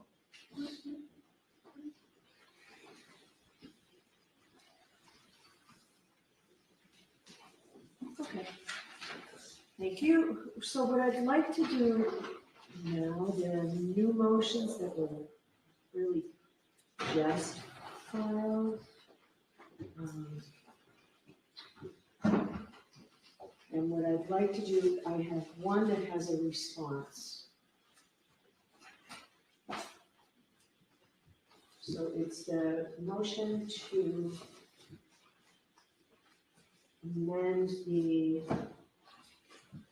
scheduling order to give the defendant a little bit more time for their motion to dismiss and the Commonwealth's opposition. I would like to hear that now.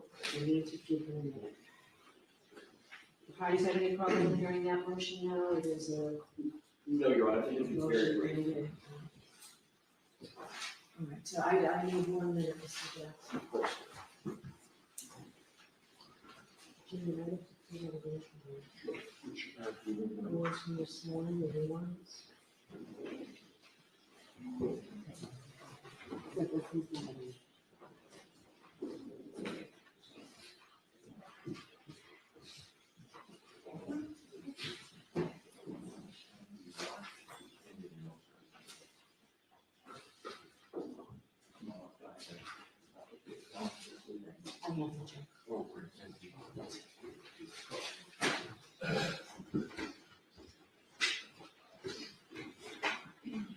All right, so you're both prepared to argue this motion, right? The motion and the opposition. I'm so sorry. So if both sides are prepared to argue this, the motion to amend the court scheduling order. Yes. And the opposition, is the Commonwealth prepared on the opposition?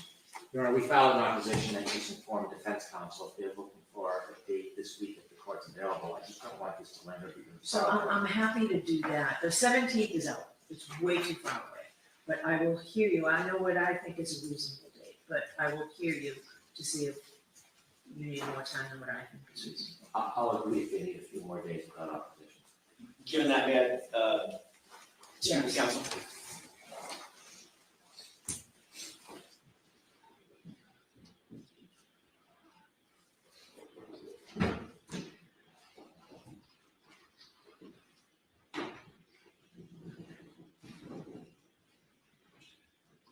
May I address the court, Your Honor? Okay. Thank you. Very briefly, and I appreciate Mr. Brennan's accommodation.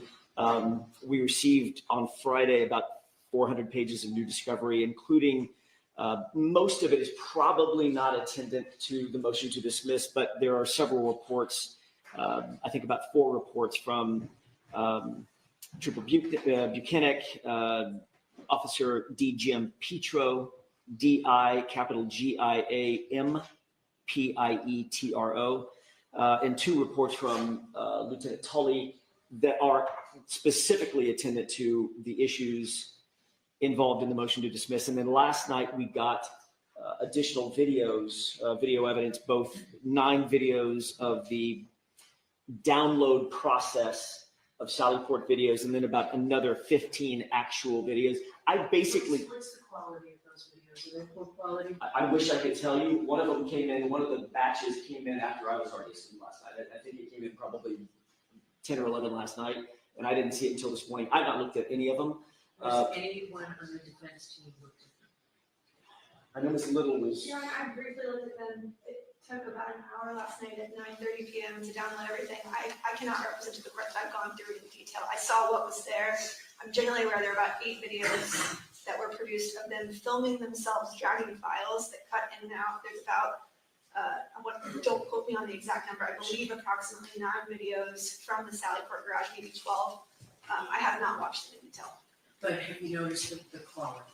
Is it something you can actually see, or is it blurred and? I think some of them are at least the same ones. Some of them I think are blurry. I haven't watched them all in detail. I can tell you that they have the same file names as some of the ones that are produced. They have different file sizes, but I haven't gone through them in detail. It was 9:30. All right, go So- ahead, Mr. Johnson. Your Honor, just to close, I think that if I have overnight this evening, I think I can be ready by tomorrow. I'm generally ready. I just want to make sure I'm not missing anything, leaving anything on the So table. what I was thinking by way of scheduling, we've gone through just about everything we need to go through today. I just wanted to, because it's about scheduling, what's the Commonwealth's position on Ms. Little's, or I assume it was Ms. Little's motion to filed by Ms. Little motion to reconsider my previous ruling on the videos? Do you want time to file something on that? Are you prepared to argue that today? Because I can tell you the options that I have for scheduling. We've already downloaded the videos and provided them to yesterday pursuant to the court's directive. Okay, so that was going to be another issue that I I have not looked at them, Attorney Riley did, and he represented that they're all the videos we've already turned over, same quality as we previously provided. They're just copies of the same videos, although they do want to make sure the defense has an opportunity to examine them for themselves. Those have all been done, so the idea of revisiting that, we passed that. All right, so in order to keep moving this case forward, because I know how hard everybody's worked, what I was going to propose, based on my review of this, because I could just say no, which I'm not going to do. I would like anything that the defense is going to put in writing. If you're going to supplement this, and I would keep the supplement just limited to the Sally Port video and related evidence. That has to be filed by Thursday with the idea that we will have a hearing on this on Friday. We have Friday already blocked off. This way here, you can all leave for today. And we'll come back Friday with this. But I'd like it filed no later than 2 o'clock on Thursday, Massachusetts time. We've been getting things coming in later, including something from Ms. Giannetti after 5:30 one night. So we need things filed by that court day. So you can have anything that the defense wants to file by 2 o'clock Thursday, and we'll see you all here for it how long do you think it'll take to argue the motion to dismiss? Your Honor, I would expect my comments, just based on what I have so far, an hour plus, perhaps an hour and 20 minutes, something like that. Okay. Carlos response, any idea? Of argument time, Your Honor? Yeah. It really depends on what the defense argues, but it typically is less. So if we start at 11, we'll finish Friday? Of course, yeah, yes, I believe we will, for sure. How does that schedule work? It works for the Commonwealth. I need to ask this one quick question. While he's asking for that, that would mean that we do not have to appear tomorrow. Right, you're in federal court, I want you to be able to Thank go do that Thank you. and not have to come back here. Yeah. And I'm trying to consolidate this now so you can leave in half a day today, rather than coming back. I'm just trying to make the best use of everybody's time. Much appreciated. Your Honor, 11 o'clock would work. I think I can make my flight. By the time we get done, I can get to you. That's fine. All right, so where do we stand in the motion for reconsideration? It sounds like the files have already been provided and it's done. Your Honor, we still would like to be heard as to that. Obviously, we gave notice that we were seeking a motion for reconsideration on Sunday night. They did the download Monday morning after they had received that. There is still metadata, we believe, on the Canon PD drive.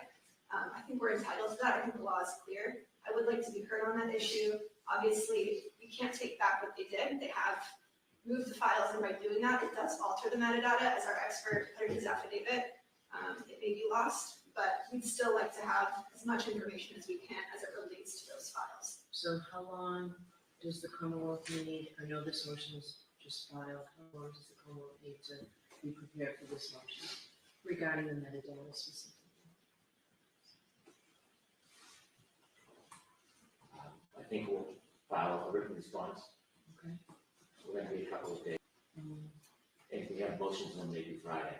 Yes. So I think I'll make a motion in writing, but I think we will hope to have the weekend if the court allows, because with all of these hearings, it's taken away quite a bit of our time.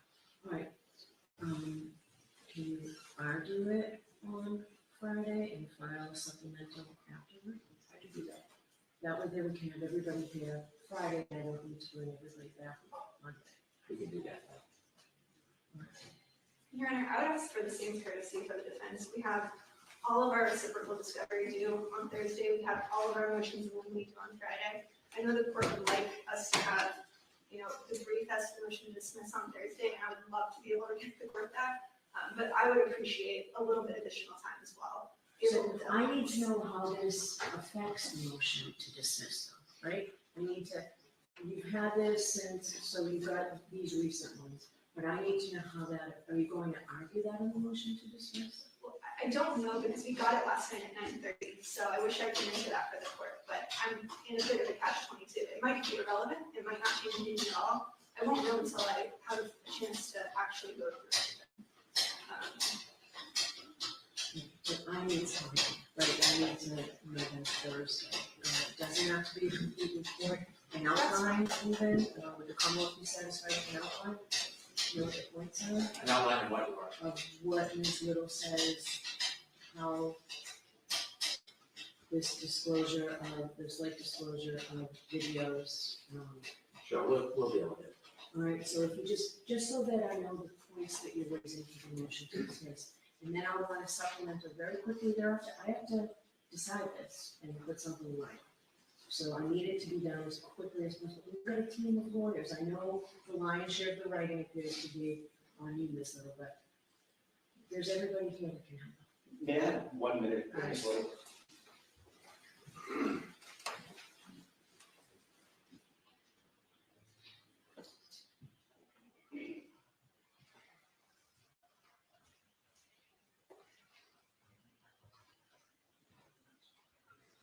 Your Honor, given what Mr. Lee just said, and the court's concerns, I take Mr. Lally at his word that the new videos are duplicative of things that we already have, which means it's not going to make any difference whatsoever. Could I ask the court if it's okay with Mr. Brennan, we can be here tomorrow afternoon, tomorrow late morning, right after the federal court proceedings. Let's just argue this tomorrow. I will concede This, what? the motion to dismiss. I think I'm pretty much ready now. I can be ready by tomorrow. I need to add a couple of things about the new reports, but if the videos are the videos, then I don't want to wait. I don't want to waste the court's time the rest of the week just to come back and say, okay, well, basically it's the same thing. It's the same argument that I would have made today or tomorrow. So I think we can do it tomorrow if that's okay with the court. Are you waiving the additional argument that Ms. Little says? Are you saying now that when Mr. Lally told you that, you accepted and that's fine? I accept his representation is true, and I don't think that we need to file a supplement, which is really where the hang up is. I don't think we need to. If the videos are the videos, we don't need another supplement. All right. Ms. Little doesn't look thrilled.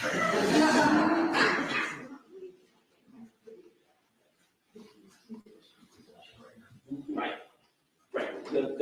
Her key was the waiver. I'm not waiving anything on Ms. Reed's behalf, but if we need additional time, we can certainly let the court know tomorrow that we can file something supplemental. But the crux of the argument can be made tomorrow. I will be ready to argue tomorrow. Okay, what's the Commonwealth's position? I'll defer to the court. I know it's more complications with the defense and travel will be available with that. So I think we did log off today and tomorrow, with the understanding that the defense team would not be here until sometime 11 o'clock or later. What about, Ms. Little, the motion regarding the metadata? Commonwealth needs time for that. Are we coming back Friday for that? That's fine, Your Honor. I'll be here on Friday. If you're going to be here on Friday. I just won't be here on Friday. So if we do the motion to dismiss tomorrow, I can head back tomorrow evening. And Mr. Little will handle that's our motion anyway. I greatly want to accommodate the defense as we have the entire time I've been here, but we have trial prep to do as well. And the more court hearing days we have hours of conversation, the more time we can meet with witnesses and prepare our case. And so I want to make things as easy as possible. I do. All right, so Ms. Little already filed the motion for me to reconsider. Why don't we hear that tomorrow as well? Very well. Okay, and then we'll just finish up everything tomorrow. Very well. All right. All right, and then you won't have to be here Friday, but the motions in limine are all filed. It also involves filling out a final trial conference report. Understood. So you need to do that as well. That all has to be done by Friday. Understood. And then, my goal was not to not bring you back one day at all next week, because then we're going to have a full hearing. I believe it's the 18th, the motions in limine. That's right, the 18th. All right, so you have a whole week next week to, you and I both, Okay. trying to get everything done. Should we file a formal motion to ask the court's permission for delay from Friday till Monday? For the. Motions in limine. The Commonwealths were due on, the defense were due on Thursday, Commonwealths on Friday. Or they all on Friday? Reciprocal discovery is due Thursday. We want that to happen. Motions in limine, I believe, are due Friday. Ms. Little, would you like the weekend for all those motions in limine? I would appreciate that, Your Honor. All right, I'll give you both the weekend. Thank you very much. Motions in limine to be filed on Monday. There's one additional housekeeping, Your Honor. There is also a motion pending, the dollar motion for Dr. Wolf. It has not been heard yet. A Daubert motion for? Dr. Wolf is a neurologist. So there's Oh, one I additional. was thinking the archivist. No, Your Honor, it's the neurologist of the Commonwealth. We'll put that in WOLF. That was filed 2 weeks ago, I think. I have not seen that.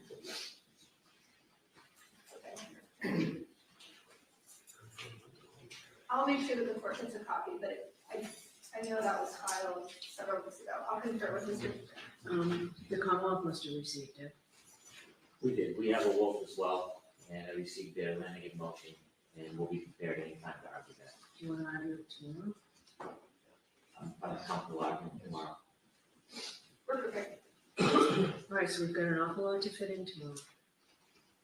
All right. If you get word that you'll be leaving the federal court and can be here before 11, please let us know. I believe I might have Mr. McDermott's cell. I'm happy to text him as soon as we're leaving the courthouse. All right, just contact the clerk's office. Sure. Okay. Anything else for today then? Not for detention.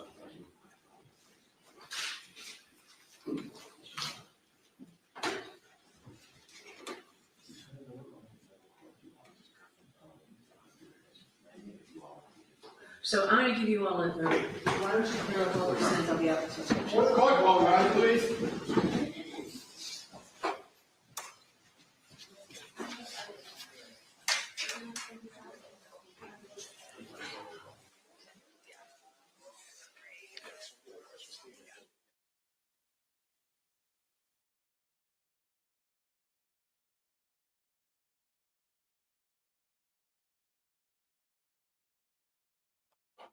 Oh, that was a lot to take in 5 minutes. My dog. This is Edith. There you go. Right. This is the one will be sharing a bed with if you ever sleep over here.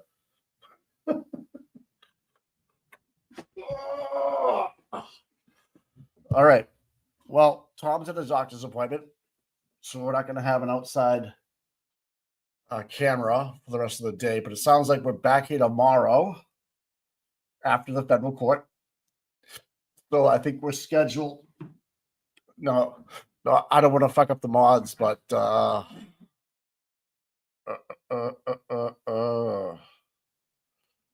on here. So yeah, I think it's 11. I think we go to 11 o'clock tomorrow or 10. Yeah. Let's go back to our channel.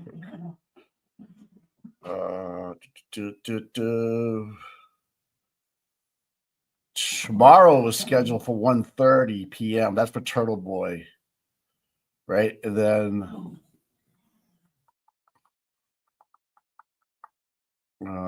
okay, so Kelly, what's the schedule for tomorrow? Do you know? So I'm trying to go over everything. It looks like it's not completely over. I was looking at another feed, and they have the fan still going. So I don't know if she just took a 5-minute quick break or whatever to go over the scheduling. I think it's over, but I could be wrong. But okay. This is what I just was looking at. If you leave it up if you want. Yeah. So what are you thinking about for tomorrow? If it comes up. What's that? Tomorrow I made the thumbnail that said to say hi guys, to say 12:30, but because we didn't know she was gonna do it, and then I'll just change everything to 11, I guess, and then we'll just play it by ear.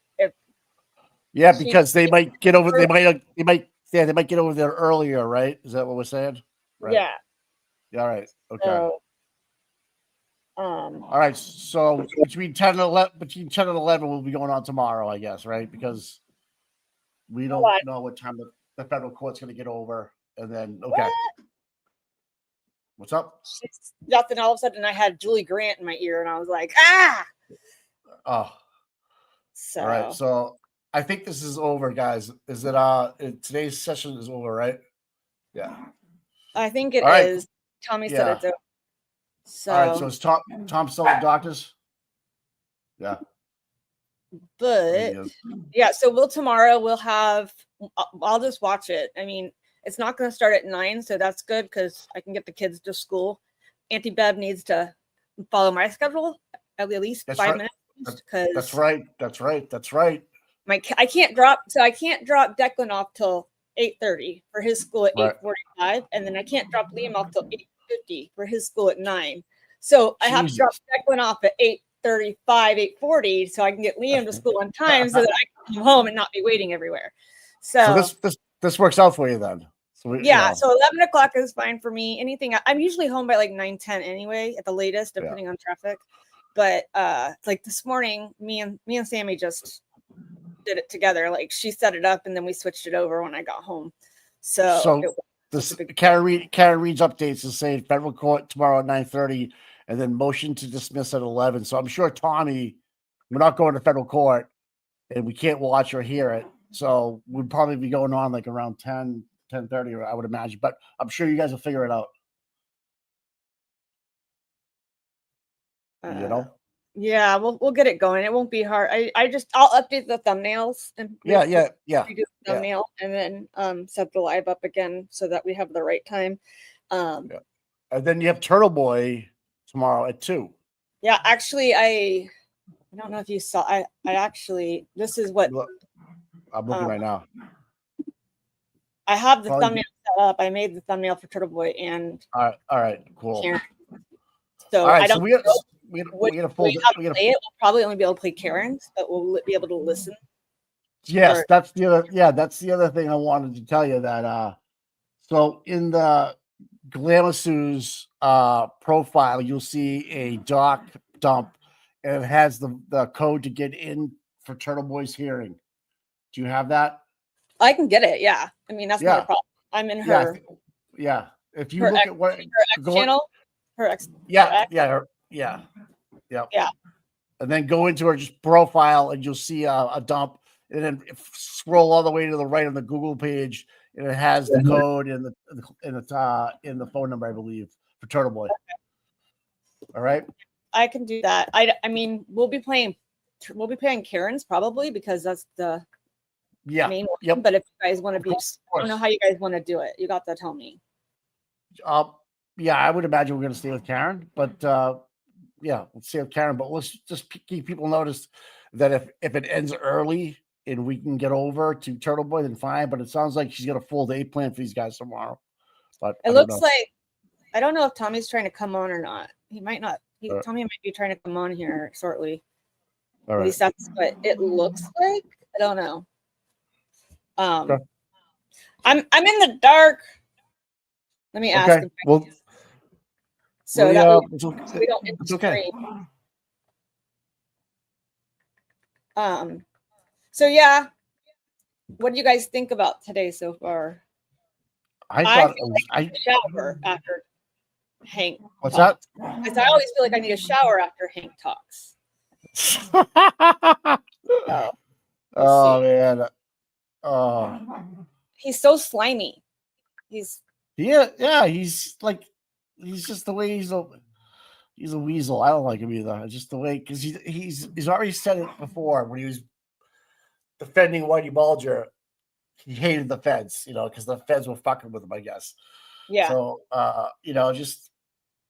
here's another thing. Christina Rex, I just asked the U.S. Attorney's Office again. This is at least the 4th time to confirm or deny news about the federal investigation. Again, received an email that says, we have no comment. So until I hear it from the U.S. Attorney's Office, I don't believe anything. I don't trust Hanky to weed my yard. Okay. So yeah. For me, I'm a witness currently the last 5 years in an FBI investigation, and I'm supposed to be. I mean, they keep pushing it back, but we haven't heard anything for 3 years, and then all of a sudden, the FBI agent will call me and say, "Yeah, we're still working on it." That's for an embezzlement case from a charity, a childhood cancer charity that we turned in to the IRS and the FBI, and that they shut them down. They're no longer allowed to take money, but they're investigating them. They took all of their computers, everything. And literally 3 months ago, I got a call from the FBI agent telling me that they are still sending stuff to the state's attorney's office and that they will be in touch with us when we find more information out. So that's just to tell you that, like, as a witness, we don't hear anything for years. Yeah. So, and then all of Yeah. a sudden you're like, yeah, we're still here. So I don't believe it. And I, like you said, she didn't sign it. Hank wanted to make this bombshell drop in the court. Like, it wasn't, to me, it's Exactly right, man. It was a news dump to try to sway momentum. I think I'm telling you, just Cleven's probably like, oh, I told you all Yeah. first, you know. And then how the fuck did he know before anybody else, right? Because Hanky That- is a source. Exactly right. And that's exactly what Turtle Boy said. No, it was Flipperhead. Joe Flipperhead said, well, we now know who the source is for Boston 25 and Ted Daniel, because Right. Hank's the only one who said it. He was told he could say it. So, hey, Tommy. Hi guys, how you doing? Can you hear me? Yep, we can hear you. Yep. Listen, I have a question, Mike. Yeah. Is that thing that Helena Rafferty wrote, is that on letterhead or is that just on a piece of paper? Is that on It's like it's on it's letterhead? Yep, but not signed. It's not? Nope. What's not good? No good then. Your No mic good. is scratchy, Tommy. It's, Just letting you know. I actually yeah, saw the let me recreate one and solder one up real quick. there's one on X that has it was from Canton PD, I think. Let me see. I'm just curious whether or not it has the town of Canton seal on the top of it. It did say Oh, it doesn't matter what it said. I don't care if it said pigs can fly. If it's not on the police letterhead from Canton, Massachusetts, then that's a problem. okay, here we go. Present. Let me see. Yeah, what is that? Is that letterhead or is that just a piece of paper? That's their Twitter. I don't care. What's the top? Is the top say? It's on their paper, Please? yeah. I can't see it. Oh, I just shared it. Yeah, it's the actual letterhead of the Canton Police Department. It looks like it's cut off. Is that how it is? There's like a wave on it. Is that how they do it? It says Canton Police Department, and then it has Helena Rafferty on top of it, and it's like a wave, and then it's the paper, and then the wave at the bottom that says. Oh, I see it. I see that. I see it. Okay. But she didn't sign it. It just says to all media outlets, and no signature. Yeah. I don't believe it. So, I don't believe it myself. Robin, we can send you a link, sweetie. Can someone go live? I'll send her a link if she wants. Yeah. Is there anybody who is outside at court? I know you're still at your doctor's office. That's a great question. Who's outside of court? I don't know. I don't know. But there, everybody freaks out. I sent James a message.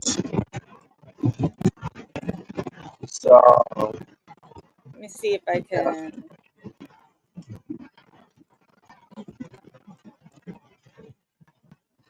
Mike just took off. Yeah, Mike was gone. Mikey's gone. Did he hit a button by accident? He's out of the stream. I don't know if he's He may have bumped himself by accident. bumped or Bumped. Yeah. so. Yep, we have nothing without Tommy. Come on, guys. Really? We need Tommy there. So yeah, until I see anything, but I didn't know. Did you want to stay on, or did you want me to go ahead and end the stream?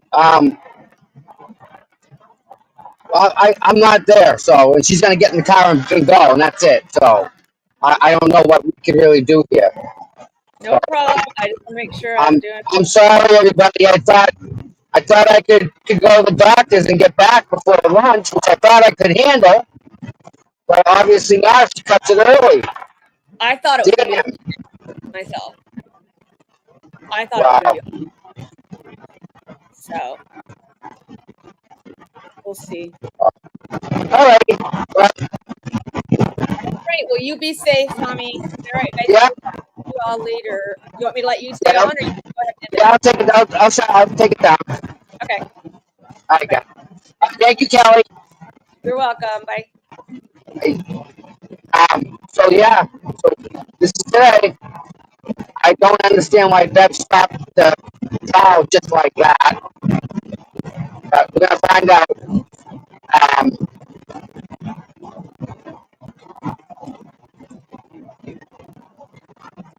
um,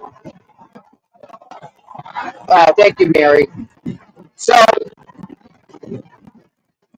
we're gonna come back tomorrow. We want to see everybody at Dedham Court tomorrow. Don't go anywhere else. Just come to Dedham. We have the Turtle Boys case, and we have Karen Reed's case tomorrow. So that's going to be an interesting day. Yeah, I know it's bad because I'm wearing my earbuds. If I do this. All right, is that better, guys? Better? Yeah? No? Should be. Yeah. No. They're done for the day, Olivia. That's what's messed up. Auntie Bev, again, just says that no, that's it. So, but we'll definitely see you guys tomorrow. I'm not positive at what time. I know Aiden's is in the afternoon, and I'm pretty sure Karen goes to Boston, and then she comes to Dedham. So I'm thinking maybe like 10:30, 11 o'clock-ish, roundabout type of a thing, guys. If you hit the subscribe button, hit the like button, when I go live, you'll get notified. Yeah, this is going to be a good night. It's going to be confusing as heck, right? But we'll figure it out, right? I'm sure we will. Wow. A little overloaded. Wow. Yeah. Dev's just going to keep doing this. Yeah. So, all right, everybody. You guys can sit here and chat. I had no problem with that. You guys are great. I want to thank every single person that came here. I want to thank my mods. Love my mods. Can't do this without them, and I can't do it without you guys. All right, let's go over this. David Lee, new member. Pat McKinnon, thank you very much. 5 memberships. Beth sent a super sticker. Diane, 5 memberships. Wow. Lloyd Pissa. Guardian Hawk. Karen Reed is factually innocent. That's factually true. Introduce Bobby to Sharon. Okay.